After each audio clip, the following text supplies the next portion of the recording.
style made simple with Philips Norelco One Blade 360.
Trim, edge, and shave with Philips Norelco One Blade. One tool for all you need.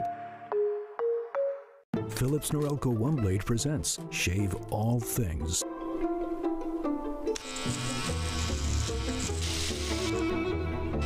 Your style made simple with Philips Norelco One Blade 360.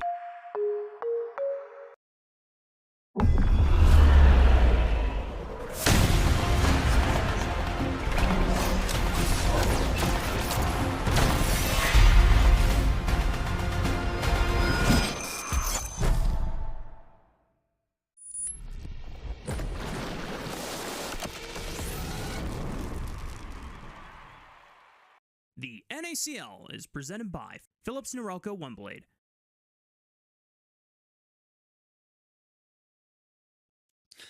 Hello and welcome everyone to the NACL. I hope you had a great Memorial Day weekend and got plenty of rest. You're going to need it for today. It's about to get intense. Only 5 teams remain after the elimination of Maryville last week, and after today, only 4 will be in the race. It's NACL Spring Playoffs. Let's get into the action.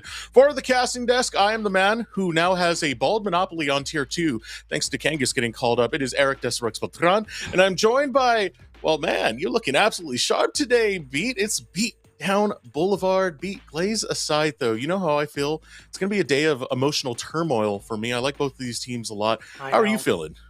I'm feeling much the same, but I can really confidently say I think this is the first playoff since I joined the NACL that every single time a team is eliminated, I am unfathomably sad. And that is not even like an exaggeration. Not to say I've hated teams in the past, but I think this is the first time we've had a playoffs with, so I think Hawk actually tweeted about it, about how much parity we've had here in the playoffs. And I completely agree. And it makes me sad that, oh man, you know, this is how it goes. We got to say goodbye to some teams. But I was sad when Maryville had to go. I'm going to be sad today when one of Supernova or Winthrop go, just because, you know, everybody's been playing well. Everybody's been playing equally, and it's been so much fun. It's been probably one of the most competitive playoff brackets that we've seen so far in NACL. So yeah, I'm with you on that one, Beatdown. But for the audience, for those of you who need to catch up on playoffs so far, guess what? I know a guy. It's me. I'm that guy. And here's the recap for playoffs week 1. Hello and welcome. Desirux here, and it's time to go over playoffs on this recap. We start off with CCG versus Winthrop. In Game 1, the Knockwave terrorized CCG. In the following games, Cody Sun would step up to the plate and knock it out of the park with MVP performances on Varus and Kaisa for a CCG 2-1. Maryville versus Conviction had Insanity setting a damage record on his mid lane Kog'Maw. Though the Saints fought back in Game 2, they would be outmaneuvered and beaten by Conviction with Insanity in playoffs form. Winthrop, Maryville, lower bracket elimination on the line. This game would go the distance. In Game 5, Denethor and Mobility developed crushing leads that would give Winthrop their first best-of-5 win against MU since 2021 CLOL. On to the upper bracket round 2, CCG would dominate the first seed NRG. Dardoch showed that Unk still has hands. His Nasus farm stacks off NRG, and his J4 would lead the way for a CCG 2-0 upset. Supernova versus Conviction would continue the rough streak for the top 2 seeds. Levitate's late game Caitlyn would shine in Game 2, but in Game 3, Sniper would bust out the ribbon, Tactical would dominate the lane, and Tomio would facilitate the madness for a Conviction win. Upper bracket finals would have the veteranship of Conviction going against a red-hot CCG. Round 2 lower bracket features a reinvigorated Winthrop taking on the second seed Supernova with NRG awaiting the winner. Big shout out to our friends at Philips Norelco for keeping this head bald and this beard beautiful. Be sure to follow our socials at WatchNACL and tune in live at twitch.tv/NACL.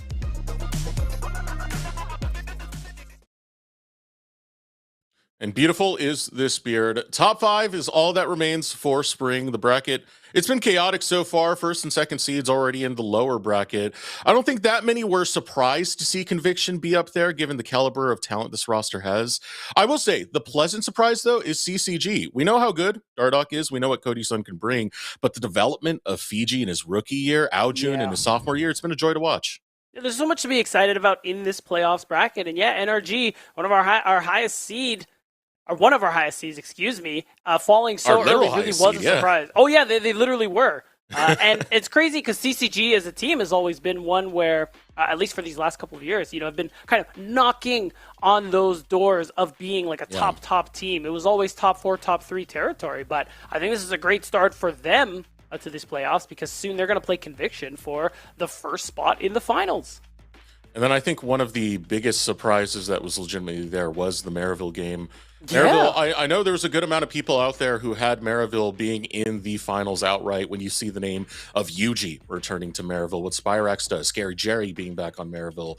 But for them to be eliminated so early, be the first one out in this bracket, it is a big surprise, but it's also a huge accomplishment for Winthrop, who were able to take them to 5. Yeah, I mean, there's a lot you could say about maybe performance on the day, form, whatever the case may be, but these are players who have dominated the NACL for these last couple of years, and from what we talked about, Mazel and I, during that broadcast, have dominated Winthrop University for the last couple of years. That was the first time Winthrop ever beat them in a best-of-5 in almost 5 years. We're actually very close to approaching the day, as it was 2021 CLOL Finals, as we're approaching 2026 CLOL Finals this Saturday. So it was a big win for Winthrop. I think this is the best they have ever played, which is also part of what makes this matchup so exciting because they do have a tough opponent. Yeah, and I mean, this is where things in the bracket do get, kind of terrifying. For the teams that do remain, there's only 5 of them in the grand total. We're starting to see some storylines emerge. The kind of reinvigoration of Winthrop as they've participated in that lower bracket, being able to best Maryville. That's already one that we just talked about. But of course, Conviction is one that cannot be ignored. Whenever Insanity gets to playoffs, he becomes this completely different beast. That damage record, by the way, top 5 recorded on Leaguepedia, and number 1 in the NACL is 115k. I think 115.7k in total for that Kog'Maw game. Disgusting amounts of damage. And I'm a little less sure, but I'm pretty sure the record, he blew past the last record because it was less than 90k damage, if I'm remembering. Yeah, it was correctly. his own too. Oh, yeah, which was also him. So, bro just has number 1 and number 2 spots. And yeah, Conviction, excuse me. Really looking revitalized, as you mentioned. And honestly, just a team that is another one to be exciting about. Because they're another team alongside MU who we thought would have those expectations of making it to those finals. But, things got reversed a little bit. Yeah.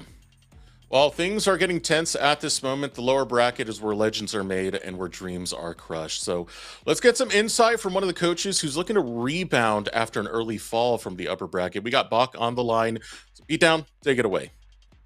Thank you, sir. Speaking of legends, we have Bach, once again, the coach of Supernova, looking dashing, I gotta say. Nice to talk to you again. Give me a quick, how are you, man? How you doing? Dude, I'm doing very well. How are you doing, Beatdown? Okay.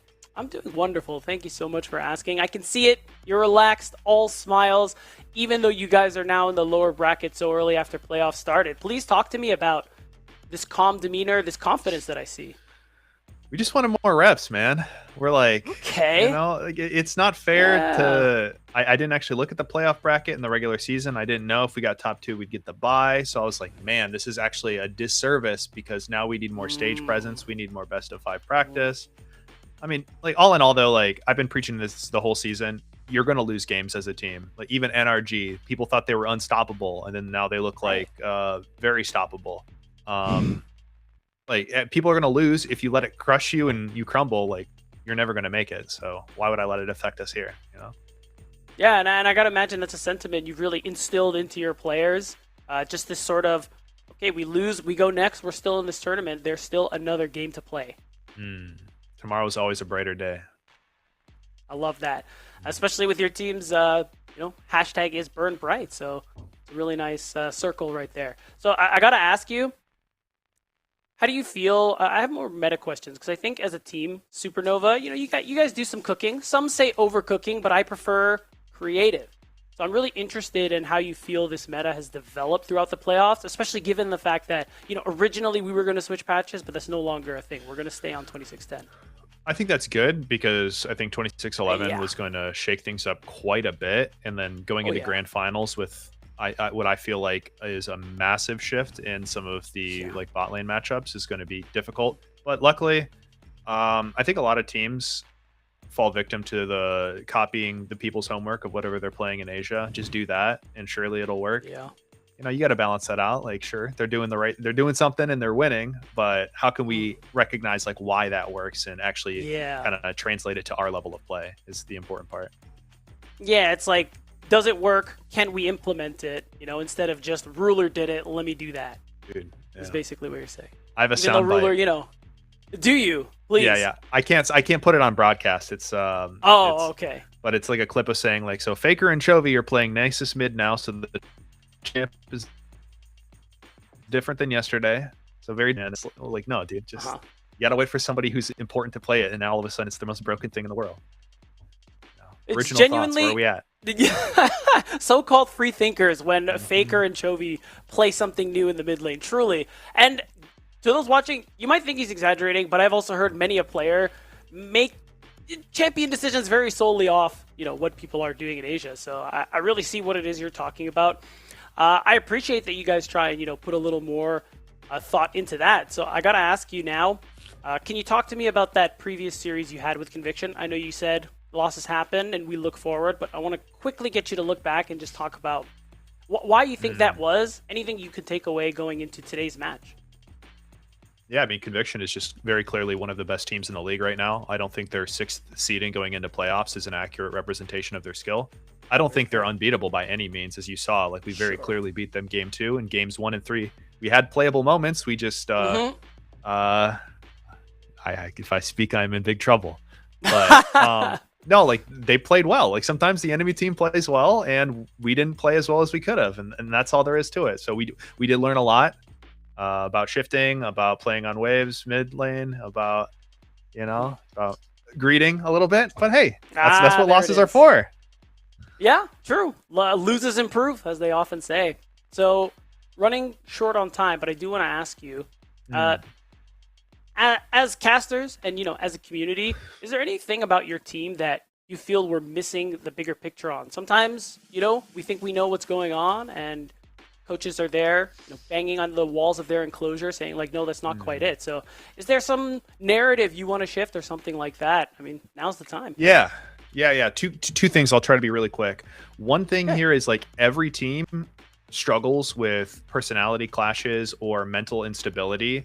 And you never see that. Like the best teams in the league, what is it? Behind closed doors, the marriage is not always beautiful. So I think it's okay to recognize that the pieces that you have are there's something more. There's that X factor, and as a coach, it's your job to kind of bring that together. I'm really proud of my guys for kind of moving past and talking about our problems in a healthy way. But then also, one narrative really quickly is, how are we finishing 2nd place in regular season? And I look at these like all pro power rankings, and none of my players are in like the top 3 for any of these power rankings. I think this speaks a little bit to roster building, and it's not just zug, me pick good player and teamwork. Like there's something more to roster building that I wish people would kind of pick up on. And even though we got a late start, look where we're at now. Hopefully we keep going. That's the kind of, that's the big what if, but I'm really proud of my guys, and I hope that we put on a good series today for everybody. Thanks for having me. I love that. Yeah, and again, really, I appreciate that insight, especially with regards to all-pro voting and how you guys really turn things around at the end. I mean, even if you guys don't win here, but you guys have a good chance. Finishing 2nd the way that you guys did really just shows exactly what you're talking about. So I appreciate what you guys have done. And poor Spock, thank you for the time. But you know what we say before we go? Do you have any shout-outs? Anything else you want to say?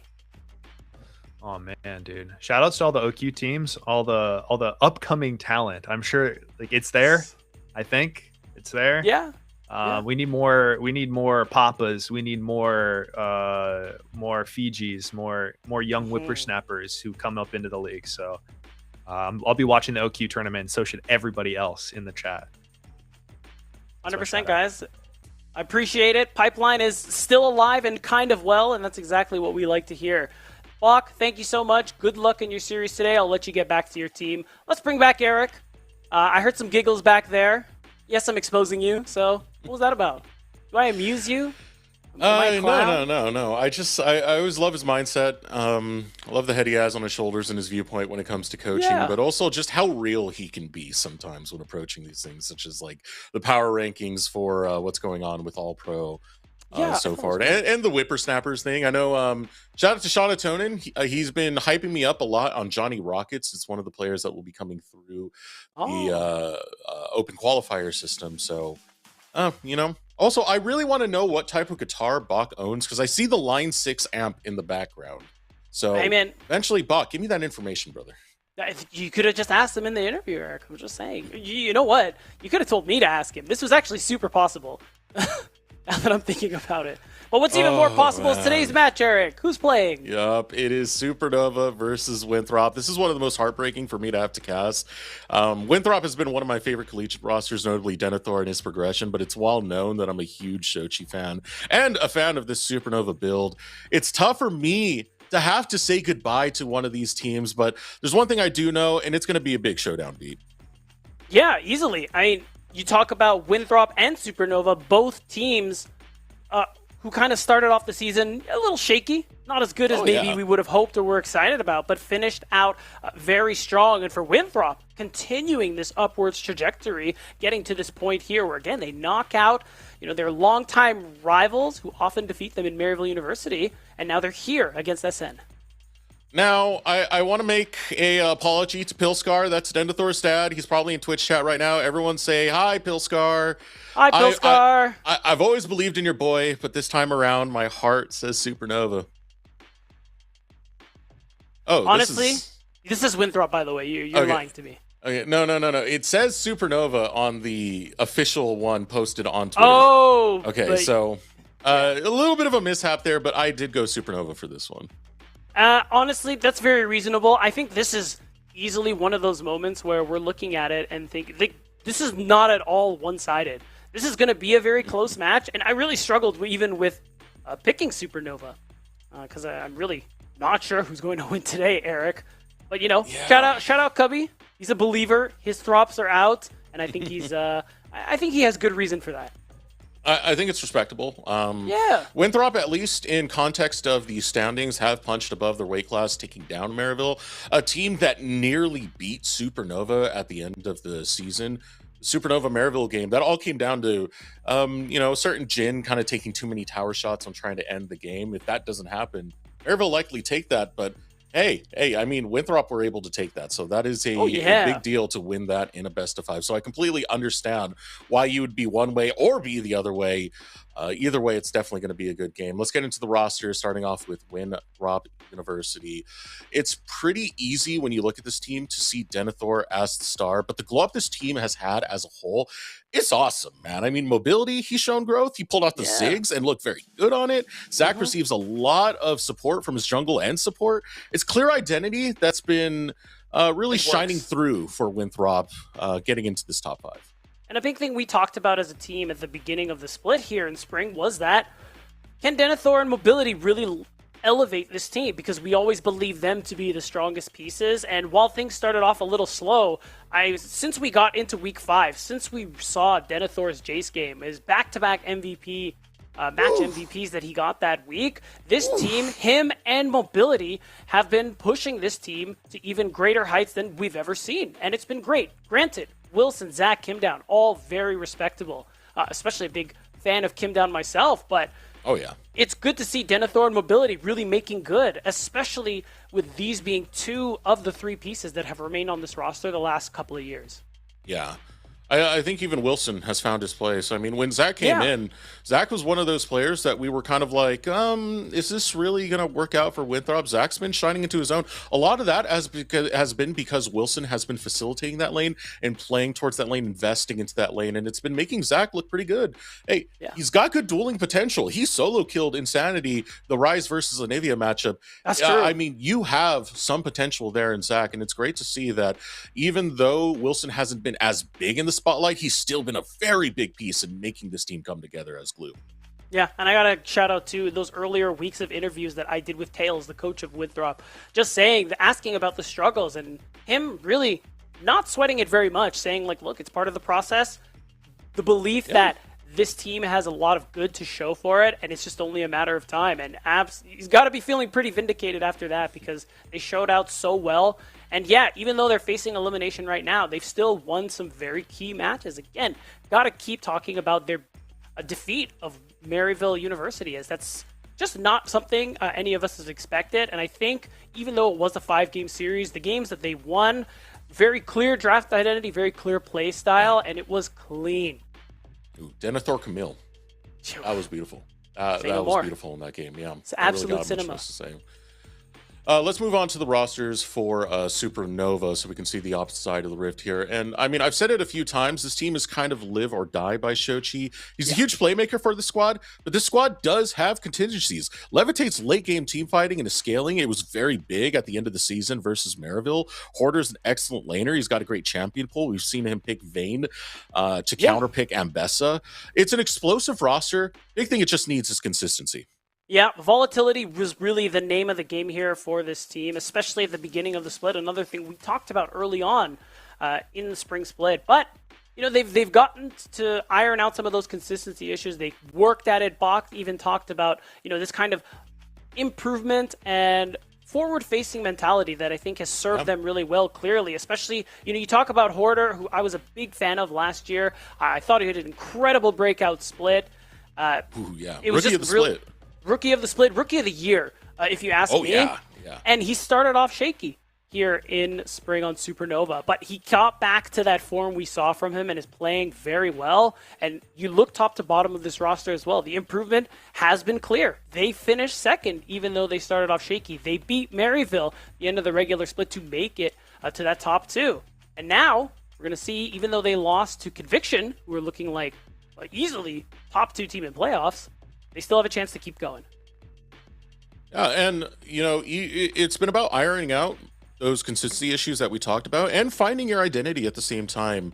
As we've gotten later into this, I want to point out Levitate to that regard. Sure. His ability to play the late game, to keep scaling up. One of the stats that I found out, I talked to you about it, Pete Down. I was in bed when he sent me this. His CS difference is the lowest in playoffs right now, but his CS per minute is the highest. It's because his laning isn't that good, but he keeps farming and he keeps scaling, and then he has a very significant late game impact. Yeah, and I think it's really important, even though he does, at times, they have drafts like Lucian Milio and things like that where they do play more these aggressive 2v2 bot lanes. Even if things don't pan out, he always manages to recover and play out these team fights very well. I thought the dichotomy of that stat was very interesting, and I'm really glad you brought it up because I've never really seen anything like it. And it really shows that his recovery is really important. Yeah. It does pose some concerns because there are deficits that are really hard to come back from. But I mean, if he can just keep doing it, if it just keeps working. All right. What can I say? Results-based analysis. All right, for this face-to-face, we're not going one lane versus the same lane. We got to take it star versus star, and it's very easy to see why Shochi versus Denethor is going to be the big topic heading into this one, because they have been the biggest impactors in their team.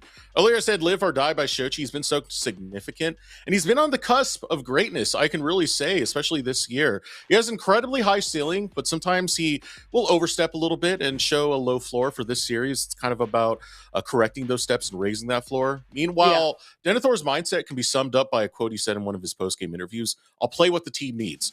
His blind pick bull is top tier, but even more recently, he's been getting counterpick in some of his later games and performing phenomenally. Yeah, historically, before week 5, he had a counterpick percentage of 12%, the lowest of anyone in the league and the lowest I've ever seen. Even now, with the priority he's been getting lately in counterpicks, Game of Legends still shows that top, of course, is the last priority that they have, or the earliest pick order that they have. So it's really tough. It has been tough for Denethor being that role player, but he thrives in those moments. And now that he's playing these more carry-oriented styles, we're seeing more Jace. We're seeing that Camille in Game 5. He's really been doing so much work for his team. And to be clear, this isn't necessarily how these players will play into each other. It's more about what they mean for the team. Denethor is a huge part alongside mobility on Winthrop's especially recent success, and something to be looking to in this game. Yeah, both of them play very, very key parts of their team. Both of them are somewhat diverse in the way they approach the game. Like Denethor saying he needs to be what the team needs, right? Oftentimes that means blind picking the Gnar and Jace, but when we've seen the counter picks come through, we've also seen him just be vicious. He does have this pocket Gwen, this pocket Camille. Right. We saw the Camille very recently that just absolutely popped off. Denethor can be a monster there. Meanwhile, Shochi, we know the champion Galaxy this man has. You go back to summer 23 and Cincinnati Fear, where he played 23 unique champions and got third place in playoffs that summer. Very, very versatile player. And with Supernova in its current iteration, he's definitely been one of the standout stars. Easily. And I mean, this ocean, galaxy, universe, whatever you want to call it, this guy will play anything. And it even goes back to as far back as his Taco Gaming days. I will never forget PGCQ2 2022 summer. This guy fried and played, to this day, the best Zed game I've ever seen. And it really fundamentally changed my brain chemistry. Because not only did he smash that series, they beat 100 Thieves next, who were considered the best Tier 3 team at the time. Watch City bash this beat like a skull. Go back to the old content pieces that we share right here. I know the audience might be out of there, but we've done some musical covers to hype up Taco Gaming back in the day. But yeah, that was a great time.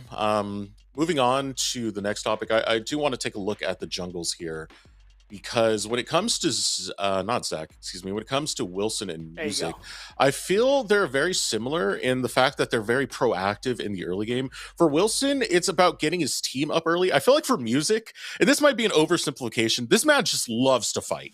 I mean, I'm going to agree with you, and that's an oversimplification, but that doesn't mean he doesn't fight often. He is looking for small advantages. He is looking to see what he could take away from his opponents. And at the end of the day, he still does play this similar facilitator role for his team, for his laners.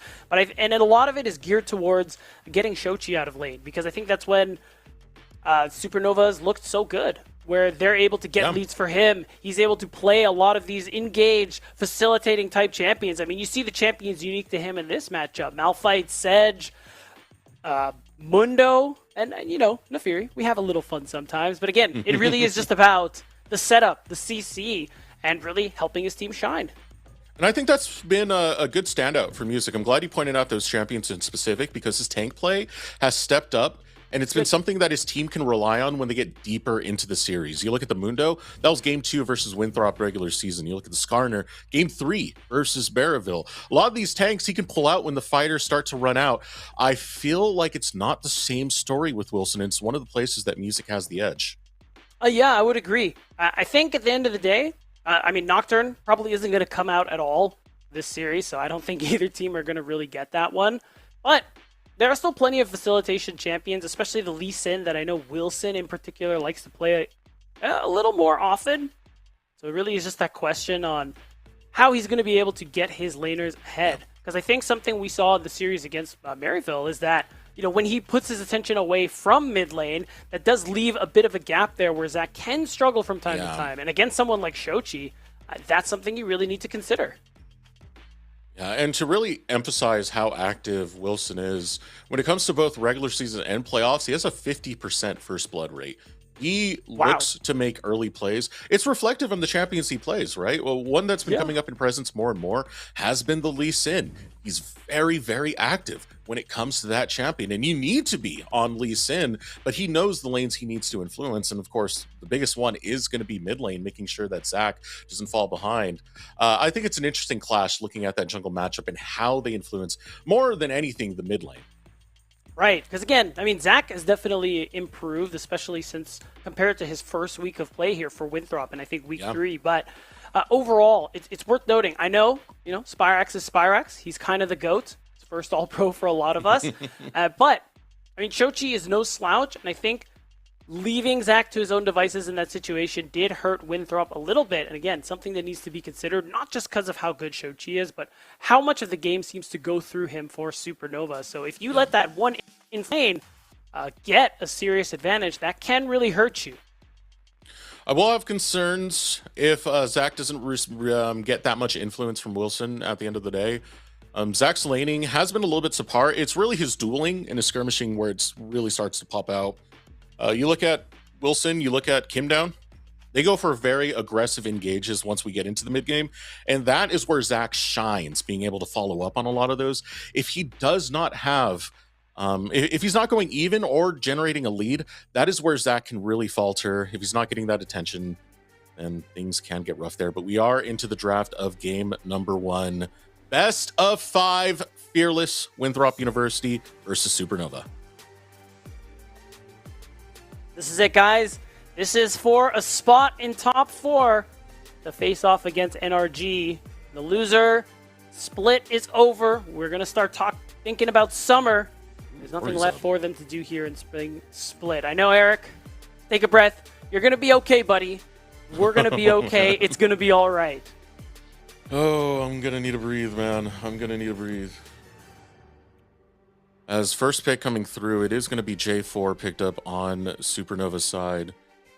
Yeah, I was mentioning it a little bit during the bans, but Oriana was left, so that appears to be the trade right here.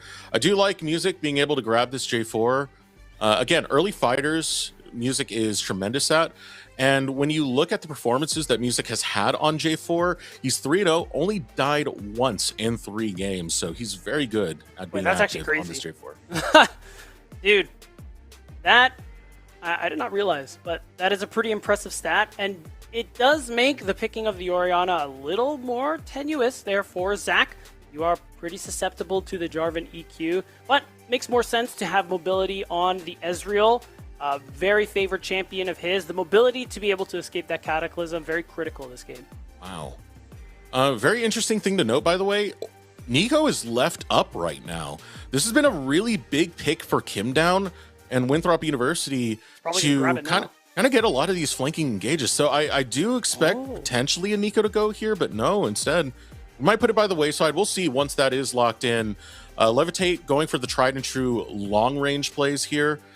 Being able to stay safe, farm up on the Caitlyn will suit his playstyle well, but we're going to forego the Nico in this game, and instead, Kimdown's going to go for the Nautilus. We mentioned this a little bit when we were talking before the game, is that Kimdown was one of the first players who actually deprioritizes the Enchantresses to go for a tank engager such as Nautilus. And what we've seen in his time in Team Liquid, he's very comfortable and competent on those picks. So the Nautilus, it does make sense. It is less about the pairing and more about what he can do elsewhere on the map. And that little bit of tankiness will serve you a little better than Nico's squishiness would against something like the J4.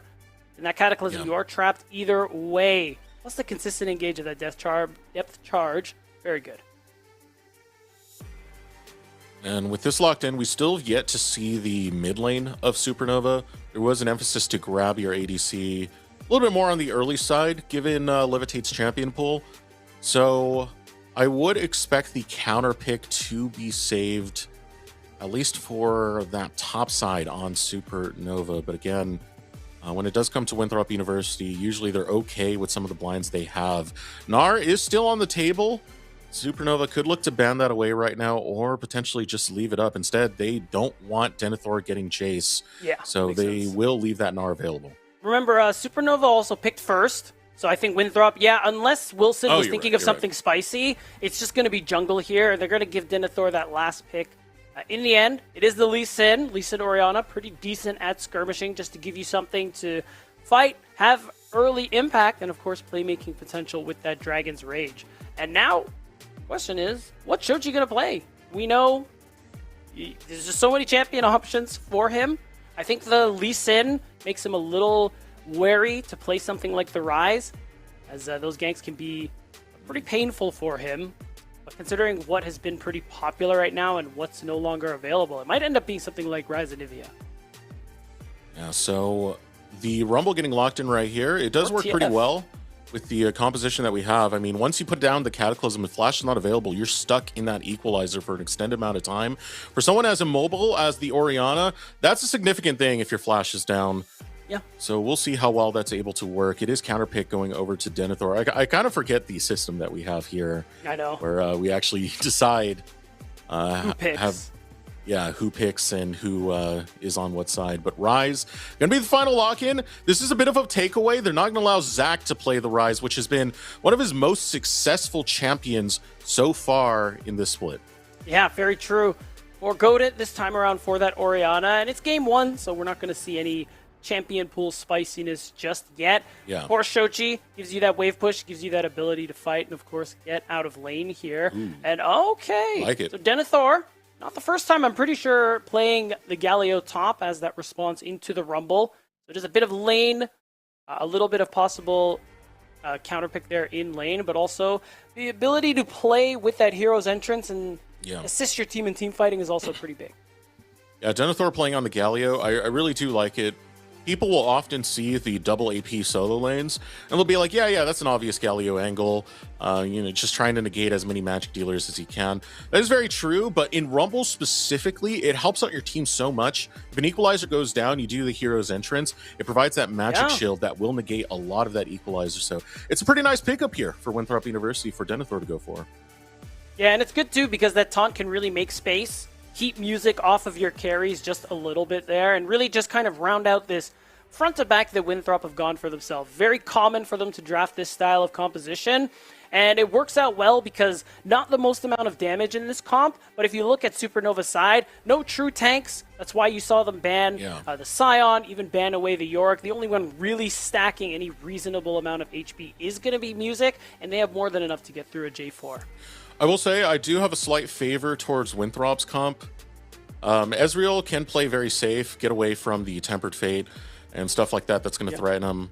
I feel like the weakest thing you can attack is the Orianna, and given Orianna's presence in the meta right now, that is not that weak, really, to say.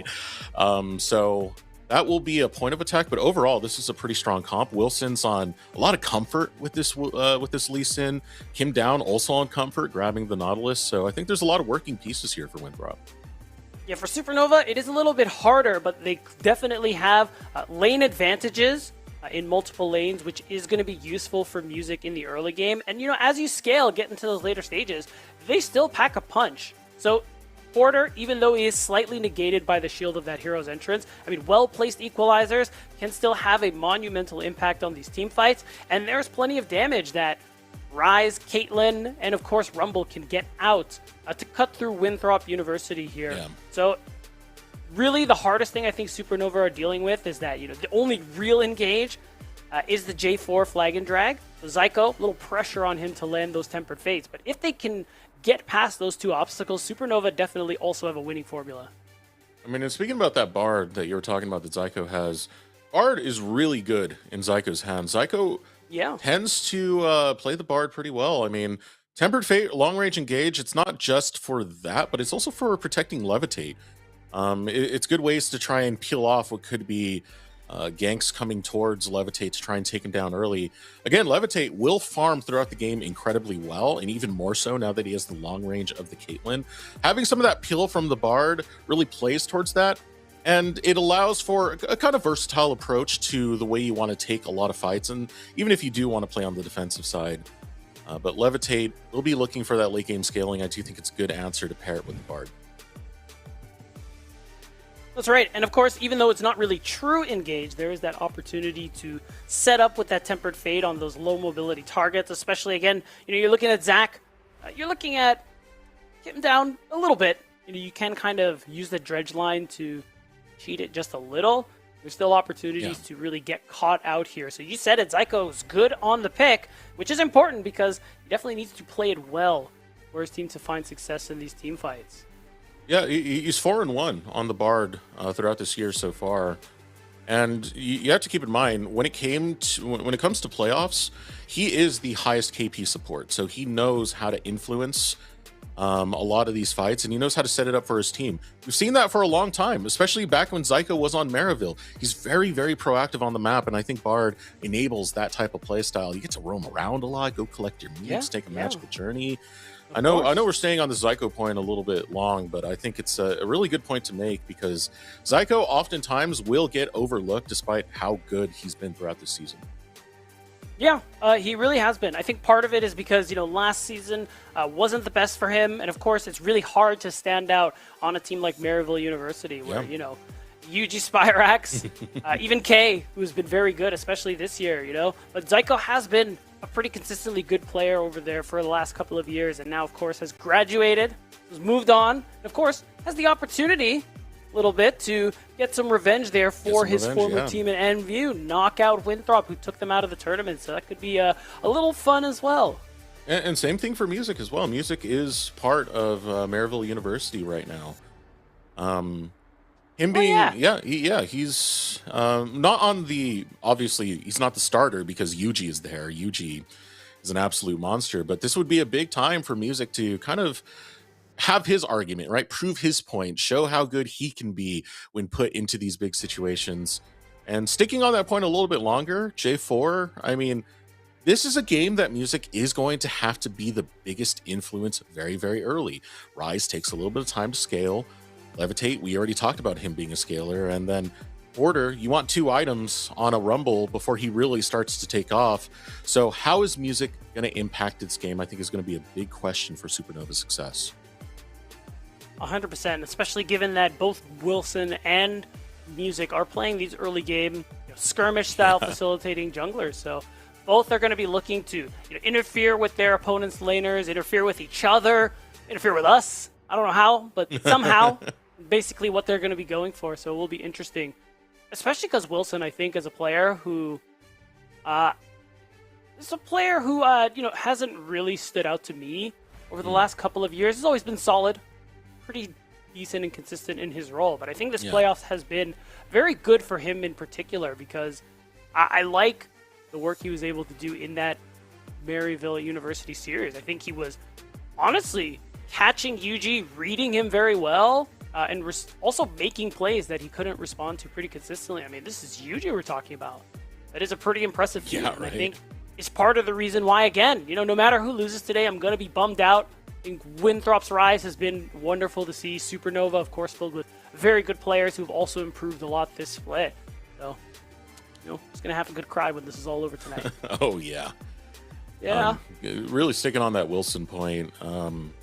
Wilson is a case where stats don't really tell you the whole story, right? You look at his playoff stats, and it's not looking the best, right? He loses a lot of camps and doesn't really generate that much gold when it comes to just him being a jungler. That's okay, though. You look at the first games he was up against, Dardoch, Yuji. Those are my top 2 for first team All-Pro, by the way. I really put them in super high regard. But what was Wilson doing despite having those deficits? He was still playmaking. He was still getting first bloods for his team. So, even though he might be giving up camps, he's doing it in the name of his team to try and get his team ahead. I really see Wilson's identity for this Winthrop roster to be really a team player to help accelerate the rest of the squad in getting ahead. Couldn't have said it better, Eric. Really is exciting to see how these two teams are going to clash. Of course, we have a game pause, technical issue. Wouldn't be League of Legends. There wasn't some kind of issue here. Hey, while we got time, do you want to know a fun little thing I had found? Always. Okay. So Wilson has interesting parallels with Shochi, believe it or not. Okay. 22 spring, Wilson was on Taco Gaming. He moves on to Fear in the summer during the qualifiers. That was the team of Dragoon. That same summer, Shochi pulled off the Taco Gaming heist. After Fear qualify, they end up picking up Shochi for Fear. So they actually kind of went back to back with the same teams from Taco to Fear for Wilson, from Taco to Fear with Shochi. Yeah. Huh. That was a fun fact. It was really interesting, too, how, on the one hand, it is nice to see some of these same faces over the years, grinding, always trying to improve as much as they can. And also, it's nice to see new faces. Of course, Fiji being that example, Redemption, of course. As Bach had mentioned, new talent as well. It's really fun to see the history, though, of some of these players over these years that we've been covering, just the NA pipeline overall. Oh, my heart is beating. The tension is in the air, and game 1 is finally here. Winthrop University versus Supernova. One of these teams got to go home. One of these teams will continue to face NRG. Yes, it is. Win and move on. Lose and you go home. Exciting stuff here. Only game 1 of a best of 5. SRX, you already know we're hoping for all 5. Oh, I want this to go the distance. I know what both of these teams are really capable of. We've seen the highest of highs, the lowest of lows. And there's a lot for these guys to prove. Especially when looking at some of the standouts. You know, I look at Shochi, for example. He's yet to receive any accolades through his time in the NACL. I think this is one of his most impressive years so far in order to get his name up there and try and find that. I know Levitate has gotten Rookie the Split before. Zyko's made first team All-Pro before. Rookie the Split, same thing for Hoarder. I think it's a big proving year for players like Shochi. It is, and it's fun. Ever since the NACL, you know, Shochi, he's already shown us a lot of highs. And really the question has always been, can he show us a little more consistency? Wow. Has often been like very volatile player. Oh, Zyko. Trap? Oh, the trap doesn't trigger in time. That could have been big right there. I'd want my money back if I was Levitate. I want my mana back. That's crazy that didn't go through. But nice trade there for mobility. Kim down. I mean, this is how you beat these double range lanes. You pick Nautilus. You fight all the time. And it's working. Yeah, you know, you'll take a look and be like, it's melee. You can get poked out. Not if you land the hook. Kim down understands the game, man. He knows. Everything changes if you can land the hook. Pathing downward, music will be towards his bottom lane. J4 is one of the best when it comes to early game ganks and trying to affect because you have the flag and drag. You know, that's the crowd control you need. Nothing else. You also get the bonus damage from the passive. But the other problem is he's already pinged out on the side of Winthrop, so they do have an idea of his location. That's why you see that bot lane back off. Yeah, I really like this aggressive play early on from mobility Kim down. You know, crash, get a wave crash and a recall around the time that music is going to be on the spawn side because they know Wilson's pathing away. So they create the situation where there's no issues around that Scuttle Crab fight. And mobility, you know, he gets an early buy, tier, dagger. So not everything, but it's something. And of course, stacking that tier early is always great for Ezreal. Here we go, walking over. Zach might be in the wrong direction, but it's Kim down who's going to be in a world of hurt. Kim down looking to flash away. Will use the hook to generate some distance. Safeguard from Wilson keeps Kim down alive. Dude, that was actually a max distant hook. So shout out Kim down for knowing the terrain well enough to know, you know, how far he can get himself away. You're hoping this is not an overcook because remember, Zyko burnt his flash. He will take the magical journey out, so will music following through. Kim down might want a piece of this. It's angling the hook over, but the cosmic binding is enough to dissuade. Yeah, Zach loses, you know, a little bit, but for the most part, minor sacrifice from him. The big thing is that Kim down lives and they defend the Raptors. So a bit of wasted time there for Supernova. Not too much of a benefit. You're pretty happy with that exchange if you're Winthrop. This is the part that's going to kind of suck for Zach. He had a very early recall and didn't really get too much out of it. He was able to get a health pot, amplifying tome, but he's already running super low on mana, so he's getting pushed back quite a bit. Shochi opting not to go the teleport this time. Rise, you know, it's pretty common to see the ghost on the Rise, but can hold the lane a little bit more now that he has the early tier already built. Yeah, pretty big advantage there. Imagine we'll see Wilson or maybe Kim down just to show up, alleviate some pressure, create an opportunity for him to recall, because otherwise that is going to get pretty uncomfortable pretty soon. Or Zach. For now, things slow back down. I think overall, as time going... Oh, there's the flash. Yeah. Overstepping. Zach will get punished. First blood belongs to music. Yeah, I mean, I understand. Running low on mana, you want to see if you can get this wave in and recall, but, you know, I think that's less on Zach and more on, I think, Wilson. It's tough because, you know, you want to be clear of your camps, but he really needs that cover. He needs that help for the position Zach was in. So music punished him very well. Oh. And, you know, Wilson, small consolation. Like my bad here. I'm going to pull this wave for you so that you're going to be able to get it all. Yeah, and look, it forces Shochi to stay a little bit longer. That's right. So Shochi will still be in this lane to try and get the crash onto the tower. But yeah, I like that consolation from Wilson. He still knows that he has to help out Zach at the end of the day. So being able to hold this wave, making sure it doesn't hit the tower, shows he won't lose out on CS. But here we go, gank coming in the bottom lane. Yusik looking for an angle on mobility. just as simple as a shift away to get away. Yep, no flash for Music. He used it in mid lane and is unable to go for that predict. So, nothing really lost, nothing ventured, nothing gained. Now things are gonna slow back down. Wilson's gonna get other crab on the top side. Dragon is up. Nobody really in a position to actually go for it right now. There's a chance for Wilson to solo it if he really wants to. Level 6 and Tunneler. That means he's in a really good position. In fact, he's a level up on Music, who hasn't quite ticked over to level 6 yet. So he has a window where he can try something with that Dragon's Rage if he wants to, but I don't think he sees a chance. Yeah, the thing I'm going to watch out for is for Shochi to get that kill, he did have to flash for it. Level 6 for Wilson means, hey, you do have some way to maneuver around. You can go for the Dragon Rage flash, try and catch Shochi off guard to set up this mid lane so that Zach is not going to be too far behind. I mean, Zach is still getting better at the CS here and does have prio that allows Winthrop to at least set up for the first Drake. But, you know, Death is never going to sit too well when you're going against a Rise who wants to get going fast. And here we go. That flash down might get punished right here, right now. Shockwave comes out. Shochi in a world of hurt. But there comes the dunk from Music. And now Zach caught in the Cataclysm. It's a 2-for-1 as Supernova will turn it around. Wow, nice response there from Supernova. Risky play that results in a 1-for-2. So not worth it for Winthrop University.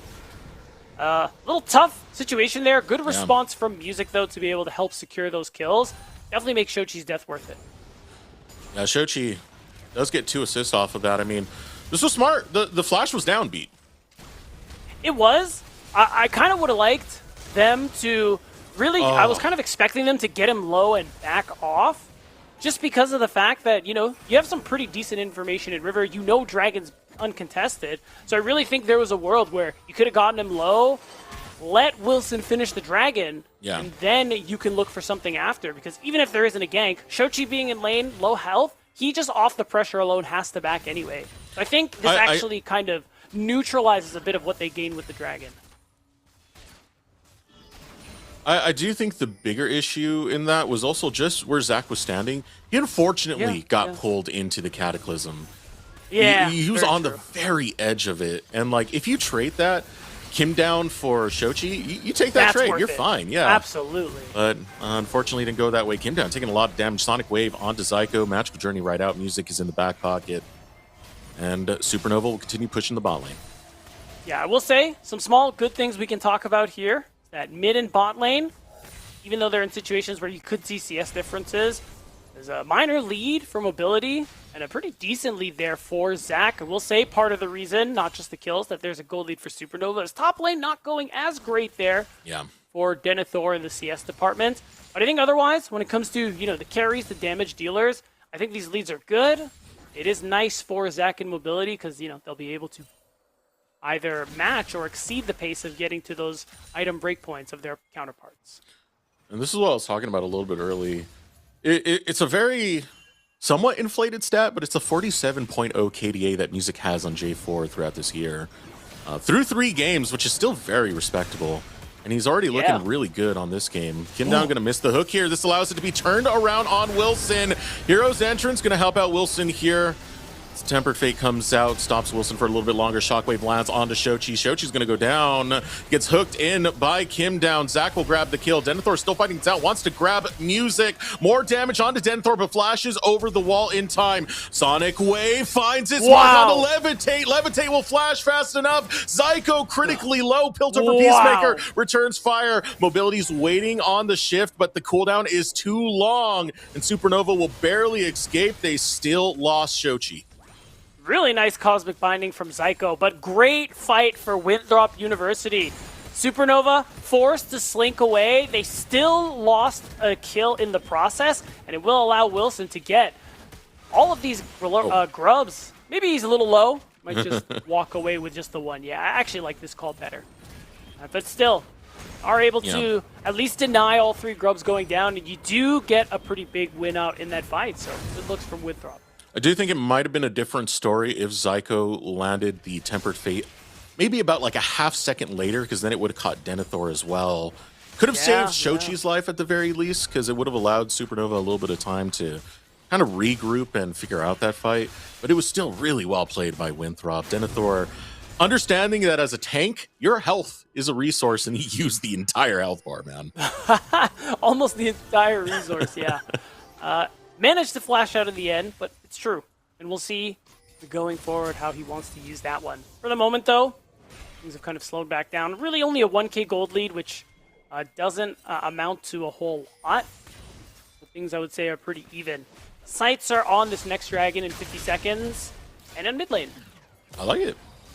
It's simple, just no flash for dragon. See Orianna, dunk Orianna. No flash. Yeah, no flash for dragon. I don't make it's the a rules. good move. It is. And that, again, this is the thing we want to be looking for. Winthrop, they started that Drake stacking pretty early on. I think they want to be the ones to get towards that Dragon Soul, especially being in a position where they can get to objectives first. Also, I think Winthrop in particular does a really good job at using the pressure of things like Soul Point to take more across the map. So, sacrificing that 4th dragon in favor of a lot of gold elsewhere because their opponents feel that pressure to go for it. One of the things Winthrop was most known for, before they picked up Sack, they had a sword in the mid lane. It was their ability to fight around objectives. Most notably, it'd be Sword, who's playing something like Talia. Ooh, Tempered Fate coming out. Zac will sidestep that. But they still have the elements that make those mid-game team fights and objective setups really, really strong. And, of course, the mindset, knowing how to play around those. We might have a fight here in the mid lane. Sonic Wave not going to land onto anything. Down looking for a hook, but no one taking the bait. Priority of the dragon goes over to Winthrop. Yeah, I mean, that's 2 ultimates used. On the one hand, Cataclysm for Flash, I would say is pretty worth, but the Tempered Fate not resulting in anything makes the fighting a little bit more difficult. Teleport too. Yeah, okay, but the fight's in the bottom lane right now. They're looking to chase down Kim Down. Kim Down's getting punished. Music, flag, and drag. Zyko takes the kill. This might be Dragon going over to Supernova. Yeah, Wilson just has to bail out. Zach's still in the area, but for Winthrop, you no longer take this. Your main engager's down. That might not be the case. Zach's still waiting in the wings. There's a Shockwave. Nobody's checking, so I think he got a quick kill. Yeah, Shockwave goes off. Wilson's able to safeguard out. Now Music looking to go back in. Ace in the hole goes through onto Wilson. Whoa. Shochi will grab the kill. No smite, no fight. No right for mobility to be there, so he'll shift over the wall. Dragon belongs to Supernova. Nice flash out there from Music. Was able to instantly make use of that ultimate coming back online. So Dragon stacking halted and some more kills gained in favor of Supernova. And this is kind of what we were talking about with this draft. Not as straightforward as what Winthrop are working with, but understanding where they can fight and where they can't and how they can catch people off guard with that Realm Warp like we saw is key for them to be able to win this game. And they've been doing it. Now, one of the interesting matchups so far has been on this top side. Order's gotten a strong CS lead, but you can tell with that first item now completed, the Hallowed Radiance, he's having a hard time just taking it to Denethor. It's going to take maybe a little bit more attention, and that's what Shochi is here to bring.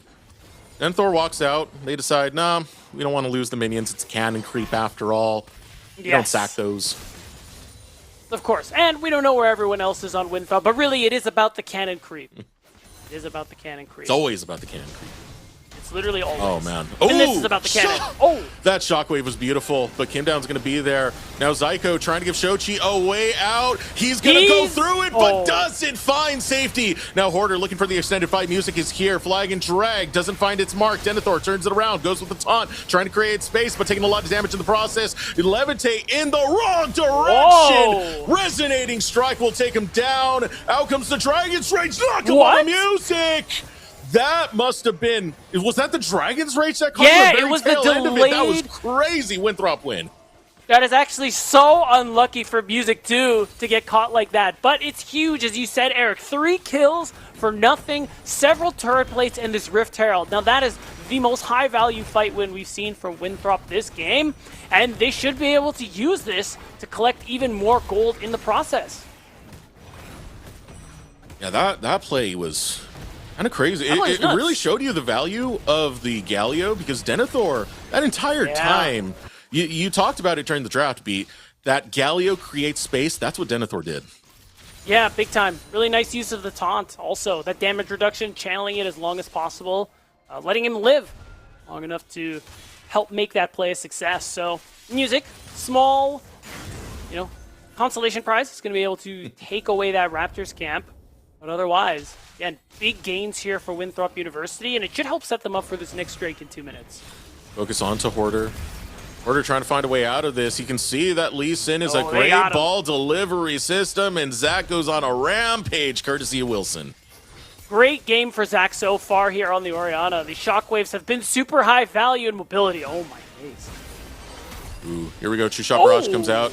Gets blocked by the barrier. There's the stun that follows through. The combo's big, but mobility survives.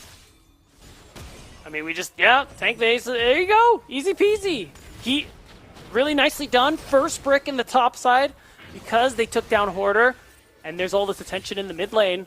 So now Winthrop have this gold lead of about 1,000 that they're working with. And I gotta say, accelerating Zach is so good for them. Yeah. Look at what he's at now. He just finished the Rocket Belt, already had the Ludens. We're still waiting for Shochi to stack up that Rod of Ages. So those shockwaves, that is a lot of burst damage, a lot of upfront damage that Winthrop has, and it makes for a really strong 1-2 punch in these team fights that Supernova are so far struggling to deal with. Yeah, we talked about how Wilson really likes to play towards Zach. It's showing. The ball goes right on Wilson, and Wilson says, you know what? Gave me the pass. I will score the touchdown for you. It keeps pulling in members of Supernova, most notably Shochi, who still got a way to go. 6 minutes and some change for that Rod of Ages that you were mentioning, Beat. Seraph's is going to be nearly completed, but he still needs the money to actually finish the item in the first place. So it puts Supernova in a spot where maybe they're not best off fighting pretty soon. I mean, it's a minute before Dragon comes up, but the spikes are online for Winthrop. Yeah, I don't think Supernova can do anything meaningful to close that gap in, 45 seconds? Unless Psycho can get a huge pick with Tempered Fate as it comes back online. And it could be what he's fishing for, but otherwise, I think you let go of this Dragon as Supernova, and that's okay, because 1, you're scaling, 2, you got a Drake. So it's not like this is Winthrop's sole point. It's really nothing to be stressing about. So I'm hoping Supernova, I want to see them make a play elsewhere, instead of trying to force this Dragon that they don't need. This is that top lane play. Watch Denethor just generate so much space in this. And I mean, again, that good focus there onto Shochi. Even though in the end he got that magical journey, he still falls. And you said it.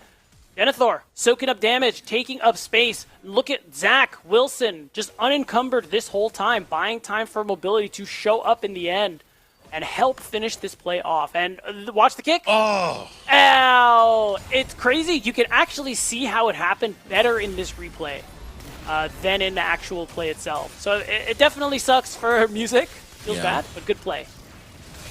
Vernal Drake is now up. Winthrop University, a first foot on that, and they're going to have priority for quite some time here. Music still looks to try and bait something out. No, it's a good play on Zyko to at least protect that tower. Did make the Rift Herald not really that valuable in the grand scheme of things. Still, Dragon picked up. Tower picked up in the meanwhile. Didn't just see that, but Hoarder over on that top side does shove in that wave. Yeah, I like it. This is exactly what I wanted to see. Supernova, there's no need. You're still scaling. You're also a little behind, especially in mid lane, so you really don't need to be forcing these situations. Instead, they negate the Herald. They see what they can fish for, and I think they walk away, minimizing as much loss as they can. However, Zach, of course, able to take down the bot tier 1. Wilson taking some resources as well. Yeah. So Winthrop wisely keeping up the pressure. A reminder, this is Zach's rookie split. Zach, despite that, he's been part of Winthrop since 2022, just has never really been in that starter role. He's given a few times to shine every now and then, but it's always been Sword who's been prioritized over him. Now finally stepping up in that starter role, it's been amazing to see him play. He definitely has his weak sides that he needs development with, but Winthrop having mostly the game plan to know how to play around that and bring out the best in Zach, it's showing in this game. Absolutely. And again, I mean, seeing how much Zach has grown this split already really speaks volumes about how they've been able to work with him and integrate him into this roster. And that confidence, nice. There we go. Teamfight looking to break out. It's okay. That's the tricky part. You have this mobile jungler, this mobile ADC. Both of them are very hard to catch with the Tempered Fate. Not only that, again, this is the problem we talked about in the draft and what makes this comp hard. your real true engage, it's only music. So he has to have an angle. All right, here we go. Hoarder caught up. Depth charge is big right there. Hero's entrance coming through. In the middle of it all is music. Still keeps Denethor locked down. Levitate will pick up a kill on Big Denny. And in all the chaos, a lot of resources used. Supernova going to lose a tower in the mid lane, traded for Denethor. Whew, Zach. He's stopping the recall there, being a little cheeky. He's in a bit of trouble. No, he actually walks away with the turret plate. Gotta love that confidence. Yeah, it was a little bit of a slip up on Hoarder in that fight. He was trying to predict the way that Denethor was going to leave. Denethor played towards the Raptors instead of towards the lane, so that equalizer didn't get the most value. All things considered, I mean, they still got a kill. It's just the tower game is really in the favor of Winthrop. So far it is. Again, this is part of that ease of execution that their composition has. Very easy front to back. Denethor, really good at soaking up damage, creating space. And we're still waiting for the Rise to really come online. Levitate has the second item, which is pretty big. Yeah, music. You didn't want to wait to get towards the wall for that flag and drag because you saw that Kim Down was on his way. Realm Warp pulls music to safety, but now Levitate is critically low. Zach looking to finish him off. Shockwave goes out. Zyko flashes it in time. 2 flashes. Well done from Zach. Yeah. Again, more space, more pressure applied to Supernova. And this really limits their options in these next couple of minutes. You know, there was a world we could see them fight for that next dragon in less than 2 minutes. Now it's a little more dangerous for them to do so with how vulnerable some of their carries are going to be. Even now, Winthrop still fishing, still looking to see what they can find. And you got to imagine the pressure that puts on Supernova. That was some really good patience by Zyko, by the way. They were anticipating him to head over towards that Baron pit. Now here we go. Kim Down caught out by the trap, taking a burst of damage. But Shochi's by himself in the process. He's starting to get into that tanky area, though, where he can absorb a lot of this damage, so Supernova will trade up. Yeah, you really see the value of that completed Seraphs. If we look at resources, again, Tempered Fate used. Shouldn't be too long before it comes back. Of course, the Ace in the Hole went down as well. Otherwise, you did get Kim down, so that is something. But I don't think it's enough to really give you the best opportunity to fight this dragon. Winthrop, they still have so much of their resources. Their carries still have their flashes. No ultimates were expended, so I think they have a lot to look forward to with this dragon in 40 seconds. I think Supernova, they're going to have to let go of another one. For Supernova's game plan, you got to get that flash out of Zach, and the Tempered Fate has to land onto Zach immediately following it. The tricky part is, Denethor, again, great at generating space. Wow. You also have Kim Down do a lot of work. That damage on the music was kind of gross right there. It shows you how far ahead Zach has gotten. Yeah, also has that Medjai's, has a needlessly large rod. Likely just looking to go for that death cap now with how far ahead he is. Would be huge for the damage of that Shockwave, especially into a comp that's essentially all squishy. Really good setup for him. Winthrop have also set up well for this dragon, and this is the exact position I was saying Supernova don't want to be in. Face checking this comp. It is dangerous. It is hard. Ooh, Shochi has to burn his flash. Wow. Kim Down now kind of put in a rough spot. Looking for the Cosmic Binding instead. Tempered Fate. Might be Kim Down who goes down as the Equalizer. Gonna find Kim Down. Kim Down gets healed up quite a bit, but he finally drops to Hoarder's Equalizer. There's a lot of resources used, though. Losing out on the Equalizer. It's a big team fight tool that's not on the table, and health bars are still really up for Winthrop University. Hoarder's gonna look for an angle into this. 2.5k left on the Dragon Realm Warp. You can tell Shochi's going for the backline. He wants to get onto mobility, but he's all in by himself. Dunk comes in, finds mobility, but music's taking too much damage. Will flag and drag backwards. Out comes the Shockwave, gets onto Levitate. Low health bars for Supernova. Is this the point where they just peel off and be happy with the wins that they've got? I'm going to say yes. You can't continue the fight. These carries are too deadly. It's going to be 2 picked up, and you're going to grab the Drake as well on the side of Winthrop. So it is kind of a bummer there for Supernova. A little bit. I mean, the kills that they got are something to be happy about. I think this dragon fight was going to be hard regardless. So it was really important that they gained more gold than lost. And you can see it. That Realm Warp was very brave. Shochi almost lost his life for it, but him and Music, you know, they play out those health bars well, and I think it's really critical that they dodge out that Shockwave. That's what allowed them to be able to get enough damage up to at least get this gold advantage here. But now, this is the danger scenario. This is a scenario where Winthrop has really gotten a leg up on a lot of other teams. They have Soul Point. They can use this to really pressure Supernova around the next dragon fight. They might even just let it go and take more gold elsewhere. And I think that already will also make this game harder for Supernova. You kind of see how back and forth this game has gone. Supernova, they had that early 2K lead that got shrunk off of that top lane fight where Denethor got a lot of peel. We had that Dragon's Rage. Still Supernova, not going to be out of it all just yet. Now here we go. Tempered Fate will force the Flash out of mobility. Do you think from that last fight, one of the biggest things that I saw is Zach was able to save his Flash, and that is the most crucial Flash that Winthrop University have right now. Yeah, I think Zach been able to stay very safe, syncing up well with Wilson and Denethor. He's been pretty core to that. And also why he's been able to collect so much gold. He's almost 3K ahead of Shochi. He's almost a full item ahead, and that item's also going to be the death cap. Not even including the fact that he has the Medjais, so really shows how much power that he's working with at the moment here. So also shows... Oh, hold on. Okay, here we go. Zach's coming from the wings right now, so Shockwave could be big here. Yeah. Tempered Fate comes through. Wilson will grab the kill on Hoarder. And a nice kick from Wilson sets up success for Winthrop. And it's been a great game. Wilson, Zach, and pick a third member of Winthrop University are just a kill squad. Anytime they show up, especially if you're flashless, you're dead, brother. So nice catch out there. Yeah. And a really great performance for them so far this game. Going to give them that space to set up around this Baron. I think is something they could be looking towards. And just sack that next Drake. 27 minutes into the game. There's a gold lead slightly in favor of Supernova.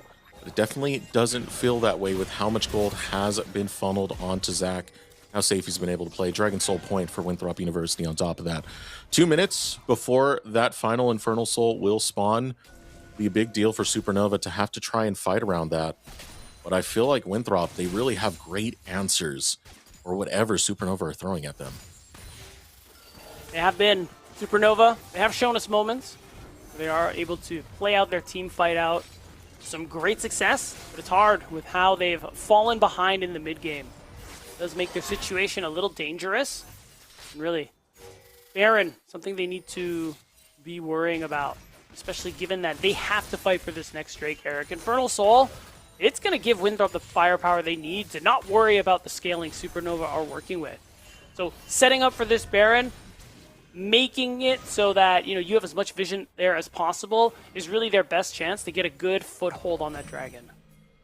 It's kind of a brave play right there. They were putting Levitate out there, saying, "Look at our ADC. You see him? They look delicious. You wanna grab him? Ignore what's behind this wall over here." That suspicious-looking wall? No, come on. Don't ask me about that. Yeah, and the only reason they had the bravery to do that is they knew that Zach was in the bottom lane. Of course. If you're trying to bait Zach, that's where it's like Levitate, run far away. Do not get anywhere near that man. Speaking of, we have TPs. Oh wow. We are committed. They're trying to see if they can catch something out. Of course, Scuttle Crab, reveal everyone, give them a little space, and I will say vision, pretty good there for Supernova. There's really many dark pockets Winthrop can hide in. But still, have to be careful of that engage, especially from Kim down and Denethor. Yeah, they have a hard time getting priority, so that Scuttle Crab was a pretty big deal for Supernova to secure. Because now they have that guaranteed vision for the Infernal for when it gets started up. It is spawning right this very second. Supernova hold control of the mid, but you're walking into the darkness. That is Winthrop's river. And act fast here. They're looking for Zach. Zach burns out the flash. Here comes Realmorph. Music's looking to get in. Music's looking for the steal, but it's secured instead by Zach. Out comes the equalizer. It's a lot of damage, but it's not enough. Supernova not looking good in this fight. Health bar is getting low. Levitate looking to run away. He will escape the Mystic shot. Now Zyko wants an exit. Hoarder will see the gray screen. Levitate far from base. And just like that, Dragon Soul has been secured. Another high-value shockwave there. I see the angle with that Realm Warp, but unfortunately it didn't work. It was their best shot, and Supernova unfortunately missed. Oh, Whoa! Wilson going a little bit too far that time. Zach's getting low on mana. Taking a look at the cooldowns. It's a quarter left before that shockwave comes right back up. Zach's going to hold the line and now focus up on mid lane.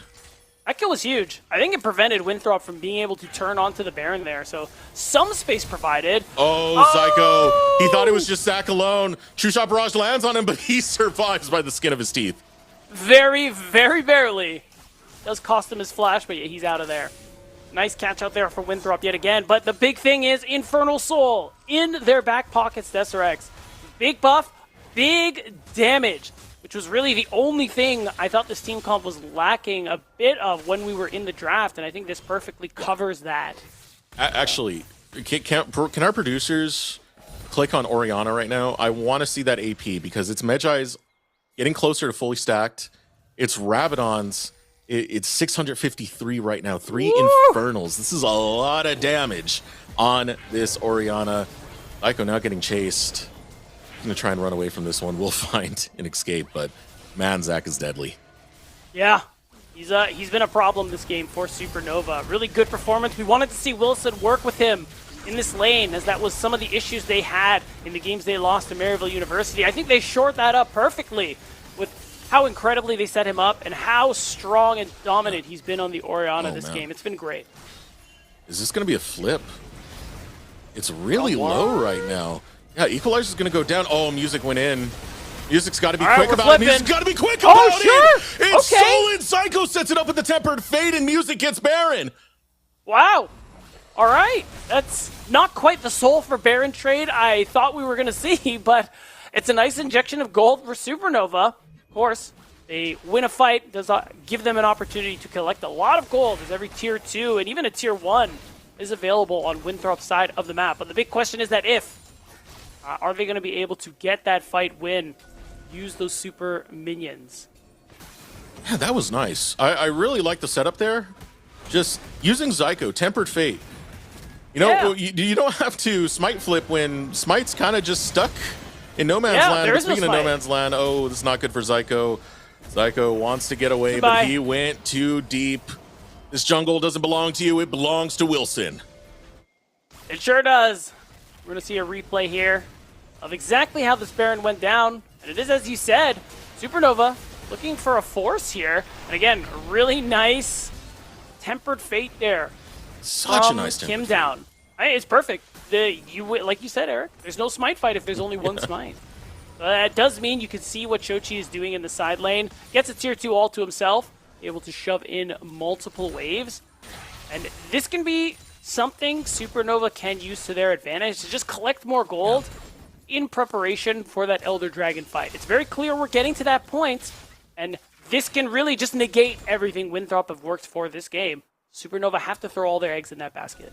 And with the actualizer completed by Shochi, this could be somewhat of an equalizer for Shochi in the matchup against Zach, because the moment he pops that active, you'll have a lot of bonus damage that he can utilize. Zach's not going to be here. Shochi's in the middle of it. Out comes the Tempered Fate. Now they need to save Shochi. They need to get this before Zach's able to arrive. The fight breaking out. Now Cataclysm going to go down. Wilson's the first one to stop. And Levitate grabs the kill. It's a double kill. Watch out for the shockwave. Levitate's pulled in. They're going after Zach. Zach has to flash away. And now Guardian Angel going to be popped. Music looking to bail on out, but there's no more shockwave and not much mana for Mobility. Mobility having to flash out of that. Zyko looking to chase him, but that's not the fight that you want to take when Zach is on the other side of that wall. I mean, still pretty successful there from Supernova overall. It's a 2-for-1. It cost a lot of flashes. It cost a lot of stasis, but still, you can see it. Shochi, I really question every time he goes in with that Realm War, but he really understands the limits of how much damage that he can take. Really leaning heavily on the shield you get from that Seraphs, and of course, that time bought by the Tempered Fate. But really nicely done too how Supernova kind of plays to him. Kill the immediate threat near him, and so that you can allow him to do as much damage as possible. And of course, Zach, first Shockwave we've seen this game that didn't get a lot of value. Really shows how much Supernova need to pay him respect if they want to win any single engagement. I like the play from Supernova even more that it was set up by Shochi in that top lane. He went to the top lane, he hard pushed it, someone had to reply, and that someone was Zach. And what ends up happening, it separates Zach Wow, from the fight, but there's wow. the Dragon's Rage onto Levitate. They're looking to He's chase him down. alive! Levitate's alive! Wilson dies! Zach is caught out by Shochi! And Supernova, they play the map! And they take down Winthrop, and I believe they might be even looking to close the game. If not close the game, I mean, the Elder Dragon is there, but they're pinging the Nexus because they know these are long spawn timers. I can't believe it. Everything Winthrop have gone off the back of what I thought was going to be a successful kill on Levitate suddenly means Supernova wins. How does Levitate do this? Time and time again, there are players that get onto Levitate. I remember it was K's Jax jumping onto the back line. Yeah. The man survives against Maryville. He survives the onslaught of Wilson on Winthrop, and Supernova take game number 1. And in what a fashion, too. Very narrow gold lead on either side until this moment here where suddenly it shoots up to 9K. Supernova, they're all smiles. It's got to feel really good to win off a fight like that. And for Levitate, you got to feel unkillable when you survive situations like that. I'm sure all the Bard Shrines were thrown at them, the heal, the redemption, everything like that. But the fact that it worked, crazy stuff.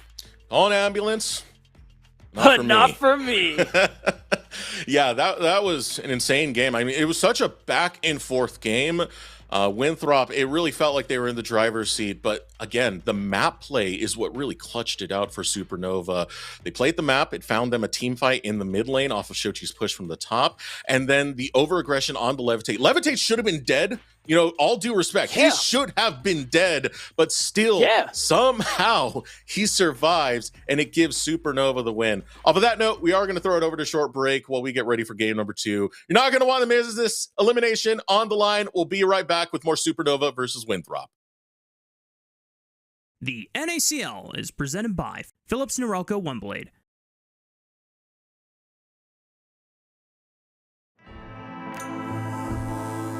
Trim, edge, shave. Trim, edge, and shave with Philips Norelco OneBlade. One tool for all you need. Philips Norelco OneBlade presents Shave All Things.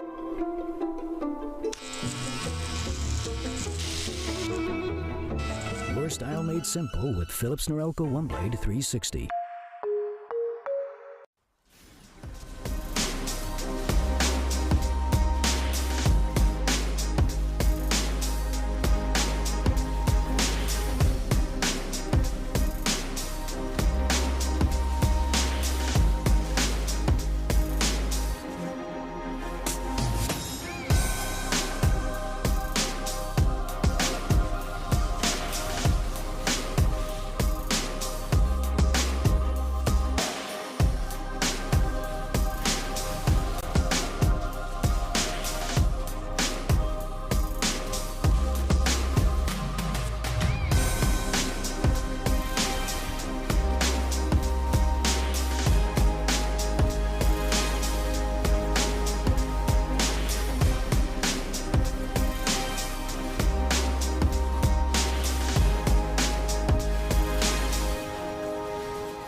Trim, edge, and shave with Philips Norelco One Blade. One tool for all you need.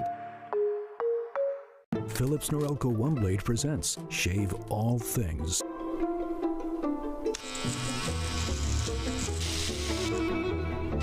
Your style made simple with Philips Norelco One Blade 360. The NACL is presented by Philips Norelco One Blade.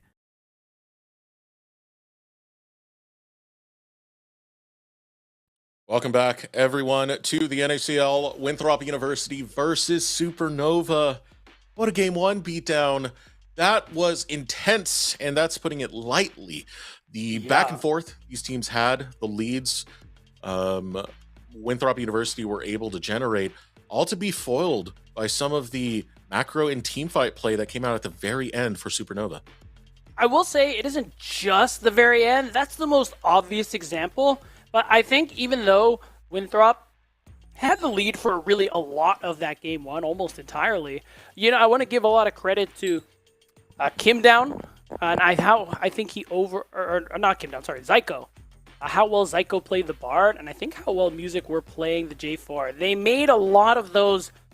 They made close fights won, and I think they were able to minimize the losses on a lot of tragic fights, especially Zyko on the Bard there. And I'm not even talking about the last one. There are a lot of moments where, he made a lot of space with a Tempered Fate. He helped set up a pick. Good Cosmic Binding. Good escape with that Magical Journey. And then the 100 cherries on top, of course, is how he saved Levitate in that last fight. Yeah, I was looking back on the replay. One was he used the Bard heal. That's small ticks. He also used his Locket for the bigger tick, which isn't a heal. It's a shield enough. That shield was enough to save Levitate at the very end there. Clutch. Incredibly clutch by Zyko. He set up the Baron still as well to make sure this game wasn't going to be round away with Winthrop. If I had to go by game MVPs, I really, really do like Zyko for that game. Yeah, I actually think I'm 100% with you. It was good. And it's crazy, too, to really praise them so much, considering they were overall losing most of the game. But, got to recognize game. This is one of the questions where you got to ask, did Winthrop throw away one of their best shots in this series? There's a little bit of a mixed bag, right? Like the Lee Sin, Oriana, and even Nautilus to some regard going down definitely hurts. I still feel like there's much more left in the wheelhouse for Winthrop, but it's kind of a demoralizing start. It's got to be, especially with the kind of lead that they have overall, especially in the mid and jungle. They were really running the Rift again with Wilson, Zach, and any third member of Winthrop as this hit and run kill squad that was able to find so many successful plays. And the first time the kill squad truly failed, what ended up costing them the game. The spawn timers were too long. So first pick will be the Karma for Kim Down. I haven't been the biggest fan of Karma for Kim Down. I feel the more of a pure Enchantress you get, I know Karma kind of leans away from that slightly. The less of it is a Kim Down champion. Still good to get nonetheless. I got to see the pairing that really shows up with it, but you're trading away both the Varus, and we're talking about it in the draft number 1. Nico is a big pick between both of these supports, and now it's left up and available for Supernova to take. Wondering if they're trying to set up a Jhin or something for mobility, because already this bot lane from Supernova just looks insufferable and very difficult to be dealing with. We know mobility is a big Jhin player. Could be something that he is looking for. I think you could use a little bit more of that utility, a bit of CC and team fight set up there with things like that Deadly Flourish. Just because also the fact that when you have Karma, you have a lot of utility with the healing, shielding, and things like that, but you're a little lacking in the engage. So I think this will help a little bit alongside, a very aggressive jungler, of course, like Xin. Yeah, I do see Xin being a very high prio jungler between both Wilson and Music. So Wilson getting this is a big up for everyone. He's just I don't know. Is he the strongest jungler in the patch? He's pretty up there. Probably. Yeah. Probably. I know Pantheon, there's an argument for him, but instead pivoting over to the Wukong. So looking for a little bit of team play here. It also generates some decent space, considering you are on a Jhin. You do want Jhin to be able to kind of run these team fights a little bit more freely, use that fourth shot, use the movement speed. and Wukong does provide that level of protection. Also, does pair decently well with the Karma. I do think the Xin, I like the Xin a little bit more, but we'll see what the Gambit is going to be. Supernova taking away the Jace in this game. Yeah, big pick there for Denethor, and of course Hoarder should be able to play it to great effect as well. And more onto your point too of the Wukong. I think I like it if Winthrop are leaning to a sort of solo engage angle there. If they're trying to pick a carry for Denethor, I like Wukong more than Xin Zhao. It really is just a question of, now that Jace is off the table, are we going to see something different there for Denethor? The Gwen, the Camille, not exactly the best into something like the Jace, but I'm wondering if we're going to see that angle come through from him. Something like that. Or maybe we pull out the tried and true Gnar, finally. Then I'd be less excited about Wukong, but I mean, Wilson's good at it. Yeah, one of the reasons I like Xin a little bit more for Winthrop's comp is I feel like Xin and Karma are a match made in heaven. They work really, really well together. And even they have a drastically positive win rate when they are on the same team. So Wukong, we'll have to see how the draft shapes, as you had mentioned. Like, if we do go for that carry top lane, there is the chance for that because, again, Winthrop historically in the regular season have blind picked early for Denethor, but as we've gotten towards this tail end of the season, it's been more counter picks for Denethor, but a lot of tanks going to be off the table. No Skarner, no Scion, no Malphite. Oh wow, the Malphite ban is kind of interesting. I mean, it works, but I think until I see what Zach has, I'm a little worried about damage coming through from Winthrop University. I'm sure Zach put him on something high damage. At this point, like, you just want to ban Xin, really best jungler available. Yeah, I guess that's really no conversation at all. Yep. It's just going to be about that jungle pick there potentially, so they can leave Shochi's pick till the very end. I mean, we have said that Music can fall back on certain tanks as he's done in the past. Usually when you get deep into the series, that's when we start to see him pick him up. But we had mentioned Pantheon. We kind of forgot about him. Object permanence doesn't work well with us, apparently. But yeah, that is on the table. And I do like it because you can force a lot of engages now, considering the poke you have to soften up the team before you go for them. Not just that. That Grand Starfall really works when you have a strong side lane to play for. And I think Jace is going to end up being strongest single champion there on the map in those later stages. So a great lane that you can play towards. Unless Winthrop and Denethor have some kind of answer. Any works. You want to play for the front to back. You do have that sort of secondary engage here. And the Cassante is interesting. I immediately think we have a damage issue. That's what I was thinking too. On Winthrop's side. Technically, Cassante does good damage when you're doing all out, but still. Yeah, that is going to be my concern. I do think because Serrated Dirks, Jhin does get going early, but usually you won't find his true spike until you get towards that 6th item. And that's where Jhin begins to get really strong there. But it's going to be a lot of kind of map presence that we get coming out here as Talia's locked in for Supernova. That Weaver's Wall allows you to kind of be where you need to be pretty quick time.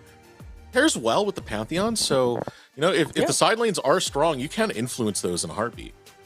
Not just that, dude. Offers an opportunity for Shochi to kind of break up these fights in a way. Really good when you're fighting around these objectives because of the terrain you create. So it's options, which I think Shochi has shown historically that, not just with damage, but, with utility, he's able to do a lot with it. Like those Realm Warps in Game 1, I think he used them very well. Very dangerously, but very consistently well. But, if you can do it consistently, respect to you. So this is something similar. And, of course, pairs great with that Pantheon because you have a really easy setup there with that W stun into that seismic shove. That was the old school combo. You would take Talia and Vi because Vi would always set up the seismic shove. Pantheon plays very similar. And if you look across the team a bit more, Chain of Corruption and seismic shove is a wicked combo to have to deal with. And you know what? Pop Blossom and seismic shove. It's a Shochi. Really set up for success here for this game from his team. It's another comp where Supernova, not the tankiest, not quite the simple front to back, a little more difficult to execute, but they've shown us already earlier and in previous matches that they can do it. Winthrop It's front to back. It's what they do best. This is their identity.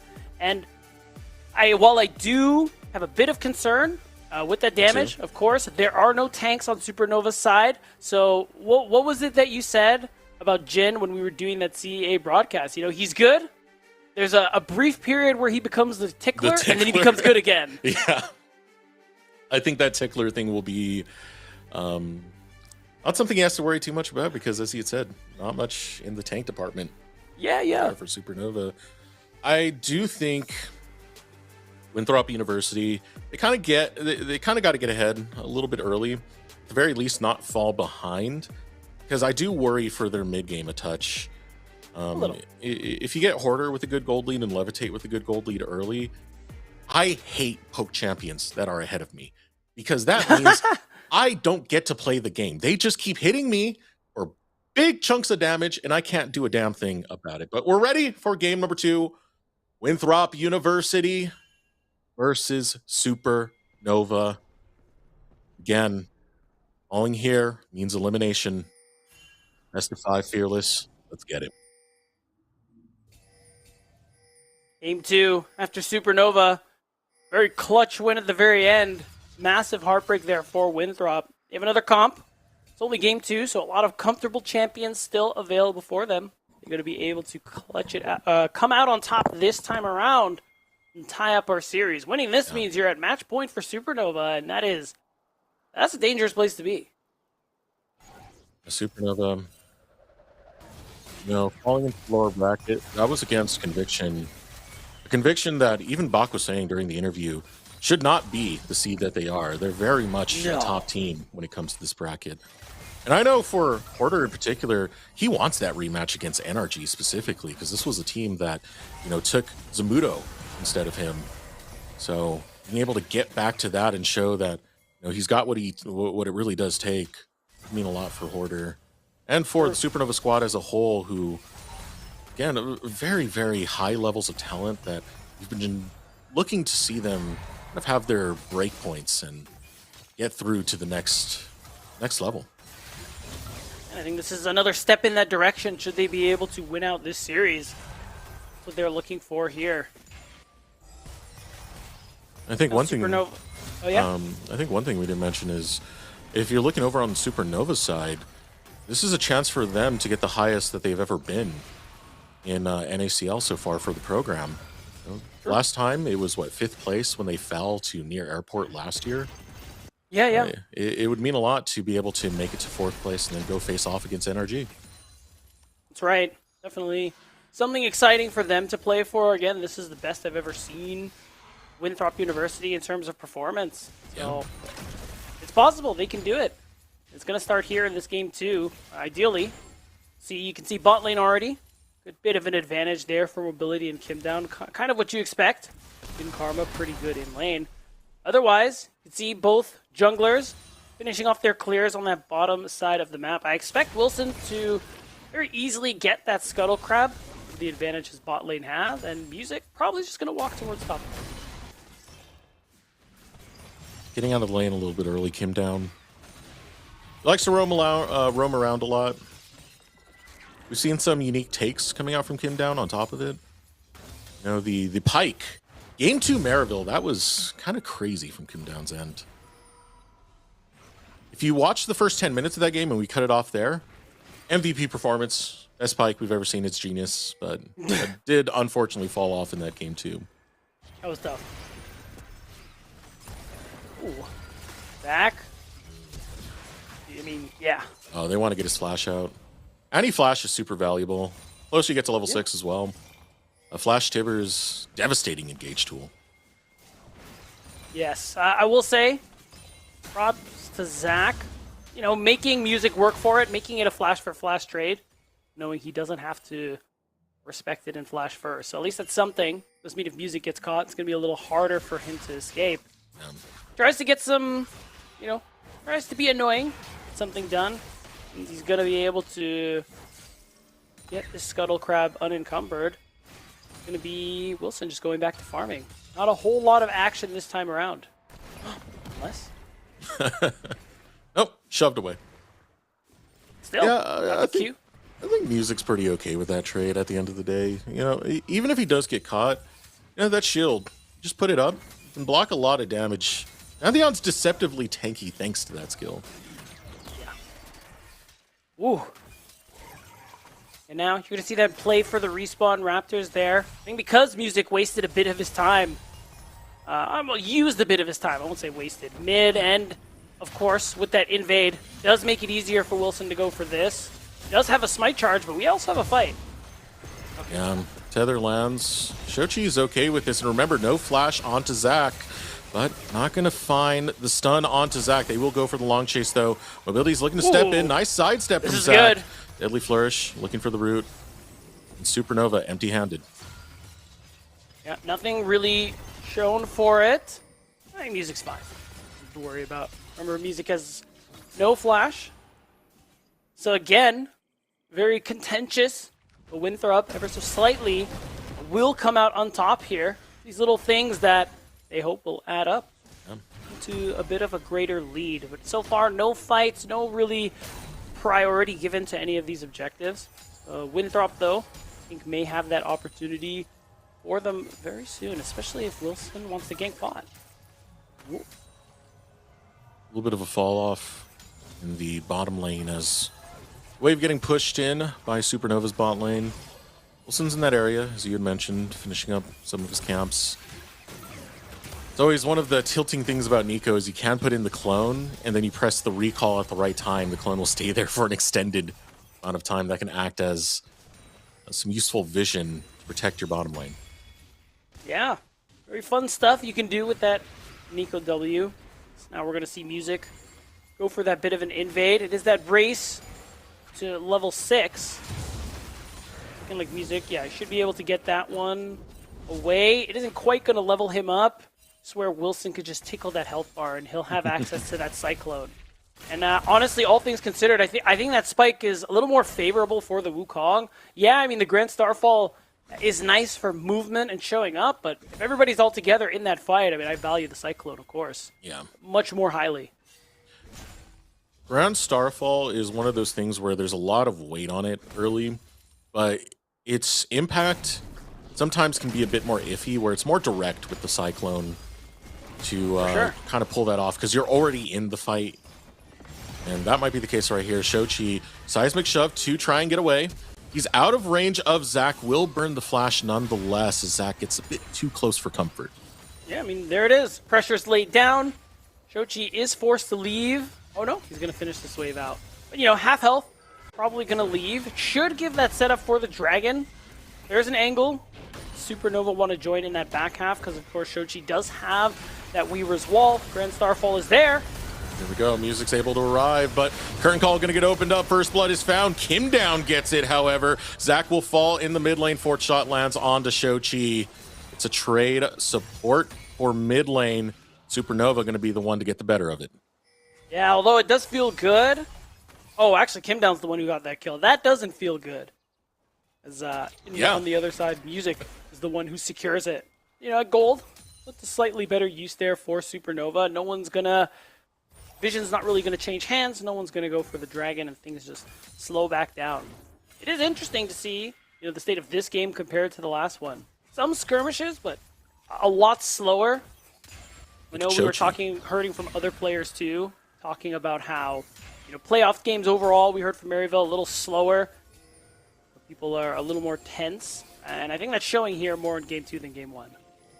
Jochi going for a roam into the bottom lane. Wave is going to be hitting the tower quite soon, but there's nothing for really Jochi to fight for. He did get the push in on the wave, so it's not the biggest deal to be down here. Now he has to go catch it before it hits his tower. And I mean, this is something we expect from Shochi. Part of Supernova's success is his ability to get out of lane, search for plays, and just because of the way he set it up, even though he's looked, it's as you say, now he's back in time to catch that mid wave. Not much is really lost for it. And Supernova, of course, have to respect that, because now Zach on the ante is on the move. And Wilson's Cyclone is almost off cooldown. Talked about Flash Tibbers.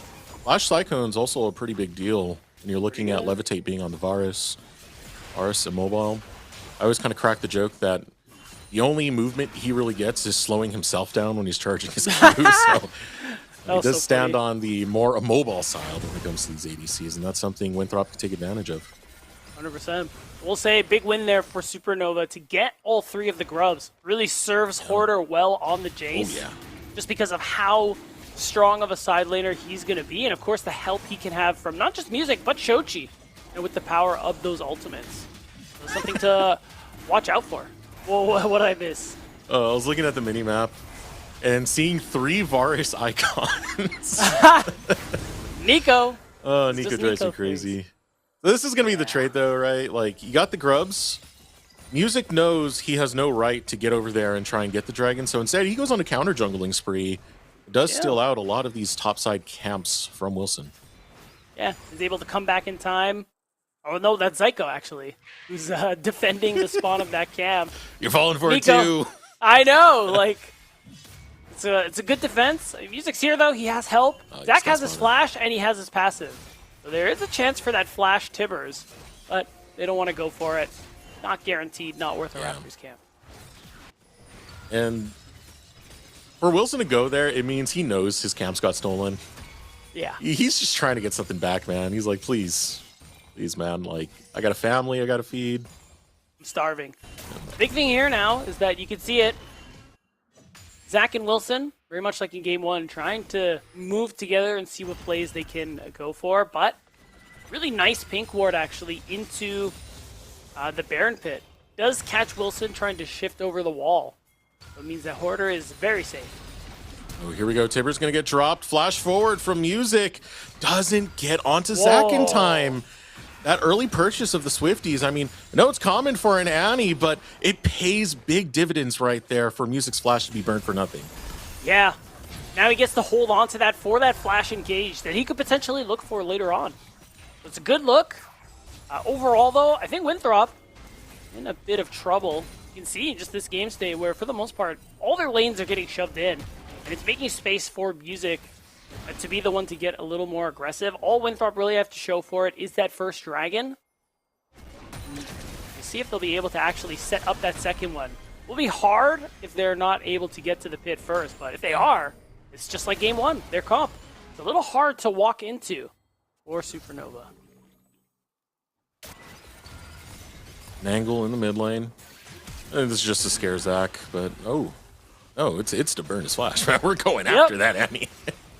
All right, it took a flash and an ultimate, and they got that flash away from Zach.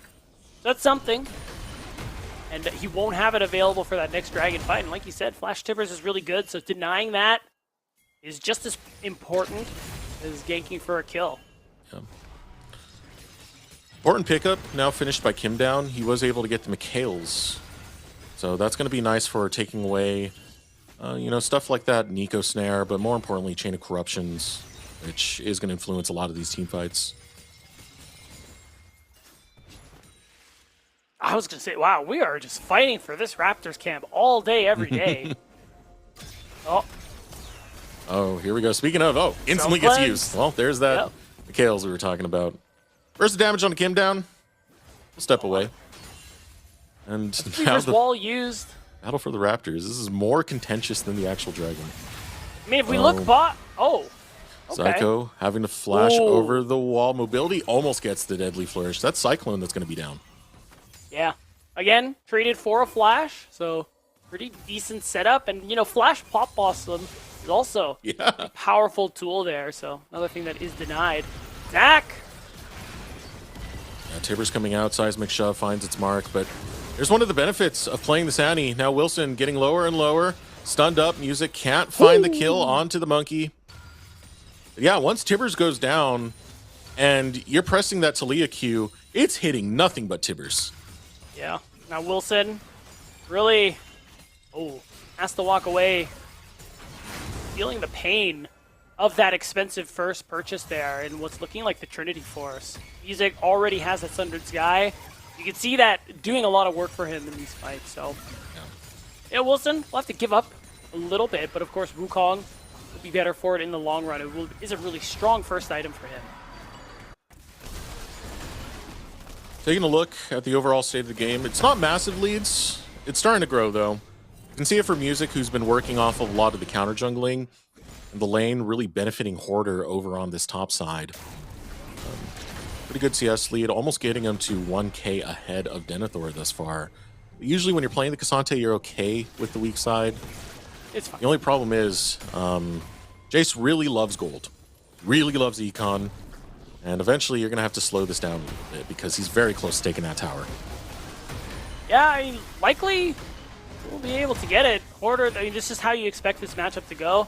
Again, though, it does mean Hoarder will be a problem in that side lane. Yeah. So far, an answer for it hasn't been seen. Plus, when you get that first turret, he's going to be very, very strong. Oh, here we go. Zach. Jump onto Zach. But again, once you press W, combined with your Swifties, you have so much movement speed. It's kind of a pain to lock down Zach. Yeah, it really is. It's tough for Zach, though, constantly having to use his flash defensively. Wilson's like, I know who you are. You're not. I You're know not what Music. you are. Knowing me, I'd fall for it. I mean, we've both fallen for it once. It's already been bad. And it's only been 15 minutes. It's going to be Dragon, though, for Winthrop. They want to take this as quickly as they can. Oh, this is a burst. This is a big burst onto Zyko. And Zach, playing in that try beautifully, will allow Winthrop grab this dragon without worry. Easily done. Halfway to a Dragon Soul. Once again here for Winthrop University. It is a Cloud Soul too, which very good. Actually, for a lot of Winthrop's members, you're going to be able to make good use of that if they're able to secure it. The question is just going to be, can they do so in those next couple of minutes? Oh, Shochi's like, yeah, you know what? I'm out of here. All right, Zyko has now shown up. Wilson is here. Now here comes Seismic Shot, forces out the flash, but jumping in on the other side is Music. Pop Blossom coming in, only catches the clone, but here comes Hoarder, now jumping into the fray, wants to find Wilson. Wilson has to flash away. Shot Blast lands right on his backside. Critically low is the Monkey. Wow. Levitate grabs the kill. Denethor chase down. Supernova grab 2. Yeah, the successful fight win there off a play Winthrop. We're trying to start. Good response. I love the instant teleport from Hoarder to join the fight, realizing Winthrop overextended. It's a really great setup, too. You can see Shochi. He's TPing away in that top lane. I think we might have lost beat right there, but... Oh. No worries. Really? More fights now coming in. Underneath the tower, Spear's going to go through. Ooh, that's a bad place for Denethor to have to be, Hoarder. He'll jump forward, looking to find Zach, gets shut down by Mobility. Don't worry, we'll get beat back in just a second. Leave his mic. Hello. Maybe. There we go. Now we got him back. I guess I just had 5,000 ping for a second, but we're back. Hello. You're back to Shochi getting bonked. Dude, the weird thing is it was only Discord. I actually had the parsec. The parsec was perfectly fine, so I saw it all. I'm even seeing this play onto Levitate. Nice. And he dodges. Goes. And the Chain Corruption land onto nothing. Here we go. Ooh, flash from Levitate. Gets him out from the Timbers in time. But here comes the curtain call. First shot gonna land. Second shot misses. Does he have the moves? He does not. Curtain call for Mobility. That's the Jhin for Mobility. 3-0 at the moment. He's already approaching that mid-game where things slow down a little bit for the Jhin. But, if he keeps on collecting kills, it's not going to be much of a slowdown, Desirx. He's going to skip past go, collect his money, and get to that late-stage Jhin where you're hurting people. I think that was the play in the bottom lane, plus that pick onto Levitate has given a lot of life over to Winthrop in this game. I know Supernova still have a lead, but taking out Levitate's going to feel good. Getting a kill onto Mobility earlier from Hoarder. Over-aggressing on that bot lane dive is going to feel good. And again, it doesn't take much to get a Jhin going for his early to mid spike that he gets. Yeah, remember, it's worth noting too that a lot of that advantage you're seeing is all in Hoarder's pockets. He's the only one with that sizable lead against his lane opponents. So if there's a play away from him, they're pretty evenly matched in terms of gold. It is something to pay attention to in the coming minutes. But you got to imagine with Dragon in 140, we are expecting full 5v5. It will be soul point for Winthrop University. Again, something I don't think any team really wants to let go their way. They use it very well. The threat of the Dragon Soul, not just the Dragon Soul. Saying the Big Elder, too? Yeah. Big Daddy Big Dragon. Baron? Sure. Neutral objective gamers here. It's good. Winthrop's kind of a good team, Eric. Might sound crazy. Here we go, right on to Hoarder. Deadly no Flourish flash. doesn't land. This is hard for Hoarder to escape. Out comes the curtain. Colin Wilson will take down Hoarder. Now Supernova looking to retaliate. Pop Blossom goes out, lands onto 2. Wilson's critically low, looking for the kill. Shochi will be able to interfere onto Mobility. Denethor looking to walk away. Zach has arrived, so the fight called off. It's a 1-for-1 trade, top for jungle. Yeah, ends up being even. We'll say, Zach wasn't even there. And they still managed to get that trade, which was pretty good for Winthrop. And I think time off the map for Hoarder. Oh, They got him? no, goodbye. All right, we call easily a net positive for Winthrop University. Just collected several plates. That mid-tier one's going to go down as well. And Dragon's up in 10 seconds. So remember how I said you don't want Winthrop to get soul point? Well, they're getting it. Yeah. They've been playing for those Drakes all series. Looks like another one going their way. Don't have Levitate on the map. There's no real way to fight this. It's going to be forfeited, and you can tell by the way Supernova are moving. Focus is over on that top side. Even Zyko headed there. Shochi trying to crash the wave towards the tower. Dragon going to be netted nonetheless by Winthrop. Easy pickup. Cloud Soul, something Winthrop could potentially benefit from, so keep your eyes out on that next Dragon fight in 5 minutes' time. Otherwise, things going to go back to that bit of a slow pace that we've been seeing compared to Game 1. Looking at Summoner spells, Shochi's about to get his flash back. It does mean he is a little safer in these skirmishes, but Levitate is the one I think who is in most danger there. Still flashless for a little bit longer. Winthrop could look to take advantage of that. But you look on their side, once Zach gets his back, everybody is mobile, ready to fight. I think this is a case where Levitate has to pay much more respect to Winthrop's composition.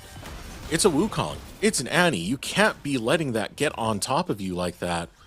And I know it's very hard with how fast Zach does move, but man, you got the Yomus, you do got some bonus movement speed. The rest of it is just positioning. Yeah. And you do have range with the lethality build. You don't have to be so close to interact. Here we go. Pop Blossom finding its way onto Mobility, and Mobility will escape the chain of corruption. Here comes Music on the opposite side of the wall. Meanwhile, Shochi's going to get caught out by Winthrop fighting in the mid. Looking to jump forward is Music, but Denethor is there running interference. Suddenly, it's looking great for the Golden Eagles as Hoarder is the next to fall. Double kill for Mobility. Curtain call opened up. Levitate in no man's land escapes the curtains, but won't escape the bonk of Wilson. And that's a 4 for nothing. It's almost a clean ace. Winthrop can drop the Herald and go ahead and pick up that Baron buff. They've blown this game wide open, Eric, with a very successful team fight. Now, the way they're playing this, they're splitting off a lot of Winthrop from being able to get to the key targets that they want. Shochi could not fight at all. He was chased down and hunted. And Mobility, I talked about how valuable that McHale's is. Mobility keeps getting out. Not just that, his own cleanse makes him safe enough that he very rarely has to blow his own flash. Still holding on to that despite everything thrown at him and being able to free hit. Really big reason why Winthrop were able to overcome that fight as cleanly as they did. Now he has the Infinity Edge as well. I think we've already passed that tickler stage. Yeah. And he is just a hashtag problem for everyone on Supernova's side. You got to imagine that he is the one you have to look out for. If you kill him, then the damage Winthrop are working with drops sharply. 2.4k lead for Mobility. And it's been very solid performance from him. Going into Levitate, really taking advantage of some of these earlier stages of the lane, and of course the fights more crucial than anything else. It's been a pretty long road for Mobility when he's been able to bring is now Hoarder can get away from the engage over on the top side. Cyclone knocks him up into the air. He's getting cut off from the rest of Winthrop University, though, as it's a 5-man stack looking for Hoarder's head. Kim Down, unfortunately, gets the kill, but once again, Winthrop strike. That's right. Long spawn timers, and just the way the map is, there's no real response Supernova can take other than the 2 plates taken in that mid lane. But really, not much gained in response for Supernova, and Winthrop still have that Baron buff for about a minute 30, Desiree, so you know they're going to be able to pick up a lot of gold. I think the craziest thing is that they have less towers than Supernova have been able to take. There are 2 outer towers, so with this Baron buff, there's a lot of free gold Winthrop are going to be able to pick up. So this gold lead, I expect it to jump up crazy. Snare found onto Zyko. He gets out in time. Curtain call opened up. Mobility will scare away Supernova with a minute left on Dragon. This is their rift to set up on. This is their soul to take. And I think we're at the point where we can say this is their game to lose. This lead is already dramatic. With this Baron, how much gold that they've been able to earn. Whether they back now or decide to back after they collect that Dragon, they're just going to be that much further ahead. They're going to have that much more damage to work with. Yeah. Really, it's going to make it harder for Supernova to play out these team fights in a comp that's already hard to team fight on. Move into the mid lane. Or Supernova, same thing. For Winthrop, though, teleport is now being called out. And again, the root onto Levitate! He keeps getting caught out. Winthrop have his number. You said it. It's hard on the Varus, and it's even harder when you don't have a movement spell. Get caught by that deadly flourish. They sprint at you. Top speed. As if this dragon wasn't already guaranteed, it is now completely impossible for Supernova to even get in the vicinity of it. Look at the ward setup, too, in that red side jungle. Supernova don't even know what's going on that side of the map, much less on the Dragon Pit. Only the announcement tells them that they have lost the soul. Winthrop University, Dragon Soul now in their pocket. Can't help but to feel Levitate could have really used a cleanse in this game. This has been one where he's constantly rooted. You know what? Constantly crowd controlled. This teleport's doing him no favors. Eric, Deserex, Beltran, that's probably the most correct thing I've ever heard you say. Because I can't believe I didn't even... Yeah, he should have cleanse. Oh my god, that's brutal. I mean, that's what you get for not respecting Annie. Let's take a look at that Phillips Norauco precision replay that happened in the mid lane. And I think this is the problem that it's just been here the whole game for Supernova. Because this is a point where the gold lead isn't too dramatic. But Supernova, you know, we're a little split up. Zyko finds a pretty good engage. It takes more than 5 seconds for anybody to even be within striking range of anybody he rooted up. So really not a good use of what was a good Pop Blossom. So it really just makes it easy for that turnaround to come through. You don't pressure Mobility enough to flash, and he can still free hit. There's just no way you could win out these fights. A disgusting lead for Mobility, almost 4K now. Oh my god. I mean, 4 items. This guy's been in the space for a while. You know, 2022 is when he got picked up by Winthrop. We've seen him on Evil Genius's Challengers when King had visa issues. He subbed in for him. Even was on LCS Lock-In this year. And, you know, while the laning might have not gone the best, you know, you were into Berserker, you can still take that as, like, pro experience and something that helps through your development. Time has gone on. And you really got to like that for Mobility because, again, this has been his biggest growth year so far. Easily. He's looking tremendous as a player. A lot of Jhin non-believers are out there every time they see him lock it in, and he shuts them up quickly. Easily. It's been a good year for him. Again, we said it. Looking at this roster at the beginning of the year, that Denethor and Mobility, the ones we expected to be the ones to lift this team up if they were going to ever get the kind of playoff success that they haven't been able to achieve just yet. And they have been doing that. Not just Denethor, but Mobility in his own right. You said it, Eric. Biggest growth year we've seen from him. That's absolutely true. And now Winthrop, you know, they win this series. This will be that will be the farthest that this organization has ever gotten, and a lot of these players as well. Levitate. Anytime you're peeking out whatsoever, I mourn your loss. He barely gets out in time. He has to burn his flash. Curtain call opens up. Levitate survives, but just barely. And instantly, Winthrop peel right to the Baron. Yeah. This is absolutely your purview. No one can do anything about it. Best they can hope for is a trade from Hoarder on the other side of the map. You can see it. Gonna try and get some of those objective bounties. Zach defending that mid-tier 2 to really minimize what Supernova are going to get in trade. So this is going to be a very net positive play for Winthrop yet again. Yeah, they will secure that Baron. Oh, all things considered, it's a pretty slow Baron. Ooh, Zach. I don't know if I like that. Okay, that was okay. good. Okay, Zyko does get out. I really wonder, too, if Zach just wasn't looking for an actual committed play, or he used the Q instead of Tibbers because he was wanting to get that stasis out. We'll give him the benefit of the doubt and assume the latter, because he really wanted that kill. You just shoot for the Tibbers. So I like it. Seeing music barely get out there was... Whew, that was intense. He's fine. He's fine. So the only thing we can really look at here for Supernova is if you look at the leads, it's not that tremendous until you look at the bottom lane. Yeah. Take out mobility, and you have a chance at winning a fight against Winthrop. He's allowed to free hit. There's no chance in hell. Mobility is that 0%. strong. 0%. Unless you take him out. So see some damage with that Jace, but it's hard. He has Cleanse, Flash. He has the McHale's as well from Kim down. A lot of protection here this game. And Supernova, they don't quite have the tools to easily get onto that backline. You mentioned Vi Talia in the draft. I think Vi would have had an easier time just looking at it on that one angle. This could be their only hope. Remember, they have globals. Could be waiting for that Weaver's Wall. Yeah. If Winthrop stay on the map, there is an opportunity now that they've lost a decent chunk of health. But they're leaving. Supernova might just be praying for an Elder Flip at this point. I know we've seen way too many Elder Flips beat. It's been kind of toxic to see. Here comes Zach running Mach 10 speeds.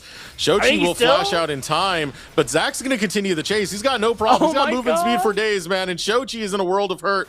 Denethor teleports in. Zyko a little bit too far forward. Will get caught out in the process. Hey, if we're not getting Shochi, we're getting everyone else. Double kill for mobility. The Golden Eagles now looking to end. I like that from Zach. He's effectively out of the fight. So chunk Shochi and leave. That's what I wanted to see in game 1. And Winthrop going to take this Baron buff, looking like they want to win game 2. We don't need to rely on an Elder Flip. And with the way things went game 1, Winthrop needed some momentum on their side. They're going to even out the series 1-1 as they'll beat Supernova in game 2.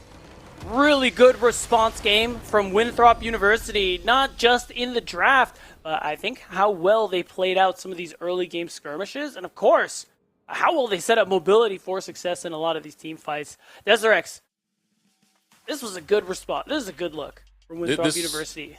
This was an incredible look.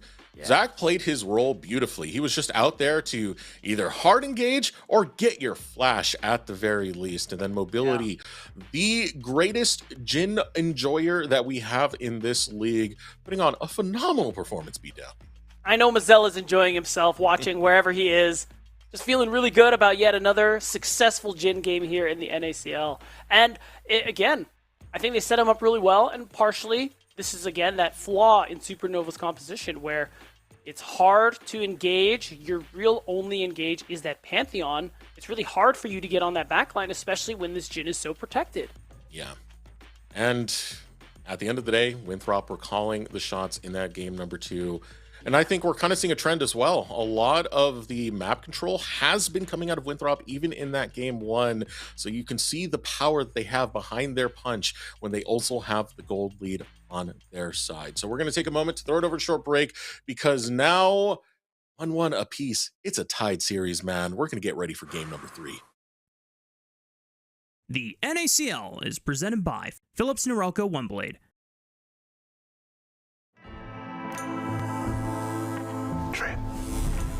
Edge. Trim, edge, and shave with Philips Norelco One Blade. One tool for all you need. Philips Norelco One Blade presents Shave All Things.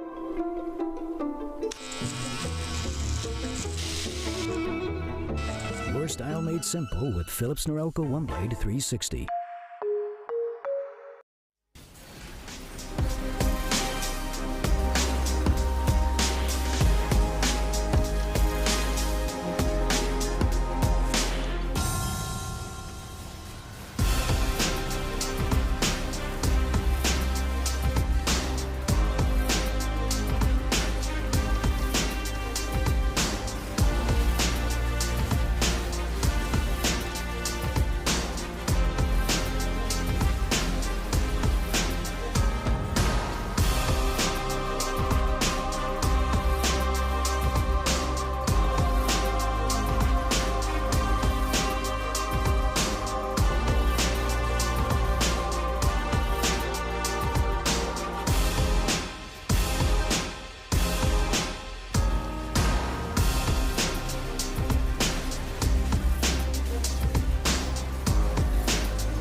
Trim, edge, and shave with Philips Norelco One Blade. One tool for all you need.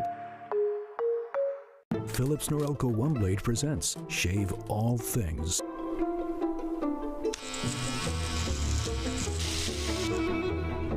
Your style made simple with Philips Norelco One Blade 360.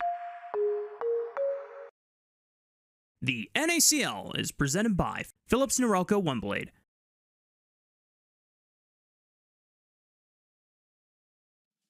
Welcome back, everyone, to the NACL playoffs, lower bracket, Winthrop University versus Supernova. It's a series, man. 1-1 apiece. It is tied up, and it is tense, to say the least. What a great performance coming out of Winthrop to bounce back, pulling out the tried, the true, the mobility gin to clean up Supernova.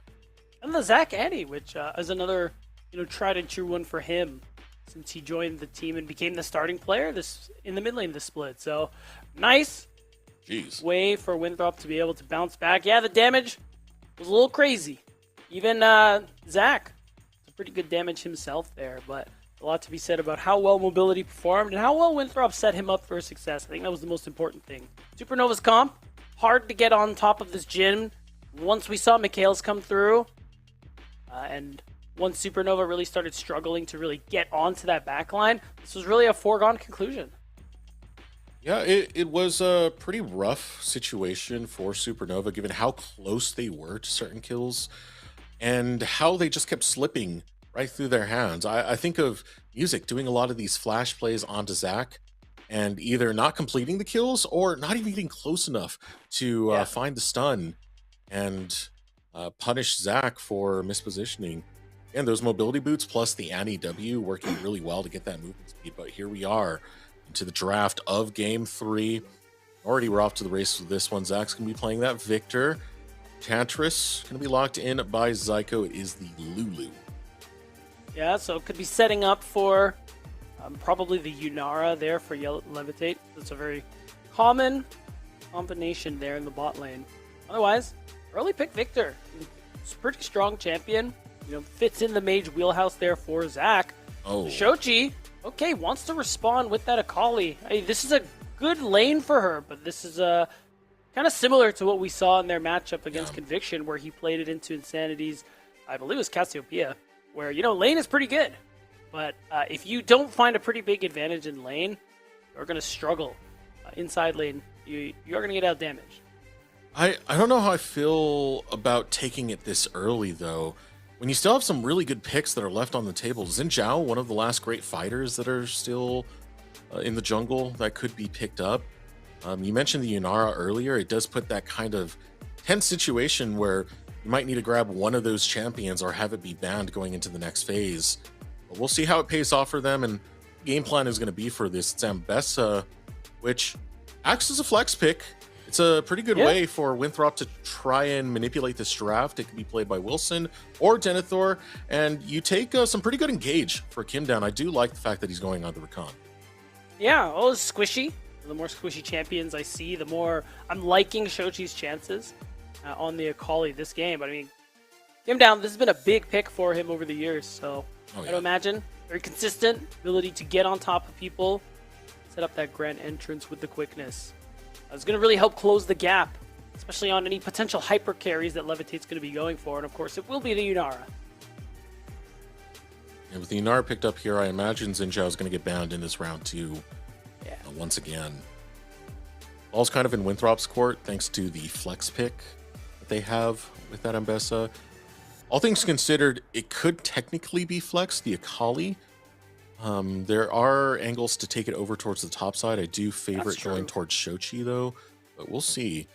Both of these teams do like to cook from time to time. Just got to see what's going into the oven. Not going to allow the Lovers duo to get picked up by Mobility and Kim down. That makes sense. And then taking away the Vayne, this is something that Hoarder is very willing to take as a counter pick into Ambessa, so makes sense to take that off the map too.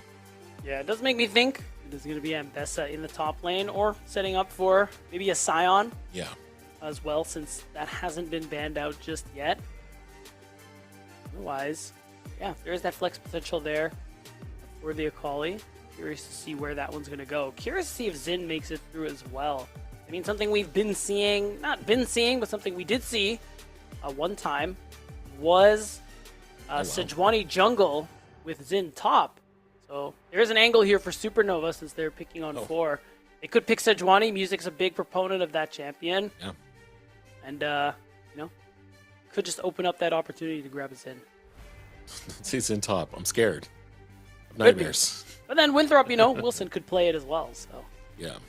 maybe they, you know what it is? Maybe they 4-pick Xin if they want to go that route. And then just take Sedge at the end. Well, you did call out to Sejuani. It is locked in for Supernova. Also, it kind of speaks to the world we live in, where now Ziggs is banned against mobility. I know. It also speaks to the caliber of player he's become this year. 2026 mobility, sharp indeed. But so we'll give counter pick over towards. It's just something that happens with the client. In the solo lanes of Supernova. So we'll find out if they want to take the Akali top or bottom, but they at least get to see the rest of Winthrop's draft before they decide that. That's right. It is going to be the Skarner there for Wilson. Consistent, engage, gap close, and really good ultimate there with that Impale. Didn't need a dive buddy there for Kim Down and Denethor. This really just means that backline of Levitate and Zyko going to be under some serious threat. And I kind of like the Jinx here, just because with so much dive, you got to imagine it won't be too hard to get that first kill. That's really going to get Jinx excited and let her roll over the rest of the fight. Final pick now coming in for Supernova. It seems like they're heading towards top, so we were kind of predicting that the Akali is most likely to go mid. Probably. Now, this you would can be see he's hovering top. fun one to see. Ooh, okay, the Jax getting locked in. We haven't seen that much Jax from Hoarder this year, but if you do remember in the past, last year, when he was playing a lot on Supernova and Conviction, it was a really, really strong pick for him. It was, and it's also worth noting too, I mean, we knew it was going to be a melee option. Now with Sejuani, with the double melee solo laners, it's going to make that gank potential that much higher, but also, I think the counter-strike is really important here. Not only to preserve his own life, but, negate some of that auto-attack damage we're going to see from Denethor, from mobility, anything to kind of reduce that time to kill that Winthrop are looking to decrease, so you can slow down that Jinx passive getting proc. Yeah. Very curious, what do you think the build's going to be? I know we've been seeing a lot more pop up for the AP Jax build, where you go the Dusk and Dawn, Rocket Belt, Zony's Hourglass. Do you think we're going that, or we're going to just stick to the tried and true Bruiser Jax? I think we're going for the AD Bruiser Jax. I wouldn't be surprised if we slipped in Azania's in that build as well, just because really good item for him. But I mean, you already have a lot of magic damage with Akali, with Sedge. Even Yunara does a little bit. So I also think just having the Sejuani leans towards AD build too, right? Yeah. I think it's an auto attack Jax game. It's gonna be my prediction there. I dig it and I feel it. This game right now for Winthrop University, it does put a lot of the eggs into the mobility basket. We need to get resets for them, and I do think they got good tools to set up those resets. Skarner's always a threat. Ishtal's impact coming out through the wall, the Impale on top of it, are great lockdown tools, along with the gravitational field, public execution from the Ambessa. These are many, many things, even Kim Down's Engage, that can get mobility going, that passive get excited. Yeah, that's right. And it really is just about getting that first kill in these team fights for Winthrop University. They have a lot of ways to do it. Between Kim Down, Wilson, and Denethor, they're going to be able to get on top of any of the squishy members of Supernova. I think the big target there is Levitate, whose number they really had in that last game. Yeah. Weren't able to take him down on the Caitlyn. But in game 2, on the Varus, not a whole lot he was able to do. Not really able to participate in the game. So they're looking to repeat a bit of that here in game 3. Game number 3. Supernova versus Winthrop University. Winner makes it into top 4. Winner faces NRG. Let us know in Twitch chat who you're rooting for, SN or WU. Now, getting back into the compositions, I also didn't think about it, but Kim Down plays a huge role for this comp. You have Yeah. A Jax, you have an Akali, even a Sejuani that wants to get onto mobility. The ultimate of Kim down, that's great peel for Winthrop. It is. It's great peel and a really great way to kind of slow down, levitate in these fights, create space, and also, you know, you get on top of him. It's DPS he's not doing because he's charmed. Sets up the grand entrance again. It's lowering that DPS. I agree. There's a lot when Kim down I was going to be able to do, both defensively and offensively. So pressure's on for him. But we've seen him flourish under this pressure before. See, whacking away, Hoarder. Wants to trade early against the Mbessa. Otherwise, looking at the jungle pathing, starting off from the bot side, will be Wilson making his way upwards. Opposite start for Music, who will be finishing off in the bottom lane. Fortunate thing about having Sejuani is the ease of execution is, you know, it's pretty relaxed when it comes to Sejuani. Biggest thing you have to worry about is whether you land your ultimate, but even then, I don't think it's the hardest ult to land unless, you know, unless your name's like Smithy for some reason, but that's a throwback. But I do like Music being able to play this. Yeah, it's definitely a champion he has a lot of mileage on, but also, it's a good point. This comp is definitely the easiest to execute, not just from the Sejuani standpoint, but I mean overall, just a more consistent way to engage and dive. And you also have very low mobility champions you can attack just like that. Level 3 gank coming out from Music, focusing into that mid lane. Flash burnt Isaac. And that's the benefit of the Sejuani. You can get going rather early. Arctic Assault, that's all you need. Right? Kind of works like same thing, level 2 Jarvan, Flag and Drag, Ball Breaker, Vi, Arctic Assault, Sejuani. Yeah. Also, one thing I hadn't really considered, Zach getting a lot of good health trades. I mean, this lane matchup was never great for Akali, but I actually think the introduction of, what is it, Deathfire Touch? Yeah. The new Touch or Grasp? I think it's Touch. Deathfire Grasp, I believe, was the item. It was the item back in the day, yeah. Yeah. I think that actually makes it harder because it's a lot of extra damage that just wasn't there. Because you're usually taking, you know, another Sorcery Keystone. I'm pretty sure none of them, other than like Aerie, did any real damage. It's already making Shochi's life hard.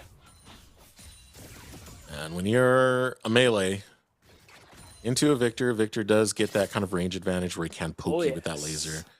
Early levels, yeah, Shochi's life was bound to be hard here, and Zach is taking advantage of it.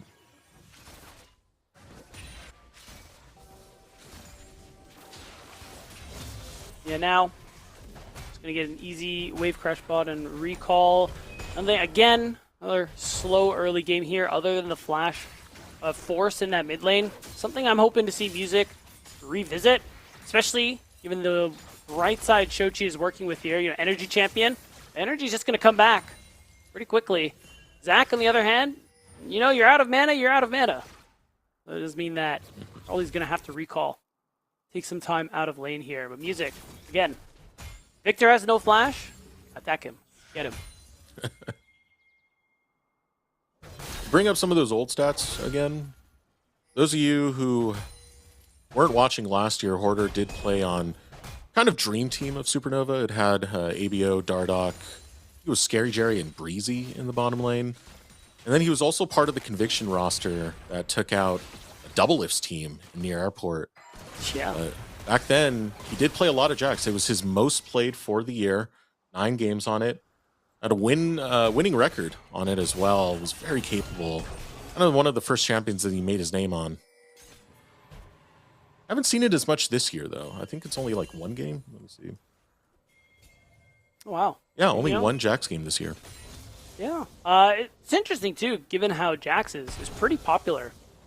Played by a lot of top laners. But, you know, different priorities there for Hoarder. Now, Supernova have that priority on the Dragon. Shochi's level 6. I think this is just not playable for Winthrop. Yeah. Still going to go for it. It gets stolen away. Wilson finds the play. Music has to bail out, but look how low came down. His first blood going to be found by Shochi. Now Shochi going over the wall, wants to find mobility. He's chased bound by Levitate and Shochi. Still, Wilson will pick one back up in his own name, but you're giving kills to the carries. It's 2 kills for Shochi. Yeah, that's why I didn't really like this angle there from Winthrop University. Unfortunately, Music missed the smite. So the Dragon did go over, but still 2 kills for the Akali. I think something you're very happy about, worth trading away that first Dragon, even though it feels a little bad. Ooh, nice little pick there from Kim Down. It's enough to alleviate the pressure that Zach was feeling in that given moment. But yeah, 2 kills over. It means he's going to get a pretty good buy right here. Let's take another look.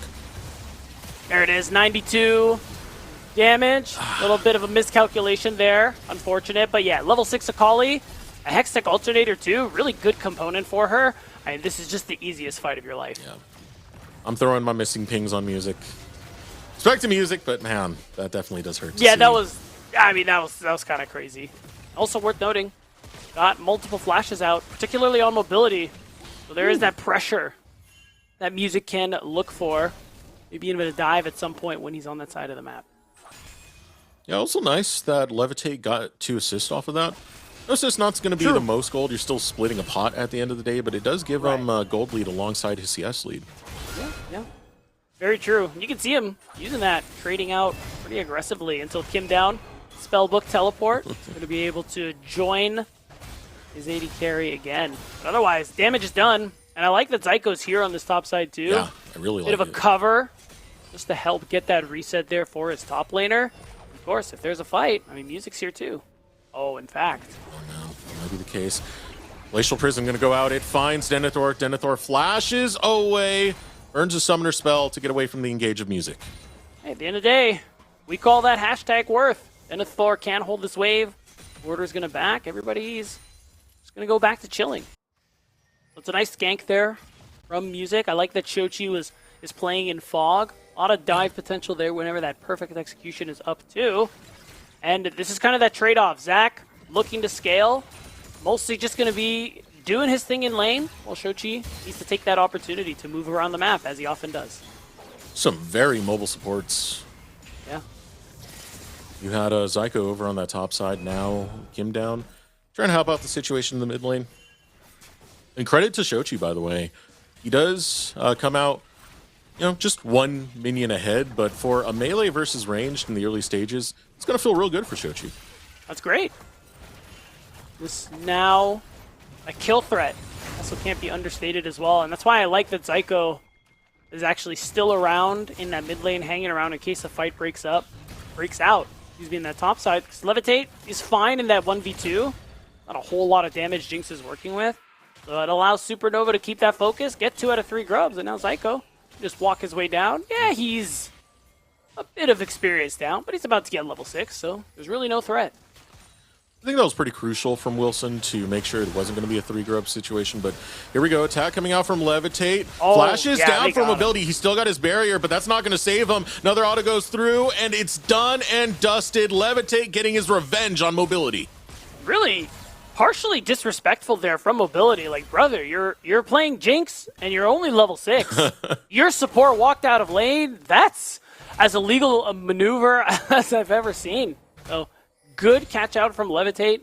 Zyko recognizing that dude's mighty killable. And he's gone. Gotta feel nice for Levitate, who hasn't been taking the better a lot of these lane exchanges against mobility. So, hey, getting that kill, the gold lead, still racking up more and more. Name of Supernova's ADC. Do want to double back to a point I was about to make, was the grubs. Wilson stealing away one of those. It's really nice given that there's a Jax in the game. Yeah. Jax loves side lanes. He loves bonking towers, man. So if you give that 3 grubs, it's a bad time. Oh. Would have been a very bad time indeed. And speaking of him down mobility, I want to say might be having a bad time, but I don't know if this dive is actually feasible, even with mobility having no sums. It's just pressure. Even Shochi is on his way down. Now that makes the dive. Public execution. Wilson looking to chase this down. Close to the impale, but Hoarder flashes out. I like it. I like that he waited till the very last moment. 2 ultimates for that flash. I think this is as good. I think it's as good as value as Hoarder was going to be able to get. As again, really aggressive trading in that bot side. Levitate taking advantage of that small gold lead he has. And of course, the setup is perfect for this Akali. And that's a kill. No, it's a flash at the very least. Game down will go back in just to get the charm and make sure that Shochi's not going to be too free to do what he pleases. All that being said, earning the flash of the Jinx is going to feel good. 2-death Jinx on top of it. It's a very slowed down Jinx. Allows for priority on Dragon. Yeah, it feels really bad for mobility. Basically, constantly blowing his flash off cooldown because Supernova are tracking it and pressuring him. It's just, like you said, it's going to slow down the scaling that this Jinx wants to be doing. Of course, it's going to allow Supernova to do as they please pretty much across the map. Gunblade finished by Shochi. By the way, that is a pretty nice little point for Akali to be at. Now, the Gunblade coming back into the game this season. Akali mains instantly. Instantly. I found out like a month after the new season started or something. Someone like told me about it. And I was like, Gunblade's back? I freaked out. It's great. It's fun. It truly, it's so... And you know what, Eric? It's just as stupid as it was really before. Is, yeah. Like, what the hell, bro? What do you mean I get a free, like, 200 damage to start off my combo, and they're slow? And they're come slowed. on, man. Like, make it hard for me, please. The ultimate kneecapper, really. Genuinely. What a funny item. And yeah, Shochi, a little bit of a rough lane in those first couple of waves, but really found his own ever since that dragon fight where he got the double kill again. A lot of Supernova success. When Shochi's doing well, the team is doing well. Even with his struggles on the rise, he was able to have that big impact for his team in the end. This game already having early impact on the Akali and still set up for a lot of success because he has a lot of targets that he can be going for this game, especially considering he's ahead of the curve. Oh, we're going right after Denethor. Ultimate Oh my popped God, by kill this Levitate. guy. Levitate's taking a lot of damage out. Here comes the public execution, waiting to pop the ultimate. Levitate just gets destroyed. You can't be fighting an Ambessa, and with Wilson showing up there, it's free food for Big Daddy. And we're not done. Oh, Shochi hit the tower. No! You'll miss out on one kill, but mobility is still there like a deer in headlights. Hoarder Goomba stomps for the kill. Feels bad. Out of the tower, we've all been there. And they still get the kill onto mobility. I think that's what really matters. It just, jump scare. Also, top lane. Hey, look, man. Getting aggressive on Ambessa is fine, but we need to stay out of melee range, and we need to dodge that ultimate, especially now that it's slowed down a little bit. So, you know, Levitate, your movement's been good this game, but that's a dock on you, brother. That's a dock. I'm docking points. That's it. You know, you had an A coming into class, and now we're a bit of a B. Or a B plus, B. I say a solid B. That was a solid B. Yeah, you had Lulu with you. You failed the test, man. Yeah. Still got a few more that you need to pass, but you know. Yeah. It is what it is. It's also going to Denethor, who we did frame at the start of this broadcast as one of the heroes of this team, and on Ambessa, he can be that big playmaker. That's right. Gonna say, thought they were gonna make a play onto him, but no, Hoarder. Getting some pretty good trades and can handle this matchup. I think on his own, but still, Eclipse being there for Denethor. Yeah. Really good power spike there. Shochi! Oh! Zach, where'd your health bar go, man? Oh no, they might be jumping on Shochi right now. Does he have Shroud? It's gonna be tough he right has here. Shroud, it's playable. Music is he's fine. not far off. Yeah, okay. So it's gonna be okay for Shochi. Zyko's coming down. His tower is gonna be forfeit, and Shochi will get some turret gold. Yeah, all it took was a cover from Music. Oh, that's first brick, too. Really getting ahead on these trades. Yeah, so this Akali. Oh, I like this, too. Just making sure the wave dies. No one's going to be able to get it. That is a big lead there. 1,500 gold.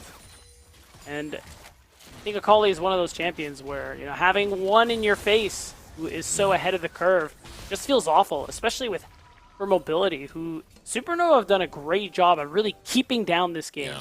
On something like the Jinx. You know, he needs time, and they are not giving him any of it. Now, Hoarder trying really hard to get towards that Trinity Force. When Denethor got some free points from that last top lane fight, now knock up onto Zyko. He'll get out okay. Yeah, he's fine, but Levitate... Polymorph is very cool. Levitate, don't slip up on this one. Can't have it happen twice. This is another test. I know Hoarder over on the top lane is just like, man... I said hold my lane, not feed it. little awkward. Levitate, though, feeling himself. He used that Transcend oneself, which is a little brutal, as it didn't really result in a kill. We're 15 seconds away from the third Drake of the game. I don't know how well Winthrop's chances are going to be, so I like that they're moving towards this Herald instead. If Music's alone, Shochi actually could help him win this fight, genuinely. So, something that could happen, but they just want to try and walk them out. I don't think they actually... Okay! My bad. You stole Dragon from Music. He's going to steal Herald from you. Now the fight begins. Glacial Prison used onto Denethor. Looking for Kim Down in the back line. Here comes Hoarder. Wants to jump onto Wilson. Doesn't find him, though. Kim Down's low, and Shochi will capitalize. Now looking for another kill. Levitate's dragged into the grasp of the Impale. Wow. But it's a fight that he wants this time, as he'll take down Wilson. Stealing away the Herald. 2 kills to boot.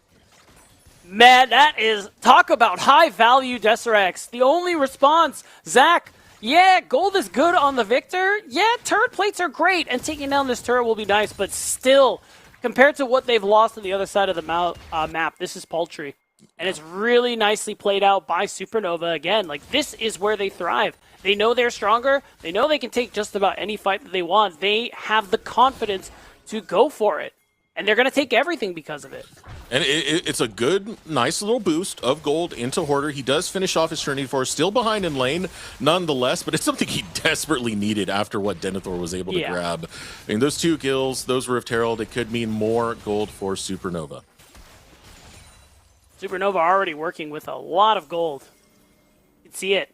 Mid and bot lane, pretty sizable advantage. Only top and jungle are making it not as big as it could be. But that's where the gold counts, Eric. At the end of the day, Supernova, they have all the gold in the right places. Levitate, and especially Shochi, are in a very powerful position. They are playing like it. And you can see the control on the map that it gives them, forcing Winthrop to go elsewhere. Hoarder sidesteps the public execution.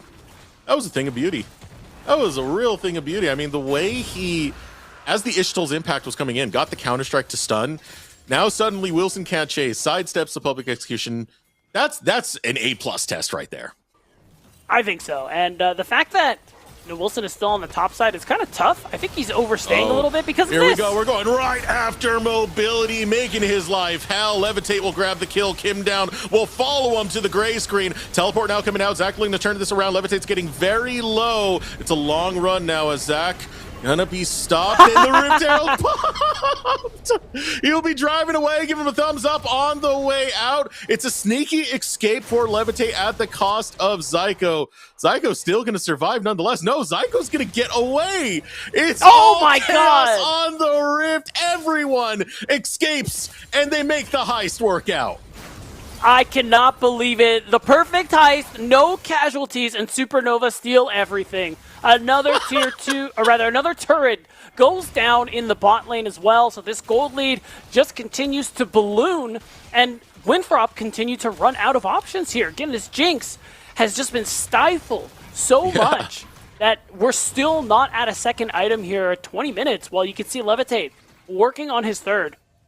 And it just really shows that Mobility has been put out of this game. I need a replay, man. I need to see a replay so badly. But dude, could that be like our precision play if we just watched all the Great Escape? Everyone, Zyko gets away, Levitate teleports inside the jungle, and Music hits the thumbs up emoji while just bailing right on out of there. I should say sticker. Maybe I'm a little bit too old now, but still. It was beautiful, and we're not done just yet. He's going after Mobility one more time. Look at the damage that Levitate's able to do. Wilson is filling it. This tower is going to fill it up next, but we got a flank now set up by Denethor. Supernova giving respect to it. Levitate has to get away from the perfect execution. Looking for it. No! Public execution goes wide. Levitate escapes. Right. No real response. Recalls need to be channeled. And health bars are pretty low, and Shochi's on the way, so I think... Oh, okay! What? Levitate killed him, in fact. Okay. I was going to say, Shochi's not done. He wants to take out Denethor. He knows how big Denethor's been!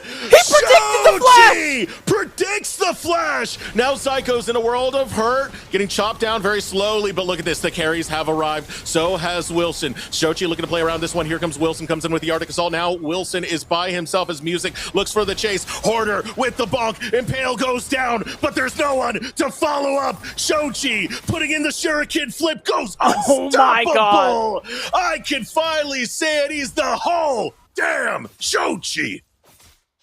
Oh my God, unstoppable doesn't begin to describe it. That fight onto the Ambessa, and of course everything he's been able to do alongside his team now culminates in this Baron play. Just a minute after it spawns, Supernova are looking to speed run their way to match point. Supernova, what a tremendous game. 6.5k gold lead, Baron in their pocket.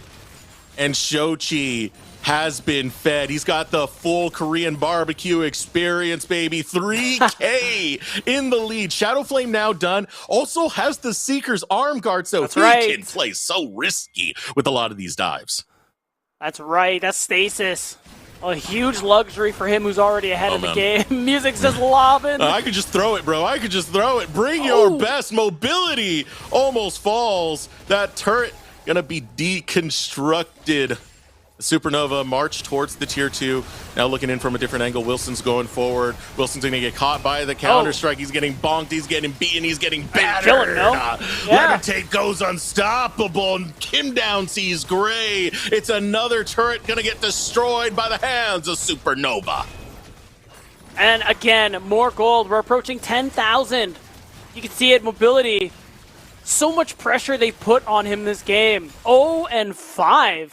Something we rarely see from this player who, again, this is the best year we've seen for mobility, especially in terms of growth. And the fact that they put him in the dirt, oh my God. Okay. Speaking of the dirt. I know you have the Seeker's arm guard, but whoa, I know. Bro. Like, he's ready for it. And that's it, Baron-empowered recalls. We still have at least one good Baron push here for Supernova. They have a lot of gold to spend. We're seeing them polish off some third items, some key components. And this gap is only growing wider. Shochi's so confident that you can see it. He's half health, still here. Doesn't have flash. Teleport.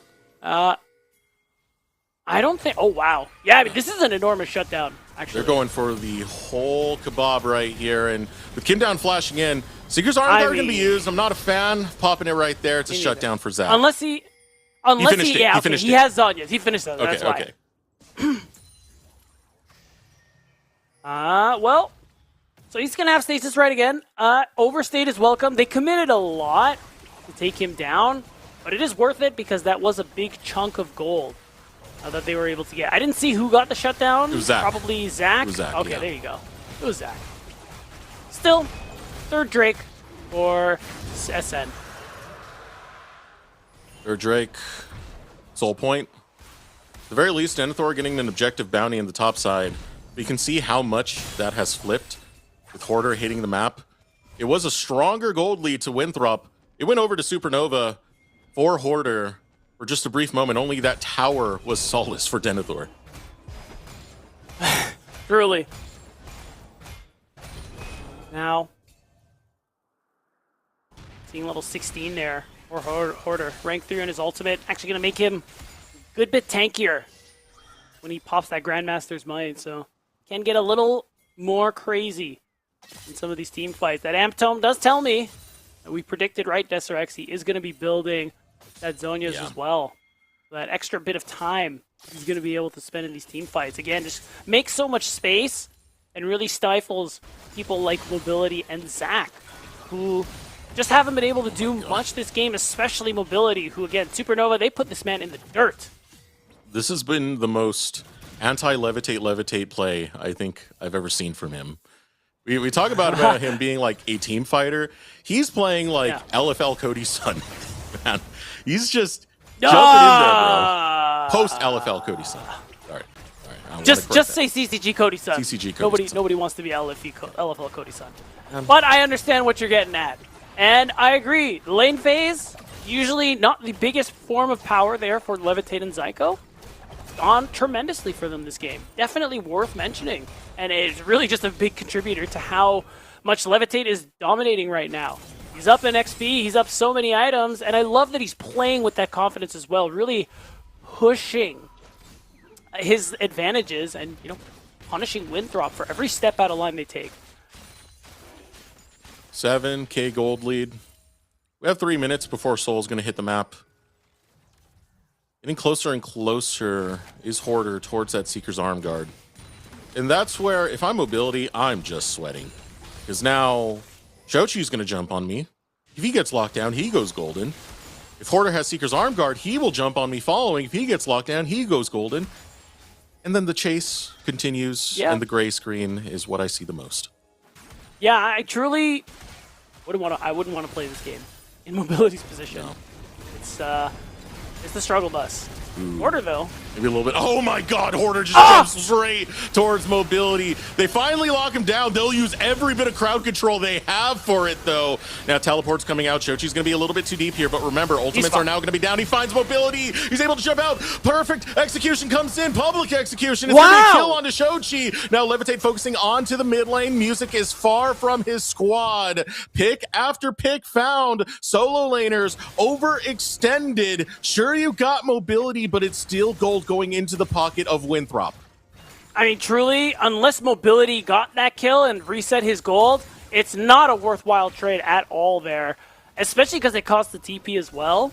I think we just got a little overzealous, feeling our power a little too much. Would have preferred Supernova to just hard push other lanes because of that huge commitment they had to put to get Hoarder out of the picture. But regardless, Supernova still a very commanding position here with Baron up. Gotta be what these teams are looking for. That and this dragon in a minute 30. Supernova's Dragon Soul. So, something to remember. Side lane setup is nice, but you need vision to complement it, and you also need more pressure. We had decent pressure there. You saw Music was pushing over on the top side. Levitate was pushing for that inhibitor, but the vision also does need to complete that because you can't have moments like that where Winthrop are finding windows of opportunity. The wrong one could get Mobility excited for a good fight. He's not, well, he's very far behind at the end of the day. I can't even lie about that, but he did finish his Lord Doms at the very least, so he does damage now. He does. He hurts. Ooh, Levitate you can see it Levitate. Yeah, true. You can see it. Even Levitate spells are doing some pretty crazy damage right now. If he actually gets the auto attack, especially with that Q passive maxed out, woo, he hurts. And he's that's the hard thing too. Supernova have so many threats this game. Yeah. You're worried about Akali. You're worried about Yunara. You're worried about Jax. Go. Teleport coming out as well. Order's coming in from the flank. Levitate's going in too deep. Levitate? Will get cut out in the process. This allows Mobility to get excited, but he needs to run away fast. Shochi picked off in the process. It was too far of an attempt from Levitate. He got way too overzealous, and just like that, Winthrop are able to punish, and they'll take down Hoarder in the process. He'll use the counter strike, but stunned up by the gravitational field, and it's all blundered by Supernova. That is a crazy collapse. Again, Levitate, he's going in too deep, picked the wrong angle, and he went down. He needs to stay alive. He is still the largest form of DPS this team has, but his lead is meaningless if he gets popped out like that. Not only do Winthrop get the dragon, they're going to be able to take this Baron as well. I don't see a world where Music can get the steal, of course. Winthrop are going to be tracking him. Yeah, Kim Down's going to be right on top of Music. Kim Down right now can just go ahead and take out that blast plant. Yeah, that's the move to go for. Zyko's coming around the corner. Ignite's going to be used onto Music. Ignites. Zyko's getting closer and closer. Music wants to take the opportunity. Levitate is now here, but it's too late. Winthrop University grab the Baron, and suddenly look at that gold lead. It was 9K earlier. It's only one. It's crazy. An enormous gold swing here for Winthrop University. And the thing is, you kind of pointed it out. Mobility is 3 items now, and look at his components. He's almost got that Infinity Edge, which really negates a lot of that advantage Levitate is working with. Even now, one reset can still allow Mobility to put out some serious damage in these team fights. So I think it's Supernova. Really, you called it out. They blundered their lead quite a bit, especially with these last couple of engages. All right, here we go. They're going straight for Mobility. Mobility doesn't have flash. He gets knocked up. Mobility's still alive, though, but Shochi will end it. It's a trade 1-for-1. Denethor on the back line looking to fight his way through, but Shochi goes golden, tries to buy time for the rest of Supernova to help him out, but the fight is being brought by the Golden Eagles. Levitate over the wall, has to watch out for Denethor. Counter-strike being used by Hoarder, doesn't find anything. Instead, peeling away will be Supernova. The Eagles flying towards the base of Supernova. They want to take structures. They want to take more than structures. I mean, they could take an inhibitor at this point. They still have the Baron. They have a big minion wave as well. I'm wondering how far that they're going to push this, Eric. It's looking like not far at all. They don't want to take their chances without mobility. Instead, they'll just take away some jungle cams, walk away, spend the gold they've earned, and Winthrop, I think for the first time this game, they had a small gold lead. They got a gold lead into their pocket. They're bringing it back, Beatdown. The Eagles, what was a tremendous deficit. It's missteps coming out from Supernova, getting caught out in the side lanes. Levitate stepping too far forward. It's allowed a huge window for Winthrop to capitalize on, and they are not wasting any time whatsoever.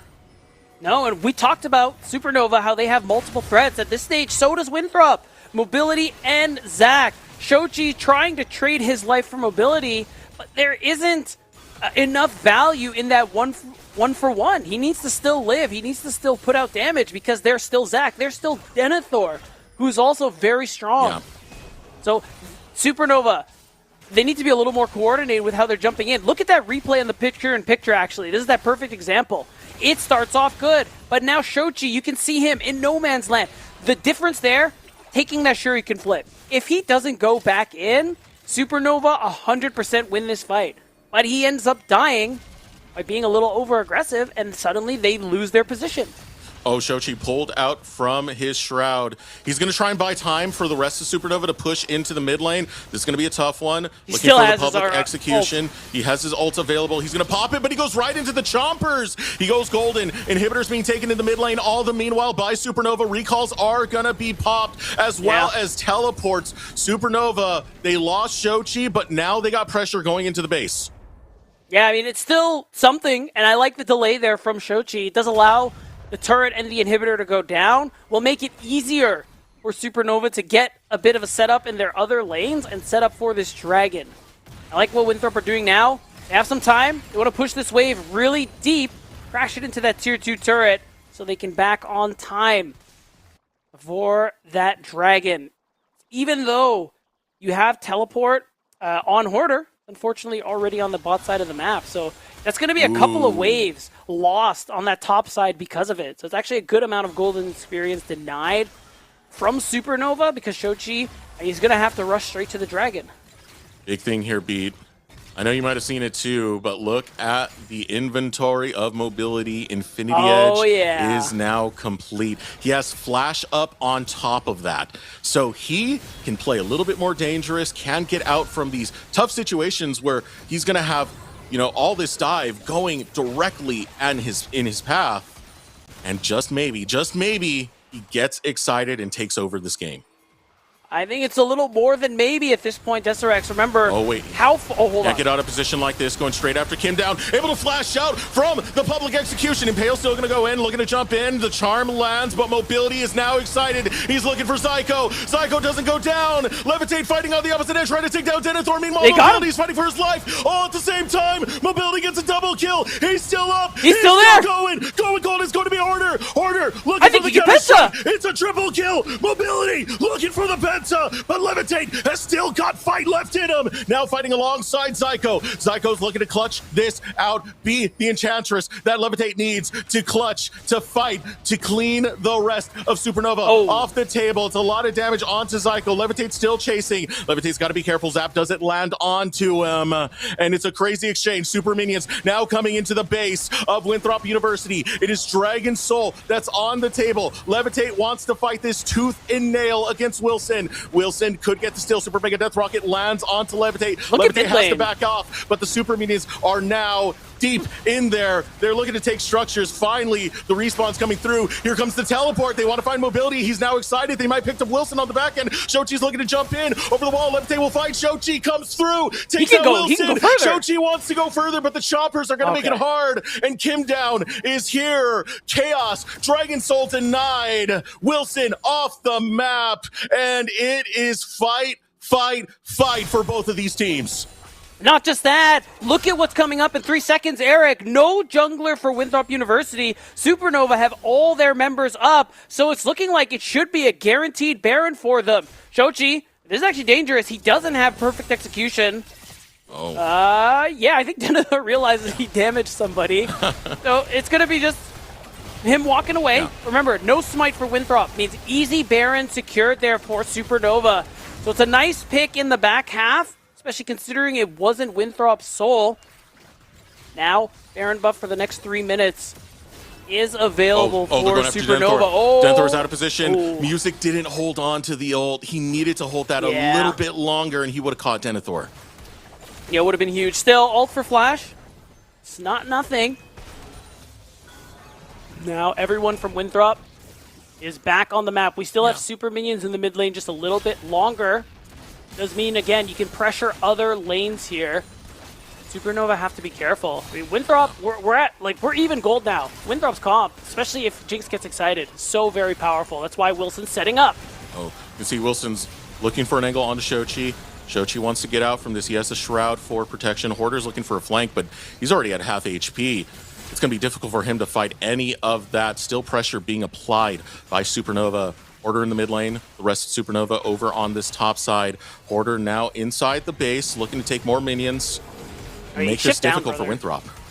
Yeah, there we go. I mean, he really should just maybe escort that next minion wave into the turret there. Just keep Winthrop on their side of the map. It's going to end up pushing itself, so at this point we just recall, spend some of the gold that we've earned, and get back to it. But for Supernova, I mean, they want to keep this pressure on Winthrop. Yeah. Mostly so they can try and secure this dragon in 2 minutes, 40 seconds. You got to imagine for them, they're fishing.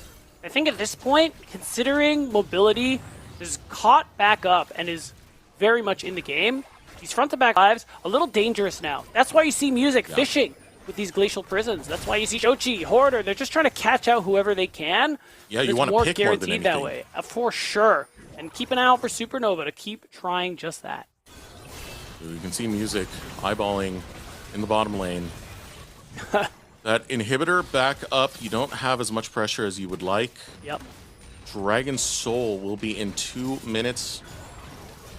Make this a 7-dragon game. Going into the deep waters here. 38-minute mark. Supernova are still able to play the map. They still have the map pressure. They've sent Shochi back to catch that top wave and making sure that every single lane is raining down upon Winthrop. What did I just hear? Did you hear that noise? It sounded like something was completed. Are you talking about that Guardian Angel? No, I heard like a noise, like when you finish like a quest or you get, maybe it was Knight's Vow. Maybe it was Knight's Vow. Maybe that's what I heard. It doesn't matter. Guardian Angel. That's a good thing to point out, though. It is Guardian Angel, and it's also worth noting mobility. Yeah, he's working on his 6th item at the moment. There, the GA is nice because it's gonna make it harder and less worth it to try and trade 1-for-1. You know, the longer he stays alive, more likely he is to get excited. Vision is so crucial right here. Tracking Wilson is big for Supernova. Wilson, more often than not, has been able to kind of play into the fog of war and break out with the Ishtal's impact to catch Supernova off guard. It's been very crucial, and it's going to be crucial when Dragon Soul's coming up. We still have 30 seconds before that. You can see how lit up bot side jungle is. Supernova try and hold control. Oh, here we go. Wilson stepping in. That does get the ultimate at the very least out of Levitate. Yeah, he's walking Teleport up. going to be used. Shochi joining. Yeah, you can see him positioning more forward, just trying to see if he can make use of the fact that he had to use that ultimate. But now instead, Shochi getting pressured. This is Dragon Soul for either team. Shochi looking caught. No, Shochi can't risk that. He's going to use the perfect execution to get over the wall. Now Kim down, looking to jump, and he goes for the back line. It's not good for Levitate, but Levitate still fights his way through, gets chased down, got him. and taken down. Bot lane, now bot lane, bot lane. on the base is Hoarder. Oh, Mobility needs one more rocket to find Music. Arctic Assault gets away in time. Inhibitor falls in the bot lane. Now Shochi stepping up, mispositioned earlier, will give Winthrop the opportunity to get Dragon Soul. I thought Hoarder was going to go a little deeper for that one, but he doesn't. He opts to back out. You said it, Dragon Soul. Even you can see the way that they're walking. They want to push this bot lane as quickly as they can. Leave Denethor to get the bit that's on their side of the map. See if they can start pressuring this tier 2 turret on the bottom lane. Now you can see them. Oh, they got him. Oh no, it's not good for Music. Arctic Salt over the wall. Okay, he's good. This could be a pinch right here. Shochi on the opposite side. It's too dangerous. 5 stack for Winthrop University. They're marching forward. Starting to feel momentum on their side with that Dragon Soul. 45 seconds, still Baron. Yeah, very valuable Dragon Soul too, I might add, especially for Kim down. Already, you get movement speed for using the quickness. Now, you get so much more with that Dragon Soul. It's going to make it easier for him to get onto the back line here before having to even commit his grand entrance, to commit his flash. So it makes him so much more dangerous in these team fights. And I think it's safe to say we're at this point, Eric, where Supernova, 5v5s just aren't their thing anymore. It's going to have to be a pick. It's going to have to be a sort of backdoor because you have 2 inhibitors exposed. One of them is broken. I really don't see a world where they can win these 5v5s anymore. Oh, that just feels bad. So difficult. Even Zach is in a really good place right now. Really good itemization. Yeah. No full build. Still going for the Magi is very big on the Magi's Believer. Love it. But now you have 2 high priority targets. That's not even including Denethor to that regard. Yeah. Guardian Angel for mobility, having that second life is pretty crucial. What picks can Supernova get? How much defense can Winthrop play for their carries? Yeah, I think it's even at this point too, where have Shochi and Hoarder push out these side lanes. See if one side, see if Winthrop throw too many members onto one side. Could use that to either get an objective like the Baron, or potentially take advantage of an open inhibitor and go for that backdoor that I feel is really necessary this game. Because again, straight up 5v5s. Winthrop's going to be up to match point if that's all we get.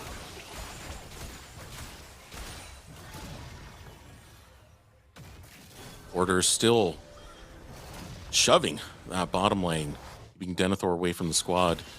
It's very difficult for Shochi to have a significant impact going 1v1 onto Denethor. You have the top lane quest completed, right? So that means level 20 for Denethor. That's more stats that he can take advantage of. Yeah. And be really impactful in a 1v1 versus Shochi. So it's only really Hoarder that can match him. Yeah, I mean, I really like the build Denethor went for, too, with that in mind. Mauve, Malmortius. That magic damage shield will be so good against Shochi. And even the Death Dance, just letting you live that much longer, giving you the opportunity to heal out. And yeah, they're going to make the call. They're going to go for the Baron here, and they're going to leave Denethor to respond to Hoarder, so there's no chance of that back door. He's getting close. Whoa, it's gone. He's getting close. Can he get in there in time? No, he gets charmed up. But what do Supernova have on the back end of this fight? Music is gone. They need to get mobility, but mobility being protected. Everyone around their carry going golden. Levitate tries to jump forward, finds nothing. Takes down the Guardian Angel, but his life is forfeit. Winthrop University will fight against the odds. A 9K deficit. They are not phased. They fell behind in the early game. They put mobility as far down as they possibly could, but they clenched their teeth. They stuck it out, and at 45 minutes, they're running down to the Nexus. Inhibitor going down. Only Hoarder is there to defend. You allowed the scaling of the Jinx. The front to back of Winthrop to come online. The side lane's not played the way you should, and Winthrop will punish. They will be the first team to reach match point. And there it is, smiles, some sighs of relief, because that was a tense one. Almost 45 minutes on the dot here in Game 3. And you said it, Eric. Winthrop, they move up to match point, are now one game away from top 4. The farthest this organization has ever gone, and facing NRG in the lower semis. And it's got to feel bad for Supernova because you had that game in the bag. That was your game to win. And through not really effectively playing your side lanes, getting caught out in really bad situations, it felt like hubris coming out from Supernova. This is something that we've stated multiple times when it comes to Supernova is while they are really good as a raw talent, consistency issues continue to plague this team. Yeah, and I think something we didn't really highlight is how difficult this game gets to a certain point. They had a great lead on the side of Supernova, but you're sort of on a clock because eventually Jinx can catch up. You have a Victor who's going to be incredibly powerful in that late game. So if you don't close out the game by a certain point, this is kind of that inevitable outcome. And I love this precision play presented by Philip Norelka, One Blade. This is just, everybody gets away from the situation. It is actually really ridiculous that nobody died in that play. And this really is just that perfect example. Oh, okay, this play was just ridiculous, by the way, from Shochi. Like, he knew the flash was coming. He channels the E before the flash went off. Like, that's clean. And you know what? These two plays really show you the situation Supernova was in this game, Desterx. They were ahead. They were dominating. They were flexing all the skill we know this team has. But you get to a certain point, we start taking fights we shouldn't. We start investing in fights that are already lost. And suddenly, mobility, 0-5? What about 9-5? What do we think about that, Eric? He's back in the game. And suddenly, we have a 6-item Jinx. And this Victor, who was fine this entire game. Yeah, Zach didn't have that much pressure. It was all applied onto mobility, but he did not rumble under pressure. Diamonds are made in situations like that. Sure. This moment, match point, Winthrop University, one more win, and they can proceed versus NRG and eliminate the second seed, Supernova. We're going to be right back while we get ready for our next game of this playoffs beatdown. The NACL is presented by Philips Norelco One Blade.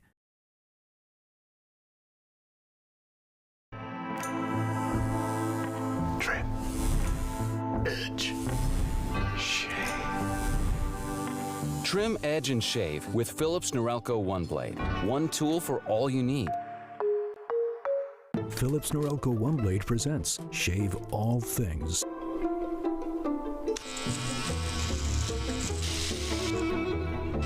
Your style made simple with Philips Norelco One Blade 360.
Trim, edge, and shave with Philips Norelco One Blade. One tool for all you need. Philips Norelco One Blade presents Shave All Things.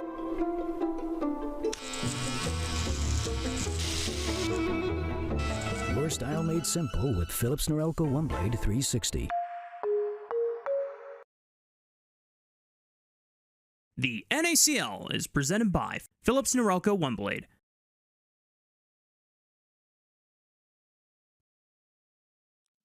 Insane series, absolutely insane series, but Winthrop are now at match point thus far.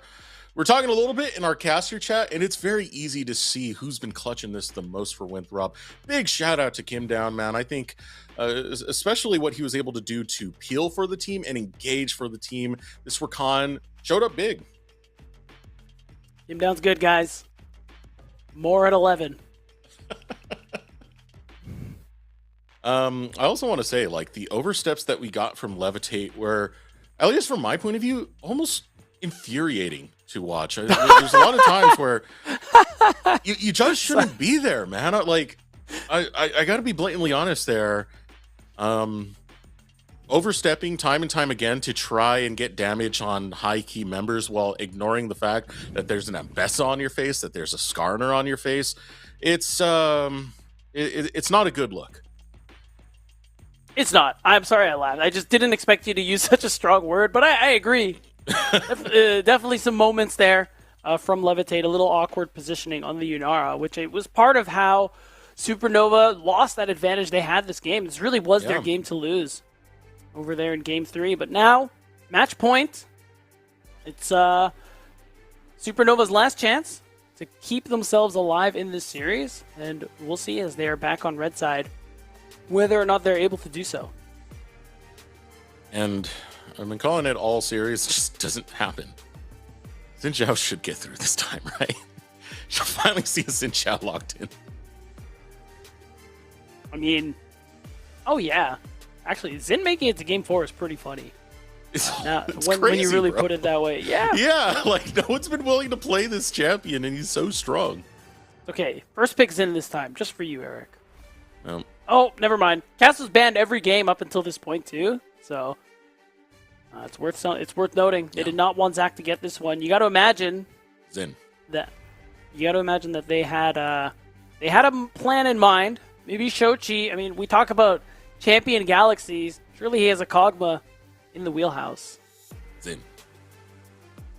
Okay, you get 2 back-to-back picks. Right? It's not. You do, yeah. It could be like. Deal. Yeah, or it's just a hover. Remember, you can't get baited. Okay, there you go. It's actually... You lied to me. I technically didn't lie. I said it was a hover. And it was. They just locked it in, Okay, now Zen, right, Beat? Back yes? me up. Probably. He's in Zhao already. Yeah, I don't know. It's kind of tough because I'm kind of worried about movement when... mobile champions when Cass is in the game. Worry about things like the miasma and stuff like that. But wow, okay, we're just slamming our solo laners. I'm worried about this for Supernova. I'm super worried about this for Supernova. One of the things we've seen in the past, go back to that Maryville University series. At the very end, Maryville go Aatrox for K. Do you know what Denethor slammed when he saw that? I don't remember. Camille. Oh my god. Yeah, I don't know. I feel like at the very least you have to try and take that away. They could just ban it. Because we already have the Corki Nami. It's actually kind of surprising that that's made it all the way to Game 4. Corki Nami's really dropped off, so that's less crazy. That's fair. Yeah. But we'll see. The Senna. Yeah, Senna's a pretty good Levitate pick. When he plays for a more scaling playstyle, it's kind of when we've seen a little bit of the best of Levitate. Yeah. I hate that both of these teams, like last game of the regular season was Maryville for Supernova. Last game played for Winthrop was Maryville, so it's always in the context of that. But it was very hard to get onto Levitate Senna when there was good protection applied for it. I imagine Music would want to go for another tank pick potentially. we'll see as this does shape up, but I really want the Camille to get banned right here. They're already taking away some of the tried and true Denethor picks, so they are focused on the top lane at the very least. Yeah, I think at the moment it's interesting too, because Winthrop, there's a lot of scaling. So it makes sense. You definitely want to get rid of something like the Gnar, something that's pretty good in that mid game. I'm wondering if they want to throw a ban. I don't think what other junglers that Wilson could be looking to play, like another facilitator, just to kind of remove some of those early game options. Right now, Winthrop, they have a lot of payoff in the late stages of the game, but no serious bridge. At least on Supernova's side, like Shochi's playing Aurora, pretty strong lane. Aatrox doesn't take too long to get online. Trundle ban, okay, so that is pretty good. Into something like the Senna, I think would kind of fit that bill pretty well. But they do leave up the Camille, as you were highlighting. But I'm wondering if even that is ideal in the situation, because right now you're seriously lacking in frontline. Yeah, I would be surprised. I think Denethor and Wilson are probably going to go the more frontline engage route here for Winthrop University. At least that's what I'd like them to do. Yeah. You do got to build something up. I mean, for Wilson, he's not exactly the biggest tank player. I'm trying to think if he's played any tank. I mean, Trundle, kind of a pseudo tank, I guess, you know, when he steals other people's stats, but otherwise, it's mostly been fighters for him. I think Skarner was the only one that pops out there, and ooh, maybe a little bit of panic right there as they try and figure out what they're going to go for. It is Leona. I kind of sweated when I saw the Pike for a brief second, but yeah, this does get you some. There was no way that was real. Okay, game 2, Maryville, bro. Like, I don't know what's real anymore, beat. Fair enough, but that was Kim down. This makes sense. You need engage. I love Blitz and isolation. You know, you really need some frontline presence as well on Supernova's side. I think Leona's perfect. Very tanky. You know, engage from distance with the solar flare. Just really easy, consistent stuff. And finally, fourth pick blue side in game 4. Zhao is going to make it through. That's exactly the facilitation we were looking for. Can't believe I forgot it, but here we are. That is Object permanence, man. One part of it. Now, Denethor, I need something similar from you. I don't know if this is the Camille game. I don't think so. It might not be. Yeah. Pressure to have a bit more frontline here. Oh! We forgot about the other tried and true Denethor pick. It is Gwen. I mean, he's made a big name for himself. Literally Gwenethor. Yeah, Gwenethor. That was one of his tried and true ones alongside the Camille. So this is a big pick in his hands, and we're saving it for the counter pick much later down the road before Supernova can figure out what the matchups are going to be. See what Supernova want to go with here. When you're finishing off composition, it's going the direction of Yone. Is Aatrox a jungle jungler? Aatrox? Is that a thing? I know about Jungle Malphite. I know about Jungle Ambessa. But yeah, I think the Aatrox was a bait. I mean, yeah. What? Hold on a second. Yeah, this is a big surprise, man. I actually let me want to see. some I'm on here. Game of Legend. No, hold on. No, I'm already That's definitely never happened in this league. So that's an exciting one. So it does mean that music, they were able to do. Okay, so it has a bunch of jungle games. Yeah. 400 worldwide. All right, there you have it. Shout out CBLOL, the region that's played it the most. Yeah, hold on. I'm looking at season 16. Oh my god, more than half the Jungle Aatrox games of all time were this year. Are you serious? I'm serious. There are like 420 games. 275 are this year. LEC, the big one. A lot of the ERLs as well. Oh no, hold on. This is. It doesn't even say like where it was played in jungle. Okay, well, regardless, it is the Aatrox jungle, so it does allow Hoarder to play. It does allow Hoarder to play the Yone, something that can duel a little more, trade auto attacks, has that opportunity for better showing in that top lane.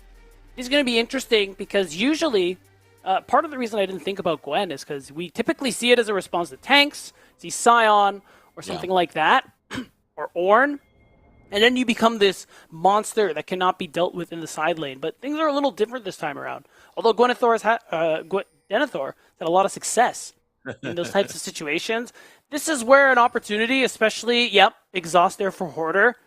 That does mean that he could potentially match Denethor in the 1v1 in that side lane later on. So it does give Supernova some options once we get out of that lane phase. And obviously, you have a lot of dive potential with 4 out of 5 champions that Supernova are rocking.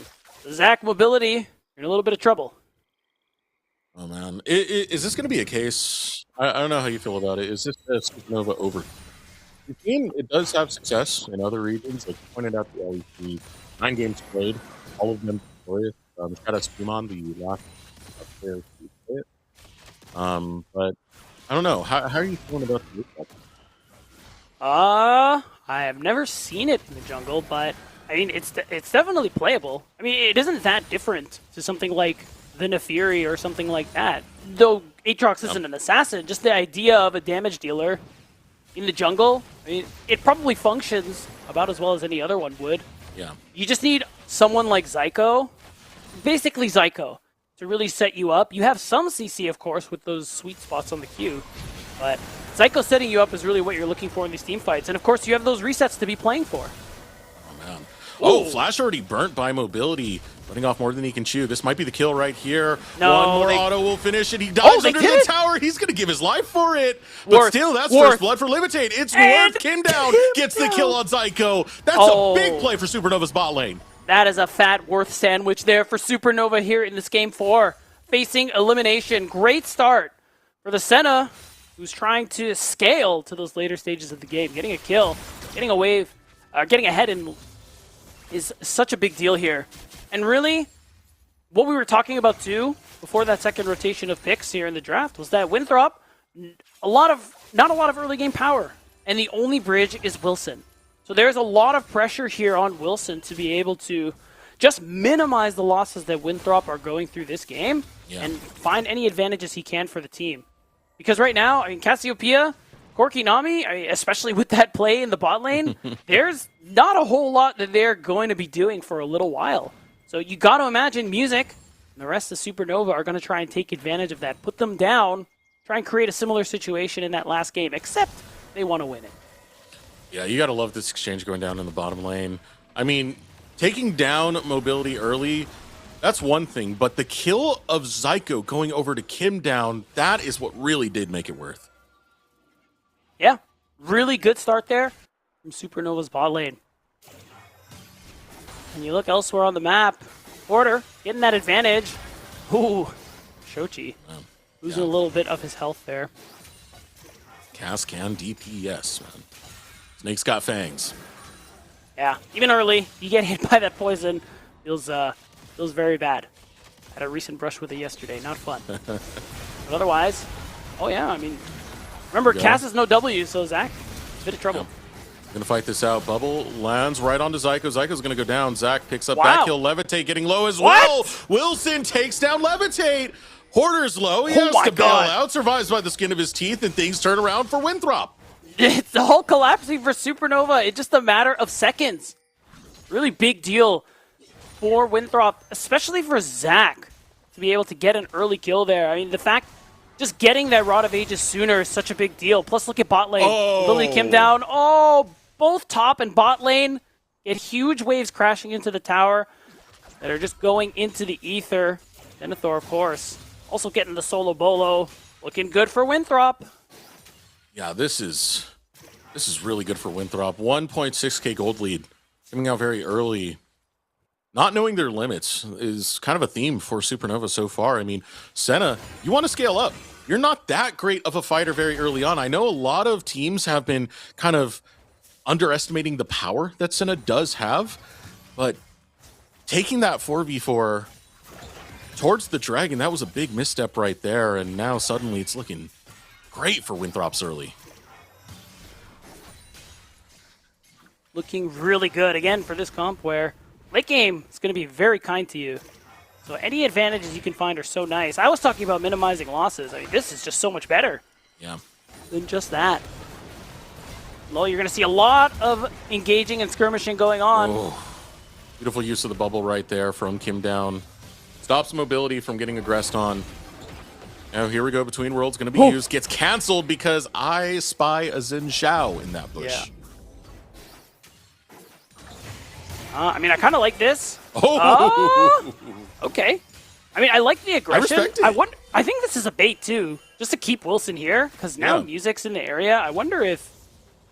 I thought they were going to go for something, but they're just going to abandon this wave, not actually commit to anything. Still, you trade ult for ult in mid lane. Kind of best Shochi could have hoped for. Remember, guys, Supernova, they're facing elimination from this tournament. Lower bracket. Oh, okay, they are fighting. There we go. Going right after Denethor. Denethor trying to sidestep a lot of the damage that music brings, but getting knocked up into the air. Hoarder will get revenge and find a kill for himself. And that was the angle that they wanted. Wasting a bit of Wilson's time mid lane did pay off there, so shout out to Shochi for that one. It's going to be Supernova getting something back. So important again in this game, facing elimination here from this tournament. And in a series where Winthrop won the last 2 games, even game 1, they were winning most of it. There's a serious world where this would be a 3-0 for Winthrop University, and our night would be over, Eric. So now Supernova, only because of that, they have this opportunity to come back, take us to a game 5. Oh my god. The Zenith Blade landed. Shochi would have definitely been following up in the bottom lane. Oh yes. Tricky situation here. Or Supernova. You got to make this really count. Look at some of the scaling that you have. Like, Corki is a pretty monstrous scaler. He gets towards his 6-item build. Cassiopeia as well. It's a lot you have to deal with. So, again, Winthrop having a lead early is really good news for Winthrop and the way this game's going to play out. Oh, wow. Here we go. Order looking for the outplay. Oh my god. I like it. I mean, he lost like 90% of his health. At the end of the day, you didn't have a choice. You were about to get dived, so. It's true. Does get to at least walk away. Didn't have to blow any summoner spells, but it feels bad. No teleport. This means he's going to lose another pretty big wave. Gives Supernova an opportunity to go ahead and get the first dragon. So it is something. But otherwise, Denethor in a really good spot here in this game. Already with that solo kill and an advantage. Oh. Shochi didn't have enough mana to continue the onslaught there. But, oh, guess who has arrived? It's Music. He puts the chains onto the snake, and Zach has to go the wrong way. We'll smite him down and put that grave sword right into Zach. Very nicely done. Good play after the dragon. Does mean that now Zach's going to lose a good bit of experience there. The Kim down, very happily going to pick up. It does mean he'll get to level 6 before Zyko. Could be something they could do with that now that he has access to the tidal wave, but otherwise, it'd be pretty easy for Supernova to also move up, start collecting those grubs. I think you really want to grab that objective, even if you can't get them all. Because the way Denethor is setting this game up, he's going to be a pretty big problem in the side lane no matter what. So denying any avenue for easy gold is good. Oh, flash coming out from Zyko. Wow. Ultimate going to be felt from the top. Zach's low, but not dead just yet. Twofold Hex goes out. My god. The weirding doesn't land onto Zach. He survives. Tidal wave. He's going to be used. Tidal Wave. Knock him on the Shochi. Shochi's getting lower and lower, and he will go to the gray screen as Wilson will take him down. There it is. Kim down, making good use of that experience, and more importantly, great response from Wilson. Does mean some of these grubs will be grabbed, but no, even then, they don't feel confident about even finishing a single one. So really huge there for Winthrop. Means they're going to get the successful play and collect all 3 grubs. Oof. Order lost a lot for that one, and it ended up being for nothing. Yeah. And all the chaos happening, again, Wilson really likes to facilitate his mid lane. He's really good at staying in tune with Zach, getting kills in the mid lane, and making sure that even though Zach might not be the best laner in the league, he's always going to come out with something that can help Winthrop pretty much steamroll ahead. That's right. Now you can see Hoarder trying to get aggressive, but man, he just does not have the damage. Yeah, I love seeing that. Oh, it's pretty bad for Levitate. It's getting turned around thanks to Zyko jumping in. Yeah, I always love seeing that Gwen is immune. It's a fun life. Oh. A bit of a dance right there. Yes. Let's call it a dance. At least He did, even though he spent a lot of time, was able to cover for Hoarder, allow him to get his back off. But otherwise, now Zyko's hit level 6, has that Solar Flare. I'm looking for him to be the one to kind of set up that next play, whether it's a 2v2 bot or another play into Zac in the mid lane, as he's still flashless. Either way, big opportunities there, but it is bot. Shochi's here. Solar Flare comes out. They're focusing straight onto the Nami right away. Doesn't even get to play League of Legends. Kim Down is gone. Just unplug your keyboard, bro. Yeah. Go next. Nothing really for you to do. Easy secured kill. And much needed play there for Supernova. Oof. But Zac is scaling, bro. He's up 15 CS. Oh, and is it going to be the 11-minute Rod of Ages? Let's see. Waiting for it. Look at his inventory. Yeah. There it is. Good stuff. Good stuff. Yeah, so by 21 minutes, we will have that fully stacked. And it honestly puts Zac in a really good place with this Cassiopeia. You're going double scaling. You have the CS lead. You have a kill and 2 assists. This is where you want to be. You have the lead, bro. Basically every category. Looking good. The lead, yeah, you know, the CS lead, the experience lead, the gold lead, the lead. Lead. Yeah, you get it. You know what else you get, Eric? What else do I get? The Dragon's coming up in a minute. Oh, I thought you were going to say something like a close shave with Philips and Relka Windblade. Honestly, would have been a good sponsor, if, you know. if they send me one, I will start saying that. Dragon up in 40 seconds. Still Zac in a pretty good way. It will allow Music a bit of time to path downwards. His top camps are fully cleared and done. His blue buff is the only thing that's up and available for him. Music can visit over towards this mid lane and then proceed to transfer that towards the Dragon. Yeah, things slowing down. Music looking for an angle here. Keeping clearly an eye on Zac's flash, knowing that it's coming off of cooldown very soon. Oh, Hoarder. We're back here. Yeah, look, Music is coming. Can Hoarder do it again? Yeah, we're waiting for the attack to come through. Here we go. Ultimate going to be popped onto Wilson. Hoarder looking to escape the grasp of Wilson and leaves them to Music. It's a shutdown for the jungle Aatrox jumping through. Hoarder's getting low. Denethor is taking a little bit off the top, says he doesn't need that one blade. And Music's got one blade to put into him. Shochi jumps forward and takes the kill. Wow. Nice skirmish there from Supernova. Getting the flash out of mobility as well. Both summoners actually on the other side of the map. So we're winning all over the place here for Supernova. Again, a much good response from Music. Much needed. Would have put Hoarder in a really bad position had Wilson successfully gotten that dive off. Yeah. But instead, he responded. Shochi was in the area. And they were able to turn that into a huge win. Much good, B. Much good. Much good. Much good. Yeah, that's a nice turn of events now for Supernova. All these early missteps, it definitely did hurt them, but now they do take the slight gold lead. The only place that has a gold lead is Kim Down, and that was a result of the kills traded very early on during that first blood under the tower. Here we go. Maybe a little bit of a chase onto Zac. There is a control ward there, so he's aware of it. He has flash too, so we're just laying out some pressure. This whole exchange delayed that second dragon from going down, but of course Winthrop now, after getting back on the map, are going to get that first touch. No World Ender makes it really hard, I think, for Supernova to really go for anything, so it's just a little bit of information, trying to take away some space, but ultimately it's not going to amount to very much. We're one dragon apiece, no one is close to Dragon Soul at all. And we're just going back to farming. Ooh, I kind of fear what Gwenethor can do in this game. He's good. Dusk and Dawn is now complete as well, so that's a pretty significant spike for Gwenethor to do some work. It was really crucial that Music was in that area at that time for Hoarder.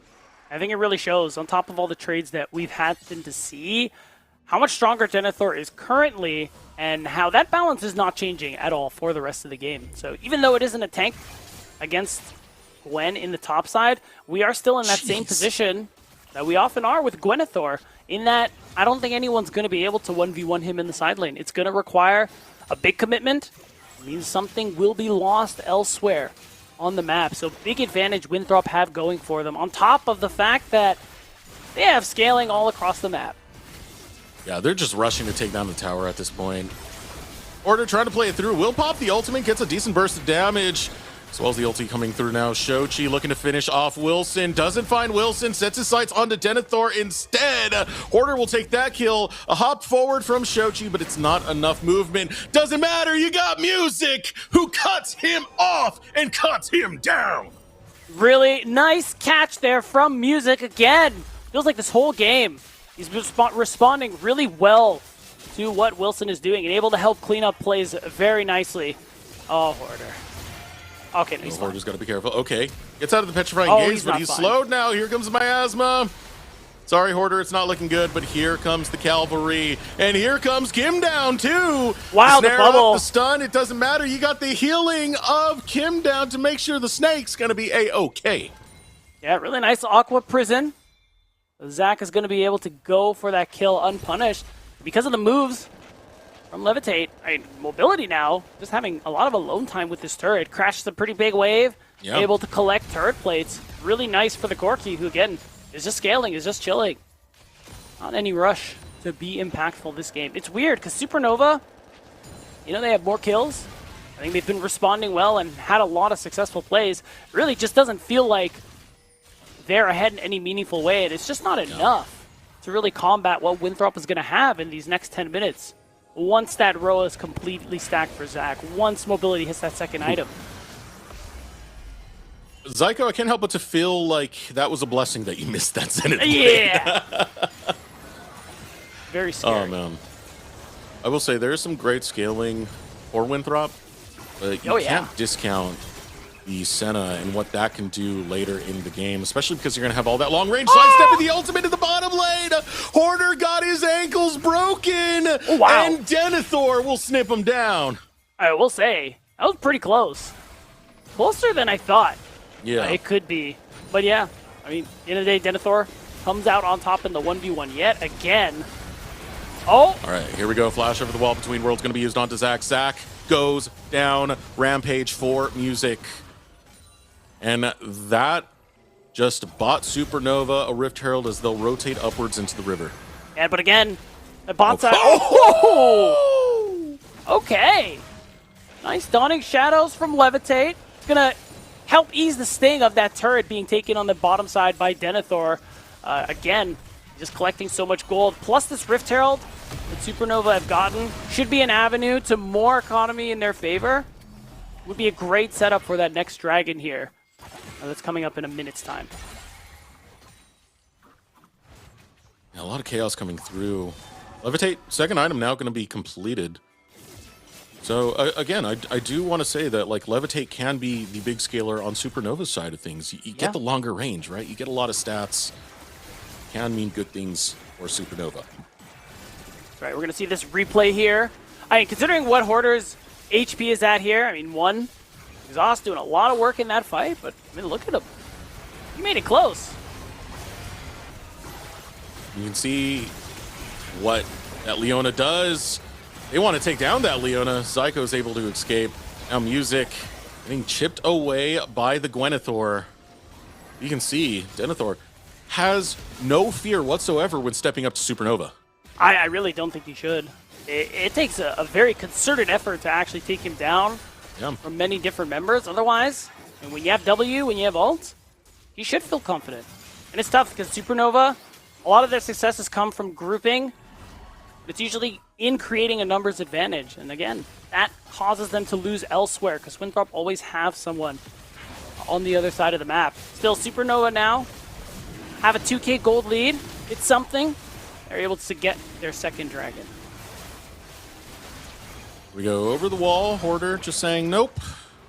No, sir. Figured out who that was. Oh, Big Denny? Yeah. I'm going to go get the I gotta dragon, go. buddy. Wow, look at the time. Guys, don't we have a dragon to take? Let me help you with that.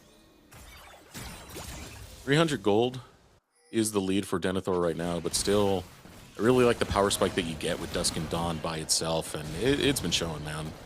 Levitate kind of duking it out a little bit with mobility. Every time Zyko's here, you can expect Zyko to be looking for an engage, and He's fishing. mobility knows that as he Valkyries away. I respect it. Again, You got to keep fighting as Supernova. So I like that they're looking for it. You can see the replay. That last fight in the picture-in-picture. A lot committed, a lot gained. Right now, again, it just amounts to this 2,000 gold lead. Oh. Yeah. Oh, here we go. Ultimate going to be used. Wilson has been targeting Hoarder over and over. Dawning Shadow comes through. It buys Hoarder some time. Now Teleport going to come through. Ooh, Wilson. Sorry, it's Shochi, and he's going to go on a killing spree. Good response, and Herald going to collect some plates in the mid lane as well. No kills gotten from it. Still, it's gold, it's pressure.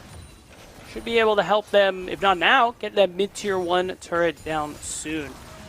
You even pressure this bot tier 1 turret. Denethor is only recalling now. And you can see Shochi is getting that wave in. I don't know, but he also wants to recall. Yeah. What the? Whoa. What was that? This is the fastest snake I've ever seen in my life. Are those tier 3 Swifty boots? Yeah. Okay, so there it is. Tier 3 Swifties, cast passive, he's level 14, and teleport. It makes sense. Whee! It's disturbing, but it makes sense. Yeah. Zipping and zooming, that was very disturbing. Yeah, I didn't like that. Now I know why people don't like snakes. Also, I'm going to keep pointing out Levitate in this game because he is one of the stronger leads right now. I mean, 1.6k. Very close to the third item being completed on top of that. You know, he's been stacking his souls. He's been taking his vitamins, doing his homework. This time no longer just running into the face of Winthrop University. Right. And I mean, that does bode well for Supernova. Well, the game's not over. But Winthrop wanted to be. 22 minutes. I mean, they have a lot of DPS. So it could just be an attempt to sneak it while you see them back off. Yeah. They definitely don't want to be... They don't want to have a fight at this stage of the game at the Baron. But it is something it's worth noting that they could do that if Supernova aren't careful. They do have a lot of DPS between Gwen, Corki, and Cass. Levitate eating a rocket. Good chunk of damage onto him. Wilson, the sidestep, gets away from the chains, but he still gets caught by the Solar Flare. Ultimate gonna be used. Wilson's down, and Hoarder gets out. A great snap engage. Now Shochi's got to be careful. He goes onto the backside of the Between Worlds. Zach looking to bail out. The poison ticking onto Shochi will not kill him. He survives. I'm kind of surprised we commit the World Ender there. I was really about to make this whole point about how, wow, they didn't use too many ultimates. They had a very successful fight. We weren't able to do much else with it. Still, you're in the area. Music looks like he might want to go for the dive, but instead, they might want to try and take this Baron. I don't know if they take this too quickly. Yeah, I mean, Wilson's still on gray screen, though. Shouldn't be able to come here in time. It is slow, though. Yeah. And with these teleports, this is dangerous. I mean, Zach is a little low now. And they can just jump on the teleport of Denethor. So Denethor getting caught right out of the teleport. Exhaust going to go down onto him. Shochi looking to burst out mobility. Now Denethor over the Raptor wall. Tries to find his escape, but you just find the timeout corner. You're put to bed by the Yone.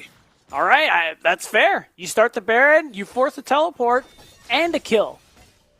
So it really doesn't cost Supernova much. Very high value play at the end of it. And perfect timing, too. They can recall. Map's in a pretty decent state where they should have a good angle to make a play for this dragon. It will be their soul point as well. And I think this is one of those moments, Eric, where I think Chemtech Soul is pretty good. Because remember, with the Chemtech Soul, when you're below half health, you have 10% damage reduction, and you do 10% more damage. Yeah. And I think with how much damage Winthrop's composition does, I think it's pretty useful. Pretty useful. One of the things I kind of forgot to mention during the draft, it's very common with Yone, is that it just gives you a slight teamfight edge. You know, when you're able to pop his ultimate, get it onto the back line. We've seen with some of these exchanges where Zyko leads the charge, it kind of takes the rest of the backline out for Winthrop University from being able to respond to, you know, some of what's going on. And I think it's working out pretty well for Supernova right now. I really do like it. Yeah, it's looking good. They've been able to, with one successful play after another, very slowly build themselves up to this 4,500 gold lead. I think you rightly pointed out Levitate being a large part of that advantage, and Senna, no matter how much, you just keep giving her time, she's going to keep getting stronger. So that is a late game win condition for them. And now, oh yeah, okay. Supernova might be looking for something here. They push forward. Solar Flare doesn't find stun, only the slow. Hoarder goes in, but not going to get the ultimate onto Wilson. Now Hoarder is low. Ball is in Winthrop's court, and that's why they're positioning forward. Levitate waiting on those cooldowns to find some healing back. Chipping away onto Wilson. Between Worlds going to be used. Shochi looking to bail out, though. Has to escape. Tidal Wave gets used by Kim down. That's good. And no one going to go down just yet. A lot of Winthrop's ultimates are gone. The only thing left is the needlework, but Music, crucially, still has the World Ender. So there is still a real world where Supernova can take a winning fight. They're looking for the angle. They're waiting for their cooldowns. And the good thing about this chip damage, too, that it makes it a little easier to allow them to take this dragon. Winthrop loses a lot of their health. It's hard to respond by taking the Baron. So instead, it's recalls. Supernova get this dragon. It's their sole point. And they keep themselves ahead. Music's been doing a lot of work. 5-0-4 on this Aatrox. And very impactful, positioning at the right place, right time to especially help out Hoarder, who Wilson was continuously pressuring as Shochi has to flash away. Puts himself in a bad spot. Loses his flash for it. Yeah. 3.6k in the favor of Supernova. That's right. Now, Winthrop using their time, take away some resources, get that top wave pushed in very deep. Hoarder, while he does have his third item, or rather second item, excuse me, still very difficult for him. Be alone in the side lane as he has been, but now Supernova getting their members back on the map. They want to walk into their own jungle, but I don't think they feel confident enough to fight. You just got to let that go. Yeah. Oh, but a fight might break out nonetheless. Nice use of Between Worlds. Jochi, that's the thing about the Aurora, right? She's very slippery. Across the veil, where is she? She's invisible. It's also a dash, by the way. Yeah, and Between Worlds gets you on the opposite side. Go ahead. Yeah, and the thing with Winthrop too, one thing we did point out with this comp is that, you know, no reliable hard engage actually exists here. You kind of have Xin, who can get on top of people, slow them, but it isn't the same as like a Leona, a Nautilus, a J4, whatever the case may be. So that's part of what's allowed Supernova to be really slippery overall in these comps and play these really long extended fights balanced around some of their cooldowns. And going to see the precision play by Philips Norelco OneBlade. It's that play around that mid-tier 1 turret where, man, I mean, one thing, Shochi is just all over the place with that Between Worlds, but they... Oh, it's funny. That was actually the play where I didn't think Music needed to use his ult, but overall that play was successful. It was still good. Yeah. Again, the Fate Sealed of Hoarder was pretty big in that. A lot of the backline just got caught in that Fate Sealed. I think if you don't land that, that's Shochi probably dead. Yeah. It'd be a little more damage onto him. Mm-hmm. Yeah, we saw it too. Hoarder missed the ult. Supernova has to back up immediately. Music's fine. As the dash. But it's pressure on the map being lost a little bit while Shochi is able to push that top tier 1 turret. It's a lot of gold. And I think a third item would do him really well. It's because he plays just for these combos, burst damage. If he's able to get on top of mobility or Zac and just get his full combo up, just more likely to either kill them or just remove them for the fight, especially with Storm Surge. We're just going for huge burst damage here.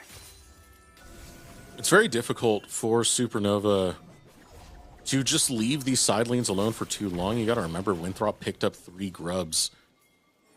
That's a big part of why Zac can just be there as teleport available. But now Supernova want to collapse onto the Cassiopeia. Music is coming over the wall. All in the meanwhile, Shochi sidestepping the wind becomes lightning. Now focusing on to Wilson. Zac playing on the side. Chain goes out. Doesn't really catch him. Petrifying Gaze able to stop Music for a little bit. Music's getting low. Flashes away from the bubble, but Zac is able to clean it up. 1 kill goes out to Winthrop University. Zyko on the run. Shochi on the run. Hoarder on the run. Taking a lot of damage on the way out. The rockets landing flush. A bit of healing coming through from Levitate. But a play that Supernova called goes awry. Yeah, really well played there by Wilson to keep himself alive long enough First team to get that kill on Music. Popped his maw, and oh, guys, we're overstaying. Oh, it's an overstay from Huge Shochi! shutdown! And Denethor eating that Grand Slam with Denny's, man. He chases Supernova. And what a bag there. 1,000 gold shutdown for the Gwen, who is already so strong. Actually, a really big pickup there. And a big gold swing as Winthrop get this gold lead down to 600 gold. That's nothing, man. And what little advantage Supernova have been able to very slowly build up play by play is eliminated in one fell swoop there, Deserex. So that means they're not getting this dragon. And now Supernova have to be careful for these next couple of minutes because we talked about big scaling elements for Winthrop. And mobility's at his third item and change. He's very strong. Yeah. Zach's fully stacked the Roa, fully stacked the Seraphs, even partway towards his third item. So he is also completely online as well. So we're already at this game state where you're not in a position to make mistakes. Oh, Here we go, going after Hoarder. Fate Sealed going to be used to try and bail himself out, but no. Gone. He has to return, and it's to his demise as Mobility times it beautifully. Oof, that's tough. Really just waiting for your own death there as you're waiting for the Soul Unbound to expire. It was easy dragon for Winthrop, and no response available for Supernova. They can't trade for a Baron. Can't really interact with any wave outside of maybe top lane. And I think this is the beginning of the end here, Deserex. This game was already very tenuous and difficult for Supernova. Now, in this position, it's only so much harder. I mean, look at this. Yeah, they're using all their abilities to get away. Oh. As Zyko going to take the brunt of the damage. Does have his W up, but it does time out. Continue chasing onto the support of Supernova and then focusing onto that tower. Supernova are getting bullied away, and you can tell Winthrop are feeling the tides turn. You can tell how close they are to reaching the highest placement that this program has ever seen in the NACL. Showing up on a phenomenal season. This is Winthrop's game. Supernova fighting for a way back. And honestly, Eric, I don't know. I honestly don't know if there's a way back. It's really hard. I know you have this win con with the Senna, but you really haven't been able to make good on it, especially when Zach, Mobility are so strong. Denethor, there's so many threats on this team where you step one bit out of line, you lose your entire health bar here. Yeah. I think the next dragon might be what decides this. By then, Levitate should have his Infinity Edge. Levitate is unable to make an impact with that. I don't know what is at that point. I think that might be doom and gloom. Supernova really need that soul, and they really need that fight. The problem is it's time.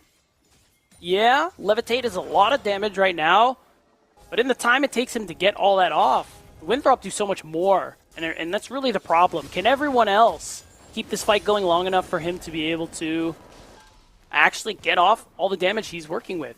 And so far, that answer is no. It takes really particular kind of fights for Supernova to be able to get it. Usually a pick. Yeah. Some pretty crucial cooldowns are gone, like the Miasma, or the Aqua Prison, or even the Tidal Wave. And then you jump on people with those conditions met.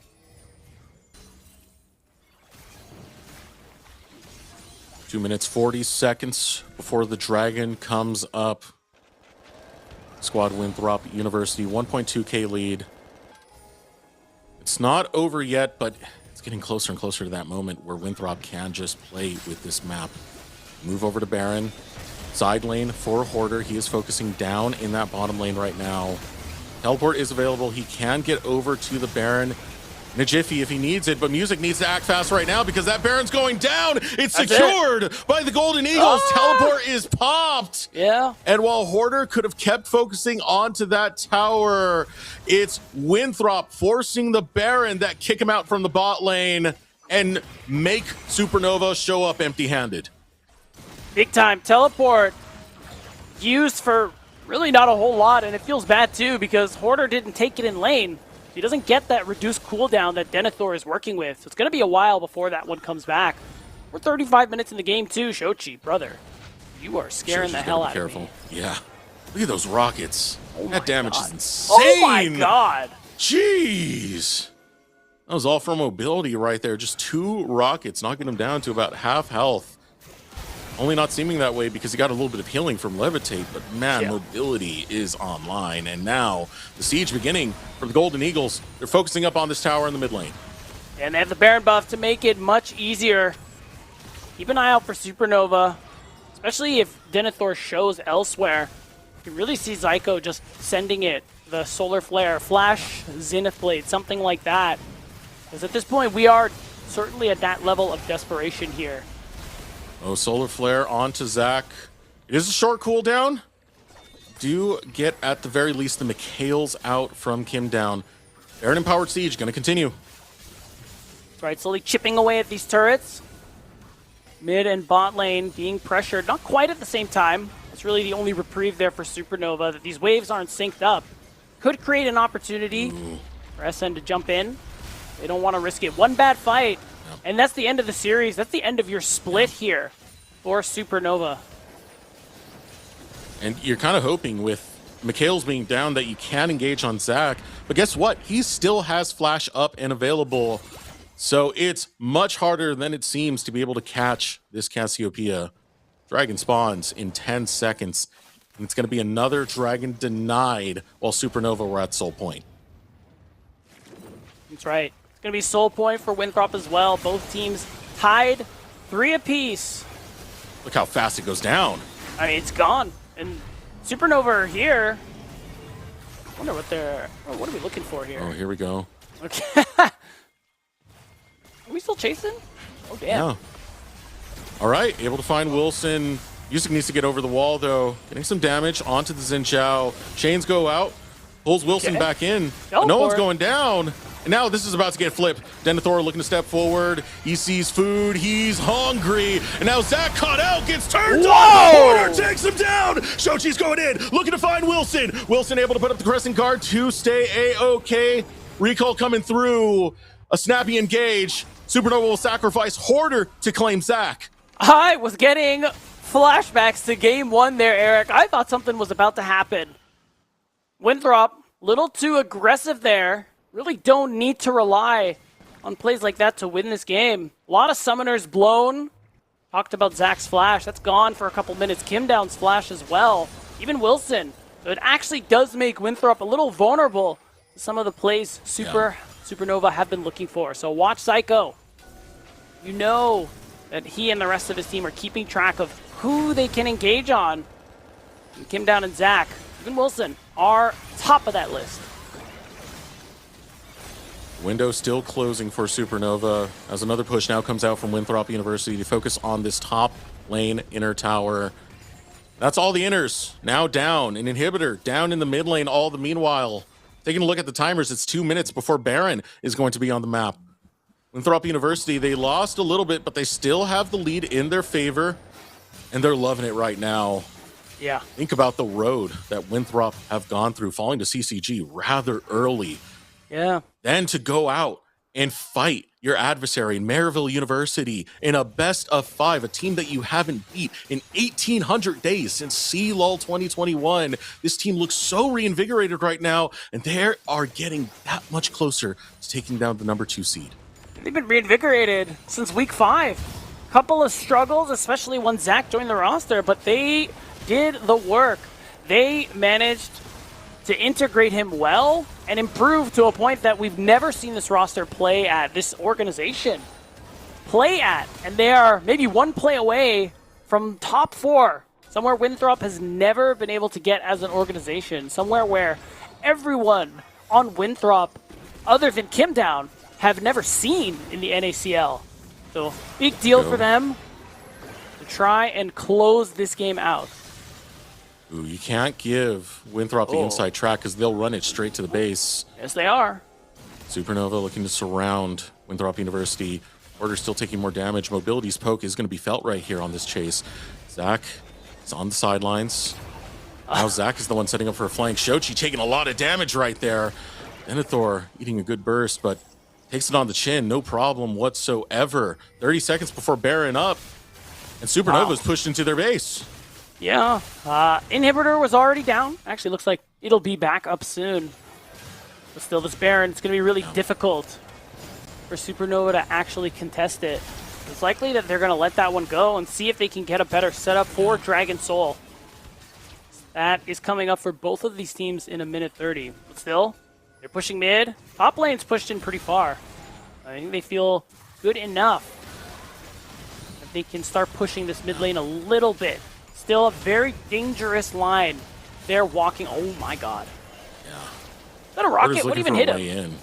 It was a rocket. Yeah, oh my god. Those rockets are doing work, man. Dude, Corky, man. Yeah. Welcome to late game Corky. Yeah. Corkster is nothing to ignore. Aaron started up, Winthrop University. 2-man. And Supernova. For a lot of these players, you know, you look at Levitate, Shochi, this is one of the highest regular season finishes they've had. So to lose right here, right now, after a regular season ending out in second place, I can imagine it'd be catastrophic for this squad. So they're looking to rebound, but look at the poke they're going through. Look at the pain they're being put through. Denethor hopping right onto music. Here we go. Fate Sealed coming out from Hoarder. Looks to try and find Wilson. Has to bail out. And Guardian Angel now going to be popped. Levitate going after Wilson. Guardian Angel popped once again. Now Denethor's getting low. Here comes Sochi. Finds back. Suddenly Supernova. They don't want to see their season end. They want to fight tooth and nail. Supernova say, we're not dead yet. Surely they can't keep getting away with this. Just like in game 1, they clutch out a team fight from a losing position. 40 seconds, 50 seconds on some people.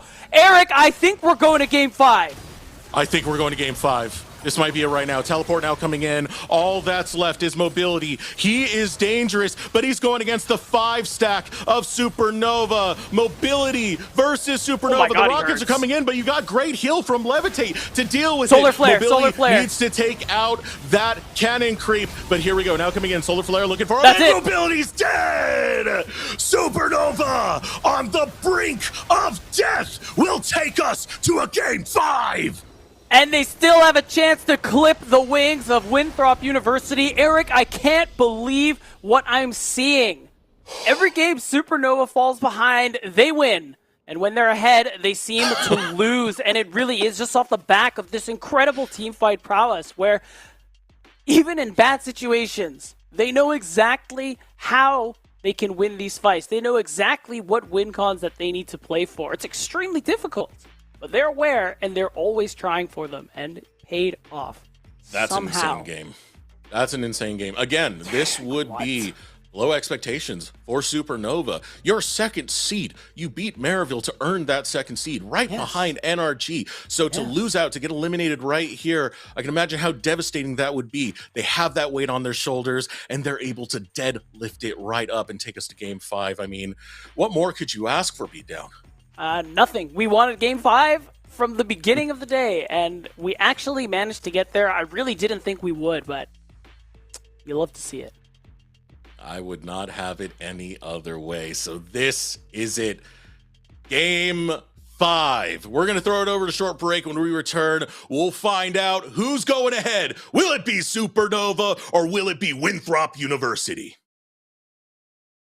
The NACL is presented by Philips Norelco OneBlade.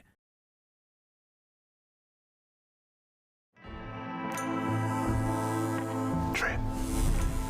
Edge. Shave.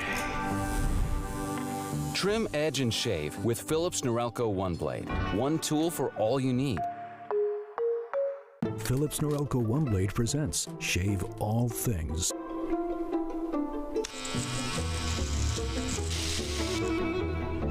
Your style made simple with Philips Norelco OneBlade 360.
Trim. Edge. Shave. Trim, edge, and shave with Philips Norelco One Blade. One tool for all you need. Philips Norelco One Blade presents Shave All Things.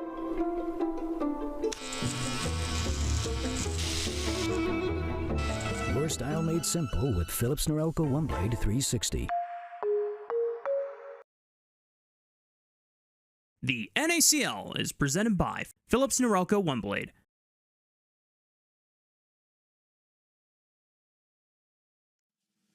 I wouldn't have it any other way. When we talked at the start of the day, we said we want this to go to a game 5, and here we are. Supernova, brink of death, about to be eliminated. Shochi clutches. We see the power of that late game Senna, and suddenly here we are. Supernova take the win and bring us to game 5. They do, and wow, that is a lot of damage Mobility had. Definitely a feels bad moment, most damage in the game. And to be fair, he was pumping. And for the most part, there was a long time where it really just seemed like Winthrop were going to win the game because most of these team fights were going so well for them. And the bar of execution for Supernova just continued to raise, but they met it every time, just like they did in game 1. Really just good team fighting for them overall. And again, like I said before we went to break, they very clearly understand what their win cons are to win any given team fight, and they're always shooting for them. This was an insane game. LPL Gold Graph. Yeah, LPL Gold Graph.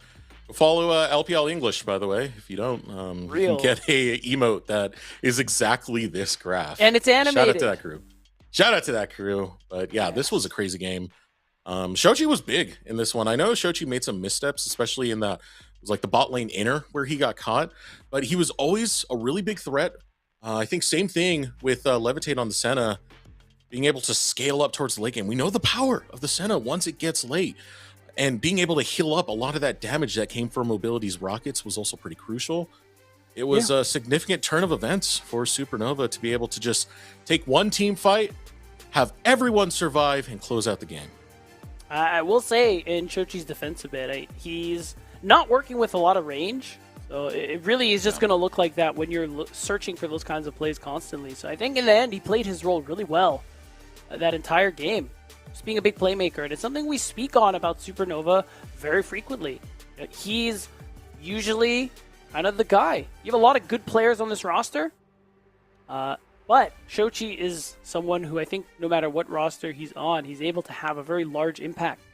And I think last game was a perfect example of that. This is where we're in the deep end now.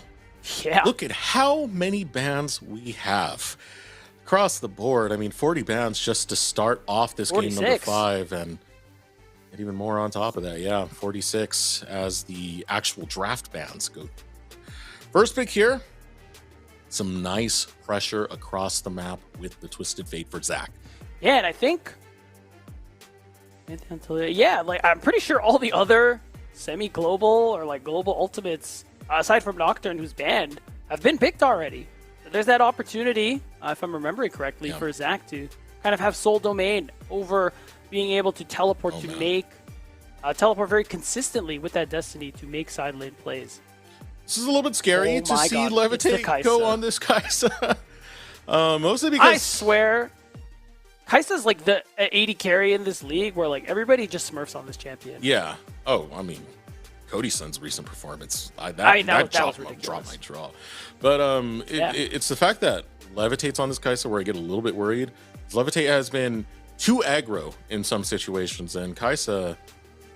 You press that ultimate, you're suddenly in the back line without a paddle, and you better fight your way through it. Yeah, I will say, though, Shochi locking in that Silas, so it is a way to match that Destiny there with the hijack, is a bit of a dive buddy there, so I'm sure Levitate won't be going in alone. I think that would be crazy.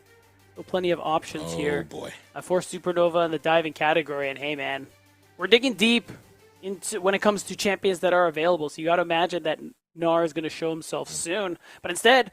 Bot lane focus here. Aphelios for mobility. It's going to be the Aphelios Milio. So very lane dominant. A lot of range to be playing with. It's going to be very sad for Levitate and Zyko, I think, considering the Kai'Sa's already committed to. It's going to be a hard lane. Man, I'm going to be honest. This is where all my draft notes just kind of go out the window. Yeah.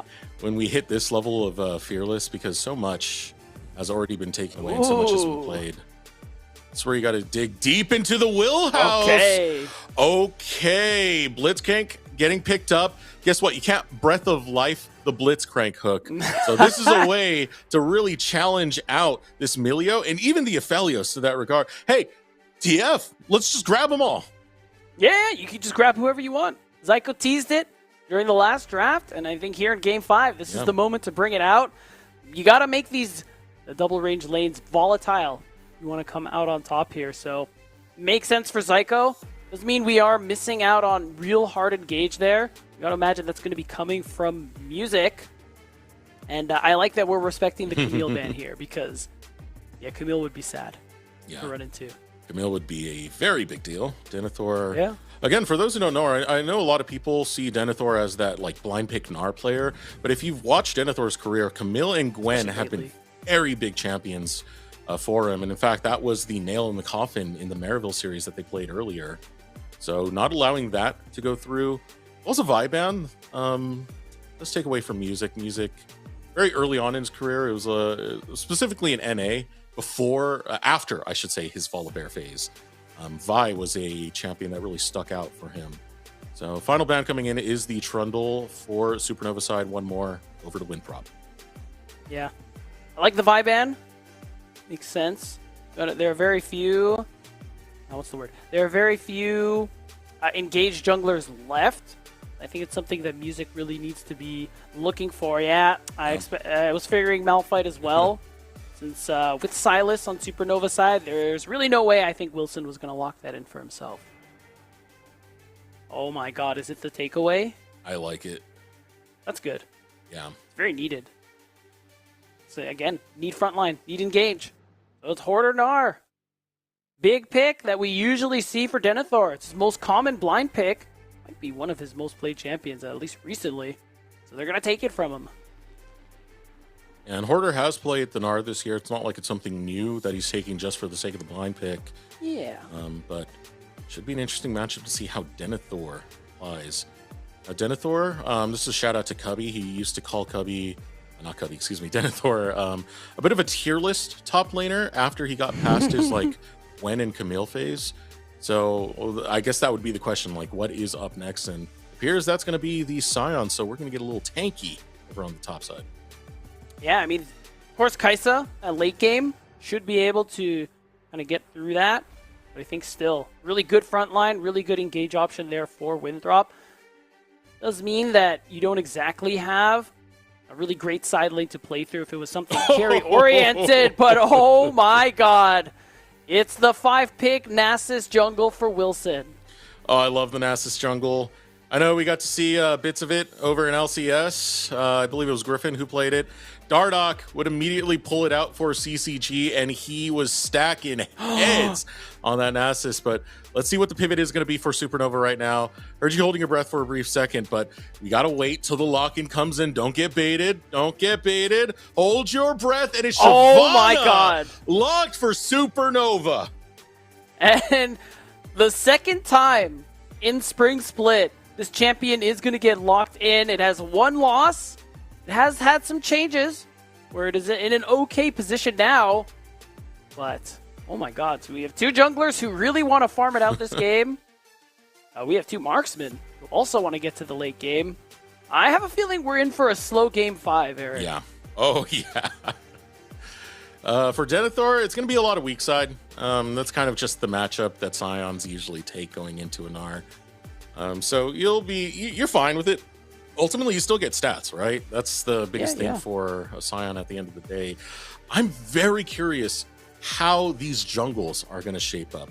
You know the power of the Nasus in the jungle, and we see far too little Shyvana picked in NACL specifically for the jungle, so I'm pretty excited for this one. It is exciting. I think it offers you, I mean, at the end of it, you do a good amount of damage later on into the game. I'm pretty sure the most popular build now, I'll double check when we load in, is more magic damage oriented, so you build a lot of AP. Yeah. But I think the thing that I really like for Winthrop is that you have a good amount of lane pressure, as long as they're able to dodge blitz hooks, in mid and bot lane. And it's going to make it easier for Wilson to even get aggressive if he wants to. I have a feeling these junglers are just going to farm their own sides, but you never know. And I think the Nasus is really good long-term because 2-3 items deep, who's going to kill Nasus other than Kaisa? Yeah. So that means you only really have one target to wither. And by then, you're in the range of Nasus, so that wither is going on the Kaisa. Yeah, exactly. So, oh, man. I think that's a problem that Supernova could be running into. But, of course, you can do a lot of damage to Winthrop's backline as well. That's the beauty of the Scion. You can soak up a lot of damage as well. So I think in terms of 5v5 later on, I like what Winthrop has. I think slightly more once we get to the late game. But, as always, Supernova, they have ways to play. They have ways to win. It's just going to be tough. Yeah, I'll echo that sentiment, Beat. I really do like the composition for Winthrop University because there's much more clear win conditions. There's quite a few of them you can play around. I like the presence that Zach is going to be able to put on the map with his Twisted Fate. Of course, Shorchi can match it with his ultimate as well. But that late game scaling is a big thing for the Aphelios. As we're finally here, Game 5. Again, I wouldn't have it any other way. Fallout here. In this game, it is elimination. It is 5th place. Both teams want to move on.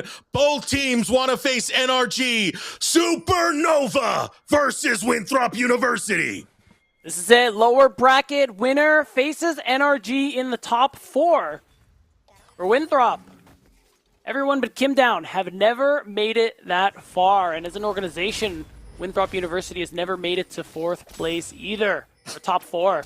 So big deal for them. And Supernova, some of these players have gone pretty far, but 2nd seed, going in the lower bracket so early, you have more expectations as a roster who ended the regular split so well. So I think either one of these teams is going to feel bad to go home today, but this is how it goes. Not everyone can win. I think one thing to be slightly concerned about is going to be the Blitzcrank. If you don't land hooks, Blitzcrank feels really, really useless. And even then, like once you get to the late game, you're just looking for the cooldown of your Rocket Punch, Rocket Grab, both of those to really come off. I mean, sure you have a silence, but it feels very fake sometimes. And that's going to be the trick right there. You have to make sure that early hooks are going to be, well, high value. Right. And so far, we saw him land one, which is good. And like we were saying before, Wilson, to take this opportunity, is going to steal a little bit of farm. Oh my god. Denethor's really taking it to Hoarder right here. And there's a ward up as well, so you know that Music's exiting the jungle right now. You can see pings right onto Music, tracking where he's going. Yeah, Music able to steal away some camps as well as the big thing. I think that whole top side, a pretty impactful invade, whereas you saw Wilson was only able to get the Raptors camp. At the end of it, by the time Music gets to his bot side, he'll have a pretty sizable lead, especially as long as he gets one Scuttle Crab. A really good opener here for Music. This is kind of what we were talking about for him as a player. Looking for angles to take more from his opposing jungle, not just set up his team for success. And I really do want to stress it again, what it means for both of these squads. Supernova, this is a very talented roster. A roster that's kind of struggled with consistency issues, and that has shown throughout this series. We know what Hoarder's capable of, Shochi's capable of. We've seen Zyko win NACL in the past. These runs that Levitate has made, the impact that Music has made. Supernova, they want to continue. They don't just want to end with the regular season second seed and then fall off to just be 5th place. Ooh, that hook gets close. They need to show it right here and right now. And for Winthrop, it could be the highest placement that Winthrop's ever had. But here we go. Focus is going to be on mid lane. Shochi going forward. Here comes Music, and they force out the flash from Zach. I respect it. Shochi trying to E over the wall and get the flash E. Doesn't quite work out. Music, though. Yeah, I like this. Instead of going up to finish his bot side camps that are still level 1, he is just going for the respawn of the camps he's already stolen. So it does net you a little bit more experience. And now, we got to move here. Wilson is in trouble. He does have a ward right there, so spots out what's going on. Shochi's walking forward. The Super Mega Fire Kick, and now jumping on to Wilson. Wilson creating a lot of distance, getting slowed one more time. Music looking for the follow. Wilson gets killed thanks to Kim Down and the kick. But Kim Down pulled in. Okay, no fight to continue. Nice rocket grab. He's really gonna come from it though. You get the flash out of Wilson. You got a lot of flashes blown actually. And now Music, unfortunately, because his laners have to leave, he's not able to fight for his own respawn Raptors. I mean, ultimately, it's okay. This could have allowed him to get an even bigger experience lead. Shochi's here, though. He TP'd. Shochi showing up, but look what he's walking into, Shochi. You gotta be more careful than that, man. He's just gonna fall, and it's for free. First blood to Mobilities of Phelios. Gold card lands onto Zyko. They want to find more of the root. Gonna meet its mark. Zach pulled in. It's not enough to take him out. Zyko sidesteps. A crazy exchange, but this is big for Winthrop. They got a kill onto the Phelios that they want to let scale. Yeah, the timing there is really awkward for Shochi, just not being connected with his team. That could have been a very successful play if he waited maybe another second or two for Levitate and Zyko to show up, but he doesn't. And you said it. Aphelios with a kill. Feels amazing there for Mobility, who was also working with a bit of a CS lead. I mean, look at this. Another second, bro. Maybe 2. And this fight is so different. Yeah, but getting way too trigger happy, Shochi. Recurring theme for him. And he pays for it dearly. That kill going over to Mobility. I mean, on this Aphelios, we know what Ability can do. We were mentioning this is one of his biggest splits that we've ever seen, where he's shown phenomenal improvement. Yeah, that's right. Had a pretty good series as well overall. You even think back to that Jinx game where he was 0-5 at one point. You know, his team helped him recover. And then on, he managed to come back and have a pretty good performance in the end in those later team fights. So starting from ahead, definitely great for him. Fight going on in the mid lane. Shochi looking to scrap it out with Zach. Zach having the range advantage means he can walk down Shochi, but do have the hijack now available. But here comes the Wither. Wilson's in the fight, and just look at that. Nice. He takes the Nasus ultimate, and he'll use that to stay healthy. But dinner bell has been rung. Shochi gets out from the grasp of Denethor in time. And I will say that hijack being on cooldown does give a minor brief advantage to Zach. That first Destiny, if he uses it soon, shouldn't be followed up on. In fact, the way he's walking down, I wonder if he's just going to pop it right now. He might just go for it. He wants the fruit. He wants the fruit. That makes way more sense. I mean, diving Blitzcrank, like, I was going to have some questions. You know what I mean? But still, he has an opportunity for an uncontested Destiny, as long as he does it before the hijack comes back. Holy crap, that cooldown is low. Oh, yeah. I'm actually really surprised at how quickly already there. I thought rank 1 it was higher, but if he goes for it right now, uncontested. But I think at this point, he's just going to take the recall. Yeah. I mean, you only have a mana crystal plus your CDR boots complete. You'd like to get a little bit more to guarantee some success when you do use this first Destiny gate. Yeah. Now, I mean, taking stock. Bit of a lead there for Winthrop University. Most of it in Mobility's pocket, about 700 gold. So, not everything, but it's a bit of something. And for this champion that, you want to get to 2 items as quickly as possible. Feels nice to get that little bump. A little fast track there for him. But otherwise, again, we have these junglers who are... Flash. Oh, wait, Flash is up. Never mind. Oh, you lied to me. I'm sorry. It's okay. I forgive you. I do that sometimes. You're just a silly guy, man. What can I say? But still, just from Zyko's presence and an E from Shochi, you do get the flash out from Zach. Something you can punish. Oh, okay. Looking at mobility. You want to get the hook onto mobility. They're able to find it. Music jumps right onto him. Mobility's low, but he will not fall. Levitate chases through, needs one more auto. The Wither's not enough to stop him. And mobility drops, but Levitate's left by himself. Getting chased by Wilson. Finally, Wither in a timeout, but gets put right back on. Shochi now jumping in. Here comes the hook onto Wilson. Pulls him in, but it's going to be another kill coming out for Zach. Killer Instinct used. Kim down. Will fall. The tower takes Levitate's life. And now Music's trying to find a way out of this. Gets hit by the blue card. One more auto. It's a triple kill coming out for Zach, who clutches up on the rookie here.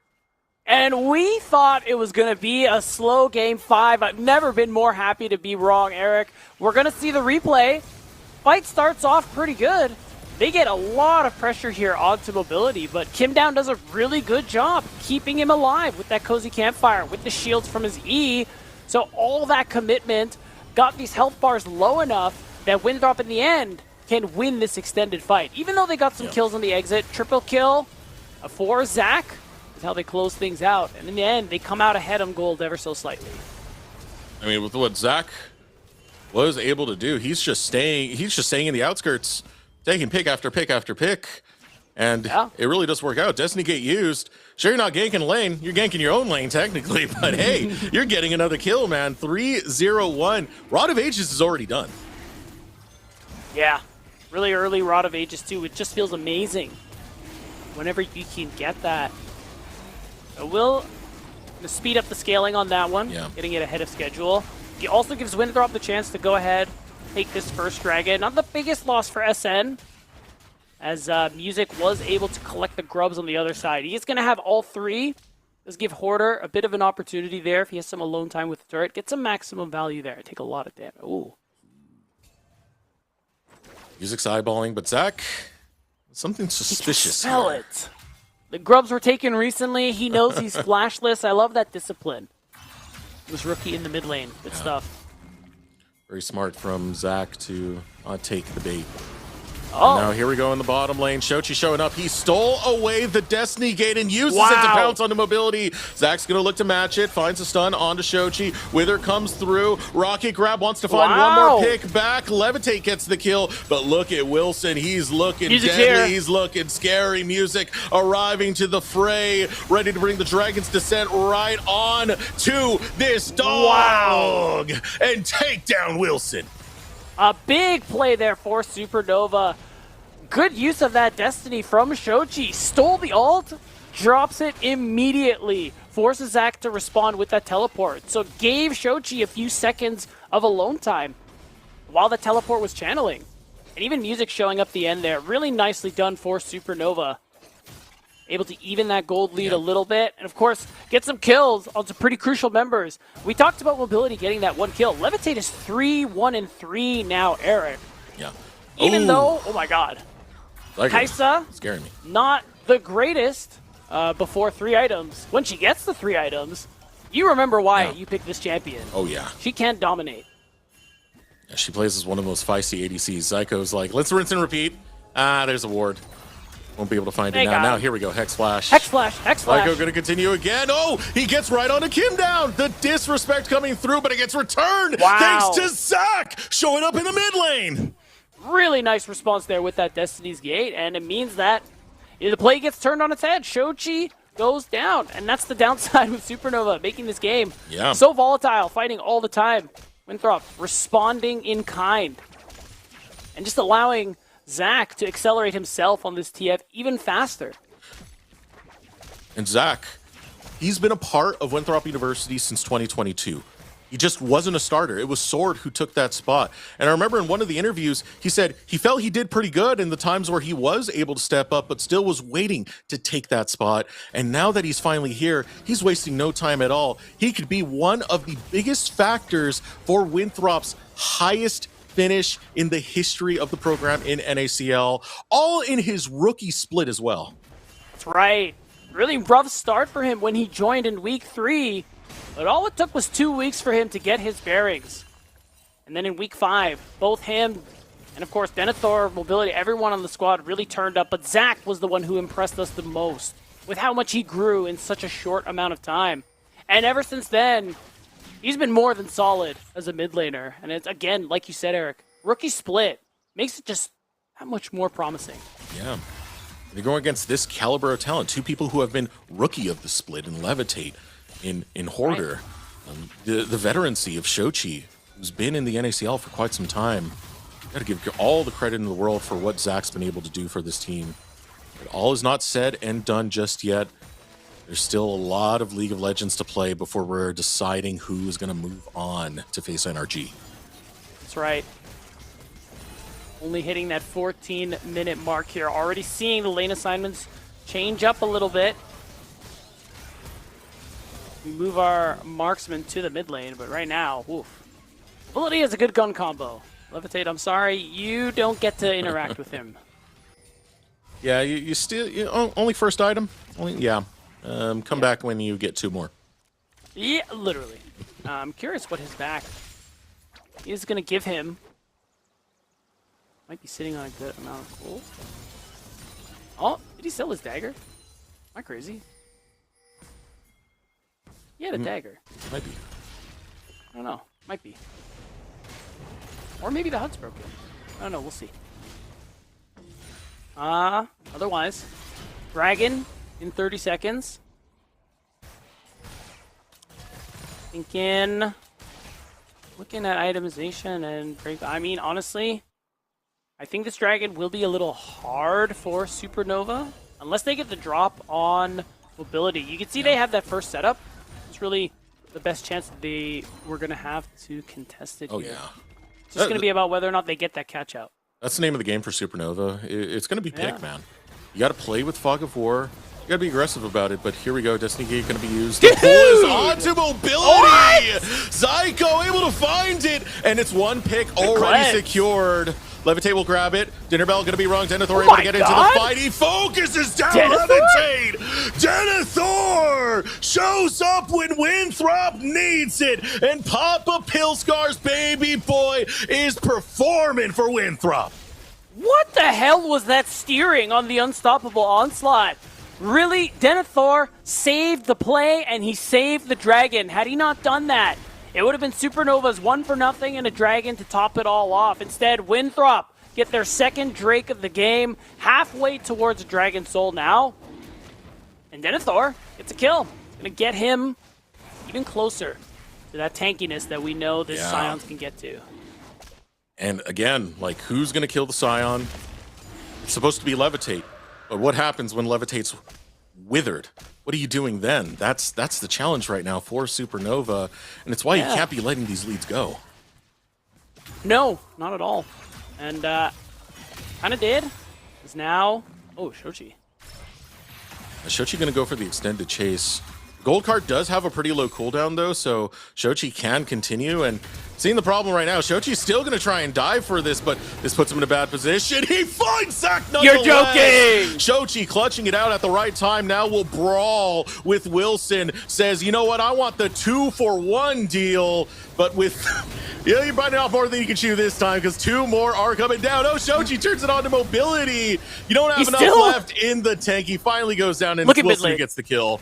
No, but like Eric, that's super worth. Not only does he go 1-for-1, look what he facilitated. Gave Levitate time to knock down this turret or get it low enough that this Herald is going to be able to knock it down. So that's a big gold play and a net positive there. I gotta say, well played by Shochi.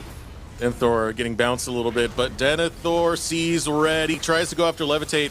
Look at Zach. Zach is running on in. He wants to find Levitate, but there comes Music. Gets the fear from the Dragon's Ascent to be able to find Zach. Hook comes in. Zyko trying to create some distance. Music is getting low. Teleport now being channeled. It's Shochi who wants to join the fight, join the fray. Levitate focusing on the Denethor. He's so low. Mobility comes out from the flank and takes Levitate's head. And Levitate is gone. Denethor gets traded for it. Another hook. It lands onto Zach, but he's A-okay when he's not under the tower and has put Shochi in a bad way. He looks for the hijack. It's not gonna be there because Wilson will fight tooth and nail. Now Hoarder in the top side. Yeah, had Shochi not gone down, I would have called that massively worth for Supernova. I'll say still pretty good that he's able to get so much out of this turret. And that feels bad. As long as he walks away, which he should be able to, still pretty good gold play. Oh my god, is he gonna get walked down? No. Okay, no, he's not. Yeah. Eric, I love this game so much. We're fighting so much. I love it too, Beautiful. Man. This is the League of Legends I live for, beat down. Yes, Fight sir. forever vibes, man. Like it's ARAM. Welcome to NA. This is our play style. Nice to meet you. Oh man, what a game. What a game so far. And we're dead even in the gold. You know, typically when you do hit game 5s in Fearless, there's one team that will run out of complete steam, but both of them not yet the case. And here we're going to see Denethor, who makes his arrival into the mid lane. I'll tell you, that is a precision play right there. I even feel like this camera angle doesn't do it justice. Like, he curved that so nicely to turn around what was a pretty big lost play there for Winthrop. We now come back to live. And we'll say it's interesting. It's our third Cloud Soul of the game, of the series, Eric. Jeez. And something that I think both teams, again, I mean, this Soul is powerful. I think this is one of those games where it is exceptionally powerful, especially when you consider the junglers on both sides. It's something that both of these teams are desiring greatly. And Winthrop are much closer than SN to get it. I do really want to emphasize how good Zach's been in this game. These Destiny Gates, right place, right time to stop a lot of the plans that have been coming out from Supernova. And you can see the lead he's generated off of it. He's getting very close to the rapid fire cannon. 5-1 and 4. Already has his Lich Bane completed. And given the CDR that you naturally have on a Twisted Fate, those gold cards come out pretty rapidly. Yeah, they do. And so, actually, I think we're gonna have a fight. So I don't think I can say this. Again, it's so difficult for Levitate to get in because he gets withered so fast. That's one of the downsides of this Killer Instinct. Most of the time you have to use it to reposition, which feels bad. It doesn't feel like the Kaisa play you want to do. And here we go, onto Denethor. Denethor gets pulled in, but he's a tanky boy. He can take it.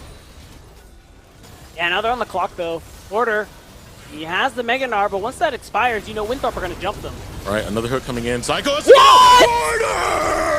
What? The Mega Gnar ultimate hard round the world finds it on a 5-man. Supernova marching forward. They want to get more than what they've got. It's a 1-for-1 trait thus far, but still a team fight win as they're awarded with Dragon. Oh my god, 5-man Mega Gnar ultimate. It results in a 1-for-1.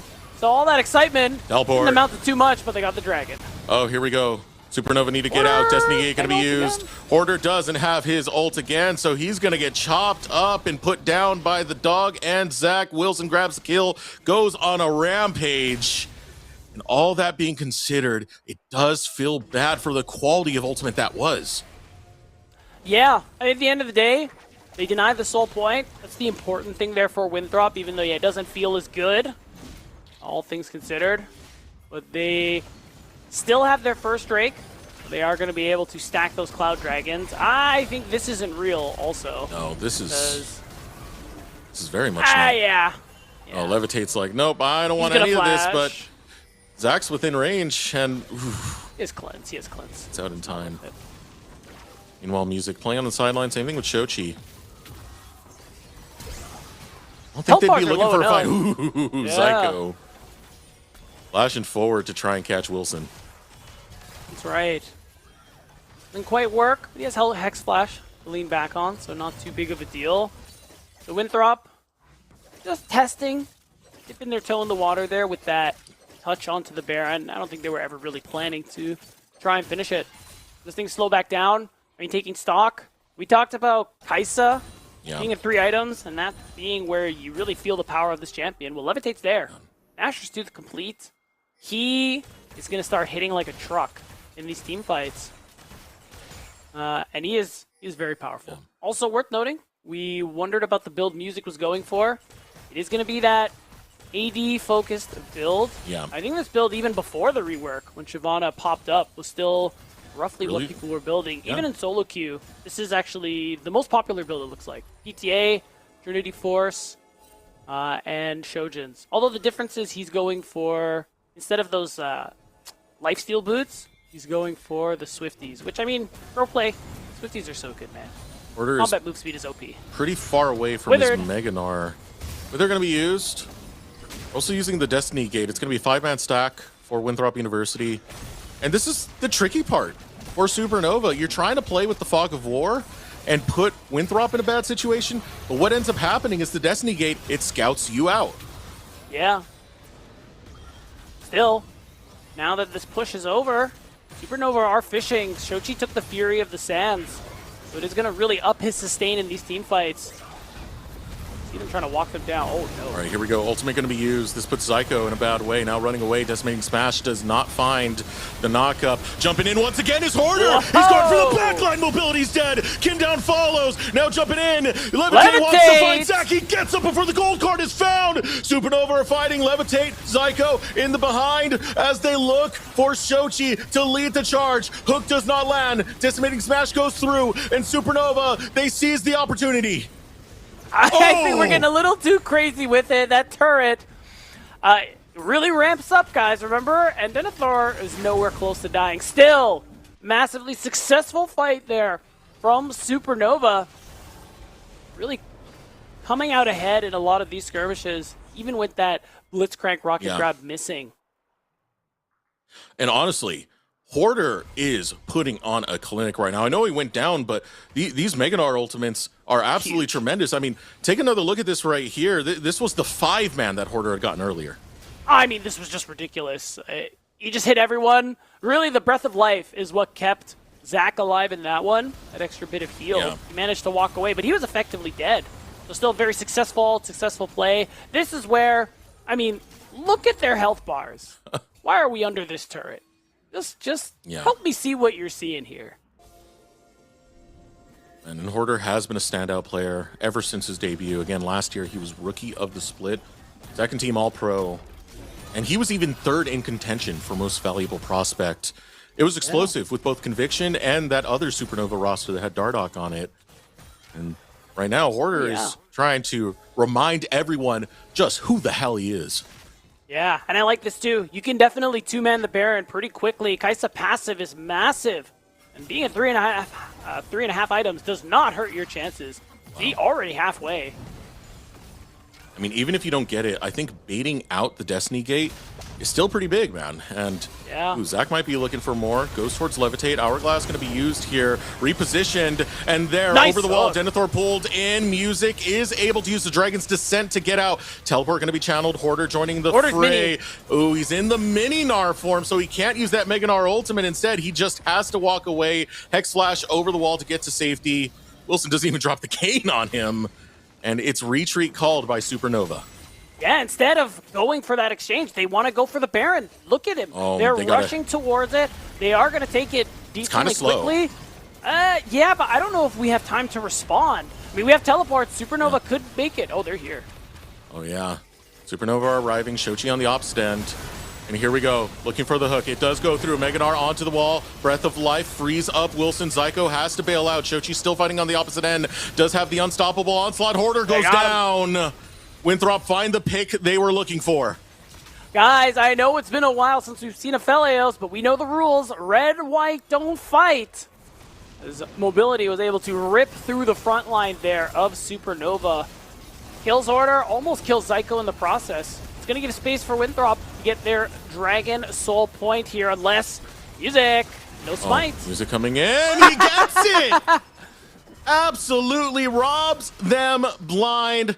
Thanks for the leash as Music will get his second Cloud Drake of the game. I actually didn't even realize until he jumped into the pit that Wilson wasn't even there. So a bit of a bit greedy to allow that opportunity from Winthrop, I will say. So that's 2 Cloud Drakes. Remember, guys, individually they give a pretty decent amount of move speed. If SN get all 4, they're going to be quick. Hey, what's up, guys? How's it Hey, how are going? ya? Dragons? Music, nice to meet you. I know those. I'm a dragon myself. I'm a bit of a dragon myself. Oh, here we go. Teamfight breaking out. Oh, Levitate's goodbye. caught out. He gets Got picked him. by Mobility. Supernova have to run for the hills. Denethor now leading the charge. There's that rapid fire cannon that finds Zyko. Double kill for Mobility. It's looking great for the Golden Eagles. Yes, sir. Remember, with Levitate down, no one can cut through Winthrop's front line. So taking him out of the picture guarantees this Baron start. I don't know if Music can steal it the way he did that last one, Yeah. but you know he wants to try. You got to save this game somehow. I don't think it is the end. If you do let this Baron go, but you got to watch out for Zach. Rapid fire cannon gold cards, they're so menacing. And right now, it's only trying to pull away Winthrop. It's not going to stop the Baron. It allows Shochi to at least push for the spot lane tower. I mean, he used the Destiny to get down here, allow his team to collect some gold. In response, get this wave pushed in a little bit to, remove an option that Winthrop can use the Baron on so quickly and effectively. So it's, a small thing. Of course, it's not everything compared to what they lost. Especially now, before recalling, they're going to take that tier 1. The purchases Winthrop are going to make are going to be pretty big. We're really going to feel the power they're working with after this, as long as they get to back. Down has kind of been the silent hero of this game. This Melio actually does a lot of work. That Breath of Life, he's been able to kill for his team. Down, when he came into the tier 2 space, thoughts and hopes weren't that high for him. He was just like, oh, this is the UCI guy. But he really impressed during the Team Liquid scouting combine. It was Spawn specifically who picked him up when he was still coaching in tier 2 before he got called up for the tier 1 squad. And ever since, we've started to see better and better iterations of Down, and it's showing. I mean, even that first year we saw him in tier 2, he grew so much as a player while playing under that Team Liquid banner. And it really was a great thing to see for someone like that. Even vocally, we talk about from interviews and stuff like that, where he's getting more comfortable speaking more often. Yeah. Really just growing in so many different ways. And it was sad to see him not really be in the league for a little while, and why I was so excited to see him return here under the banner of Winthrop University. And he just continues to impress, especially in this series. Banger after banger from this guy today. Down looking fantastic as Winthrop take a mid lane inner tower, expanding their lead to 3K. Minute 40 seconds before the next Cloud Drake spawns. Supernova, they need those picks, man. They really need them. Zyko needs to clutch up more than he ever has before and find the right target. Find Mobility, find Zach. It's a tough ask, but it's what's needed. Supernova are going to win. Another turret going down. The Baron buff. We're still a minute. Oh, I like this. He's gonna, okay, he's gonna pour it out. So it's fine. Does cost the ultimate, but still, I mean, Zach is gonna be able to just walk away from that one. Oh, he's gonna stay on the map a little bit longer. I was gonna say, we're a minute to drag. Might as well back now, unless you're gonna finish something. But now music. Able to snag away that Scuttle Crab. This dragon, I honestly think you can let it go with Supernova. I think it's okay. It's really risky. You got to talk to them like a therapist, right man. now. Yeah, okay, here's the thing. I think they want to fight for it because Levitate has a sorcerer, an elixir of sorcery. So I think it really doesn't matter what I was going to say. They look committed to this course of action. I can feel you levitate, on the chair. levitate. Okay, Levitate is at least going to survive. It cost him his cleanse, though. And Denethor Flash. wants to change that. Oh, Levitate trying to run away. We'll use the Hourglass. Here comes music, looking to use the Dragon's Descent. But Mobility, got him! Pouncing. Shochi's on the back line, but he's slowed. He's withered. He's dead. Order has to run away. The Golden Eagles, they're seeing life in their eyes. They're seeing advancement on the lower bracket. What do Supernova have left? I don't think they have anything. Winthrop are a couple structures away from the highest placement they've ever had as an organization. They are knocking on the doors of top 4. Nexus Towers under attack. Death Timers are too far. Winthrop will do the unthinkable. They will pierce the sky and break through Supernova. The Golden Eagles soar. The Throps are out. And victory belongs to Winthrop. They did it, Eric. Another Game 5, another victory. First, it was their longtime rivals in Maryville University, and today it is Supernova, the number 2 seed in our regular split. Winthrop University have overcome them both, and now they're in the top 4, poised to place a face-off against NRG. And what a battle it was. This was a best-of-5 series that went the absolute distance beat down. I really don't know what to say. I mean, this growth that we've seen from Winthrop University, the highest they finished was 5th. I remember that season. That was the near airport season where they had near airport's number every single game up until playoffs. Best of 5, they fell short for that 5th place, and now they're in the top 4. It's got to feel good for Denethor, who has evolved every single split. Same thing with Mobility, who's shown up the best that he possibly can. Kim Down, who's looking godly in the support role, and of course Zach in his rookie split, top 4. Hats off to him. And you look at Winthrop overall as an org since they joined the NACL. This is their 3rd year in the league, and prior to them joining, they failed to qualify multiple times through the promotion relegation tournament. And it was a team where, aside from Denethor, we're really sure if they were ready. And it's crazy to think 2 years later, looking at how far they've come, especially when you consider how far they've come this split alone, to beat Maryville, to now beat Supernova. And again, highest placement this org has ever gotten. None of these players have seen top 4 except for Kim Down. So this is such a big deal for the org, for most of these players, and who knows, they could still go further. They can very much go further. I mean, right now, I'm seeing the Grim Reaper meme, man. You've taken down the 3rd seed Maryville, then you've taken down the 2nd seed Supernova. 3, 2, 1. Oh, look who's up next, beat down, it's NRG. Yeah, that's definitely not an easy seed. You beat the 2 seed, now it's time for the 1 seed, which is going to be interesting. But I mean, Winthrop, they've beaten expectations multiple times now. You got to imagine that one is going to be a very exciting series. And, dude, what a series we had here today, Eric.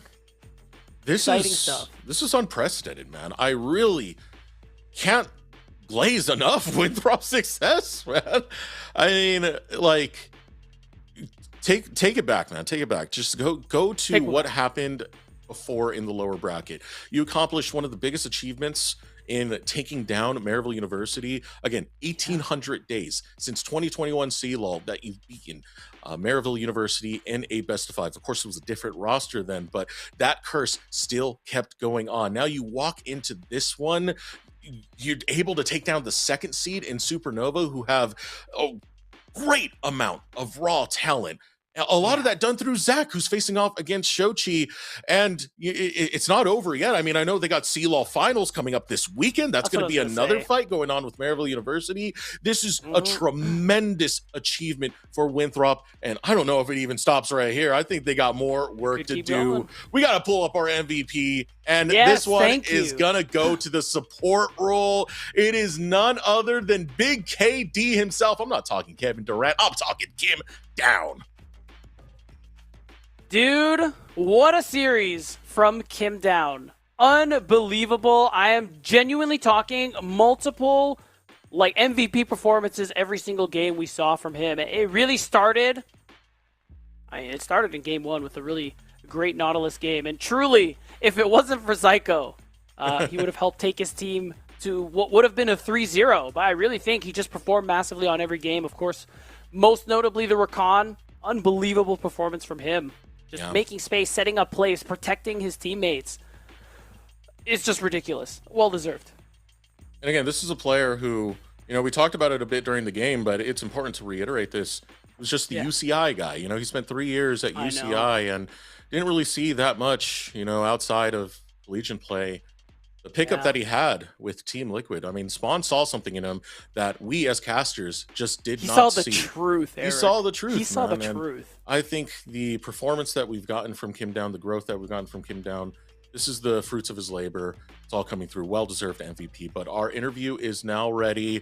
And we're going to head over to Denny's now because we got Denethor that's on the line. Denethor, you did it, man. Highest placement so far in the program's history when it comes to NACL. You are now in the top 4. Can't believe it, honestly. These say these opponents are really strong, like all of them, and nobody thought Winthrop could be here at the start, but just here to prove them wrong. You did, man. You definitely did. Well, talk to me about preparation for this week, because I know it's a pretty intense week. I know you're coming off of last week where you did take down Maryville University. But now coming into this, you're in the lower bracket. You have to face off against the second seed in Supernova. And then at the very end, you hit the weekend, you're facing off against Maryville again in CLAW finals. So what was things looking like in the Winthrop camp? Scrims every day, pretty much. Everyone's practicing hard. I know I've been playing a lot of solo queue. It's just, this is the time to grind, and it's the time to get better. I think all my teammates are getting better. I think it shows. Definitely does show. I want to know your opinion on one of your teammates in specific. I think when it comes to everyone on your team, there's a lot of experience, but there's someone in particular who's in his rookie split, and that's Zach. So talk to me about some of the growth this kid has had, kind of shaping in with the team, and being kind of one of the decisive factors for this win in the series. I think Zach is not scared to do what's needed. He's not scared to play for the team. And he's just improved a lot. I think, especially in that TF game, he was making plays, he's making calls, he's not just listening to the team. And he's shown that he's someone who can stand in this league, even though a lot of people don't think he can. And I think he did really well today. Did fantastic, man. Speaking about making plays and calls, what are the comms like when it comes to shot calling? Because I remember back in the day, a lot of calls did come from mobility. Has that changed up a little bit? Are we hearing more Kim Down? You already said Zach, but I think about it. It definitely has changed a lot. I think all of my teammates are willing to make calls right now. And I think that might be what separates us from a normal. Everyone is playing to the win con. Everyone knows what to do, or at least they think they know what to do, and they're willing to make the right calls. Yeah, it is showing. Talk to me about game number 4. Game number 4, you guys look like you guys had this in the bag. One team fight turns it around. Supernova end up taking it and taking us to a game 5. So did you guys have any discussions after that game in order to make sure your focus was locked in for game 5? There was a little bit of just know the win con, know the play, because I know I stumbled going for that dive call. It doesn't matter how it turned out or what plays happened. It's just, it didn't need to happen because we were already winning. And just playing the win con and playing the right game and not making it too crazy is what we needed to do. So I noticed that drafts are changing a little bit as you guys have hit playoffs, where we used to talk to you about you as like kind of the blind pick guy who's willing to, go on to Jay Snar blind pick and kind of take over. But we've noticed very recently the drafts, you're getting your champion a little bit later. So is this kind of a team call? Is this something that Tails has been talking about? I think that there's a lot of variables that go into it. I think I'm just wanting to pick what's best for the draft and what's best for my team. Doesn't matter whether that's dropping, picking a carry, picking a tank, picking anything. I'm willing to play it. Yeah. It pretty much shows because I feel like a lot of the growth that you've had has taken you from, the old days of being the Gwen Camille guy. Even now, a lot of people refer to you as an R guy. I think you're very well-rounded. So talk to me about some of that growth, what you've done to shape your champion pool and be a dominant force in the top lane. I think it comes down to a lot of repetition and willingness to practice stuff when you're not comfortable. I think coming out of your comfort zone is one of the biggest ways to improve. Is there anyone you've been working with when it comes to that? Have you been talking to any other top laners or even a coach? What's the story there? Yeah, I've been working with my two coaches, Toma and Tails. Are very helpful. I was running some 1v1s against Hoarder, just a little bit, the other week. And then he let down in game 1. Not going to talk about it, but yeah, my two coaches are really helpful. And you've grown a lot. It's been a joy to see. Now your next opponent, obviously, work's not done. Taking out 3rd seed, you've taken out 2nd seed, 1st seed awaits. It's NRG. How are you feeling going into that matchup? It's definitely going to be a challenge. I think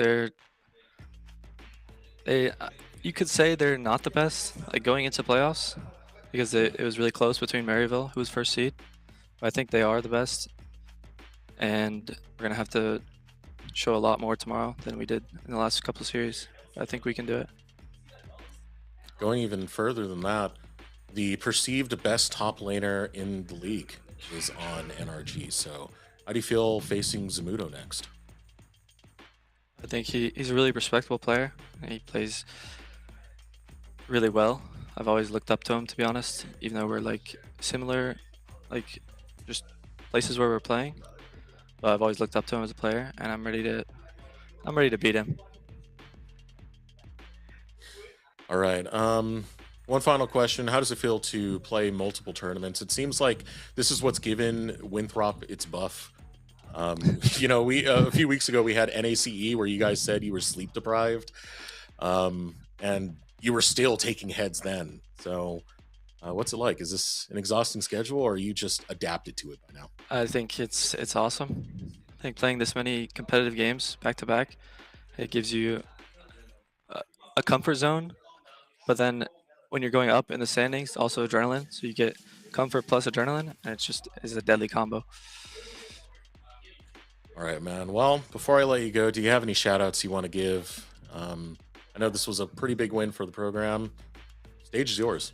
I want to shout out my teammates because regardless of what happens in game, they're not tilting and they're playing their best.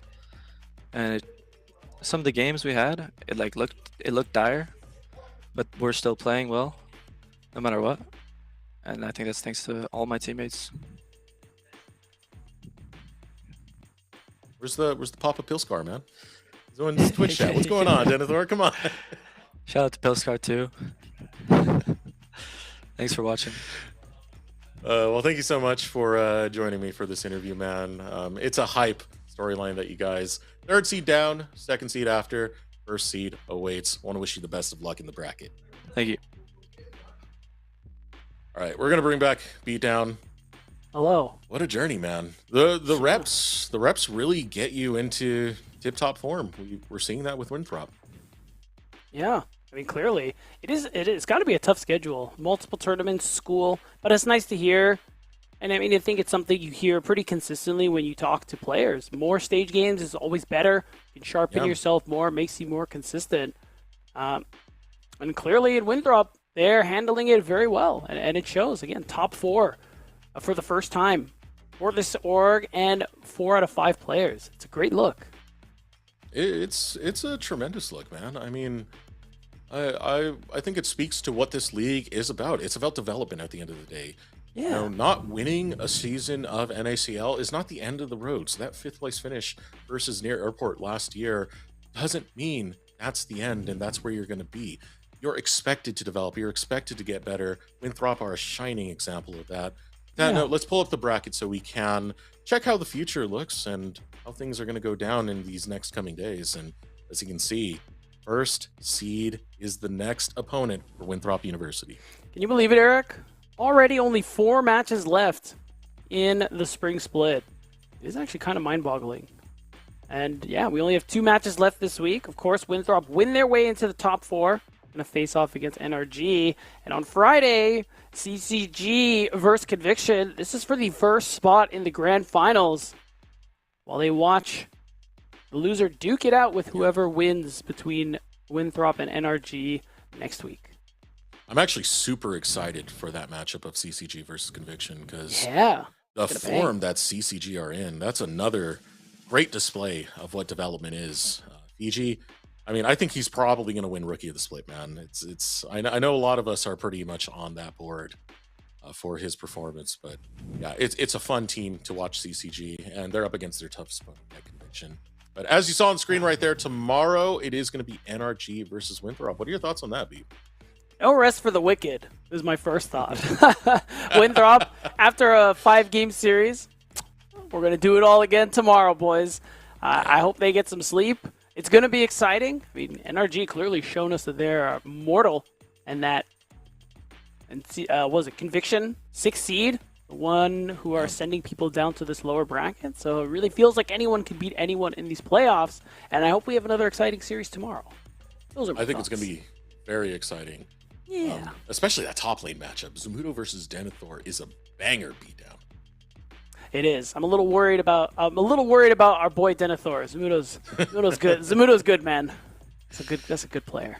But that is gonna do it for the broadcast. It's been a chaotic day, man. Going the distance, 5 games. That's what we wanted. That's what we got. I knew it was gonna break my heart. My heart definitely does go out for Shochi doing, man? Because he's one of my favorite players, man. Like these are literally my 2 favorite players in Shochi and Denethor. So having to say goodbye to one of them definitely does break my heart. But I think at the end of the day, Supernova, they had a great regular season. I think if they can find that consistency or whatever iteration of Supernova that comes for the next season, it could be higher reaches for the squad. But yeah, it is a farewell to them. Do you got any parting words? Yeah, I mean, I don't think I could say it better than Bach did in the earlier interview. That kind of way, he was very cool about losses. He seems to be taking them well, and he implied his team does as well. And he says, tomorrow's a brighter day. The season's not over for them. There's still summer split to potentially promote into the LCS. That's what it's all about. So for them, you got to imagine it's just focus on tomorrow. Practice, train, rest, get ready. Grind never ends, man. That's right. Well, want to thank you all for joining us. Shout out to production, players, staff, coaches, everyone who makes this league possible. And of course, you guys for tuning in to our ugly mugs. Well, say ugly. This is a beautiful bald head and a beautiful beard. Thanks to Phillips Norelco. There it is. Giving a shout out to. My name is Desrex. This has been Beatdown Boulevard. Be sure to tune in tomorrow for more lower bracket action between Winthrop University and NRG. The NACL is presented by Phillips Norelco OneBlade.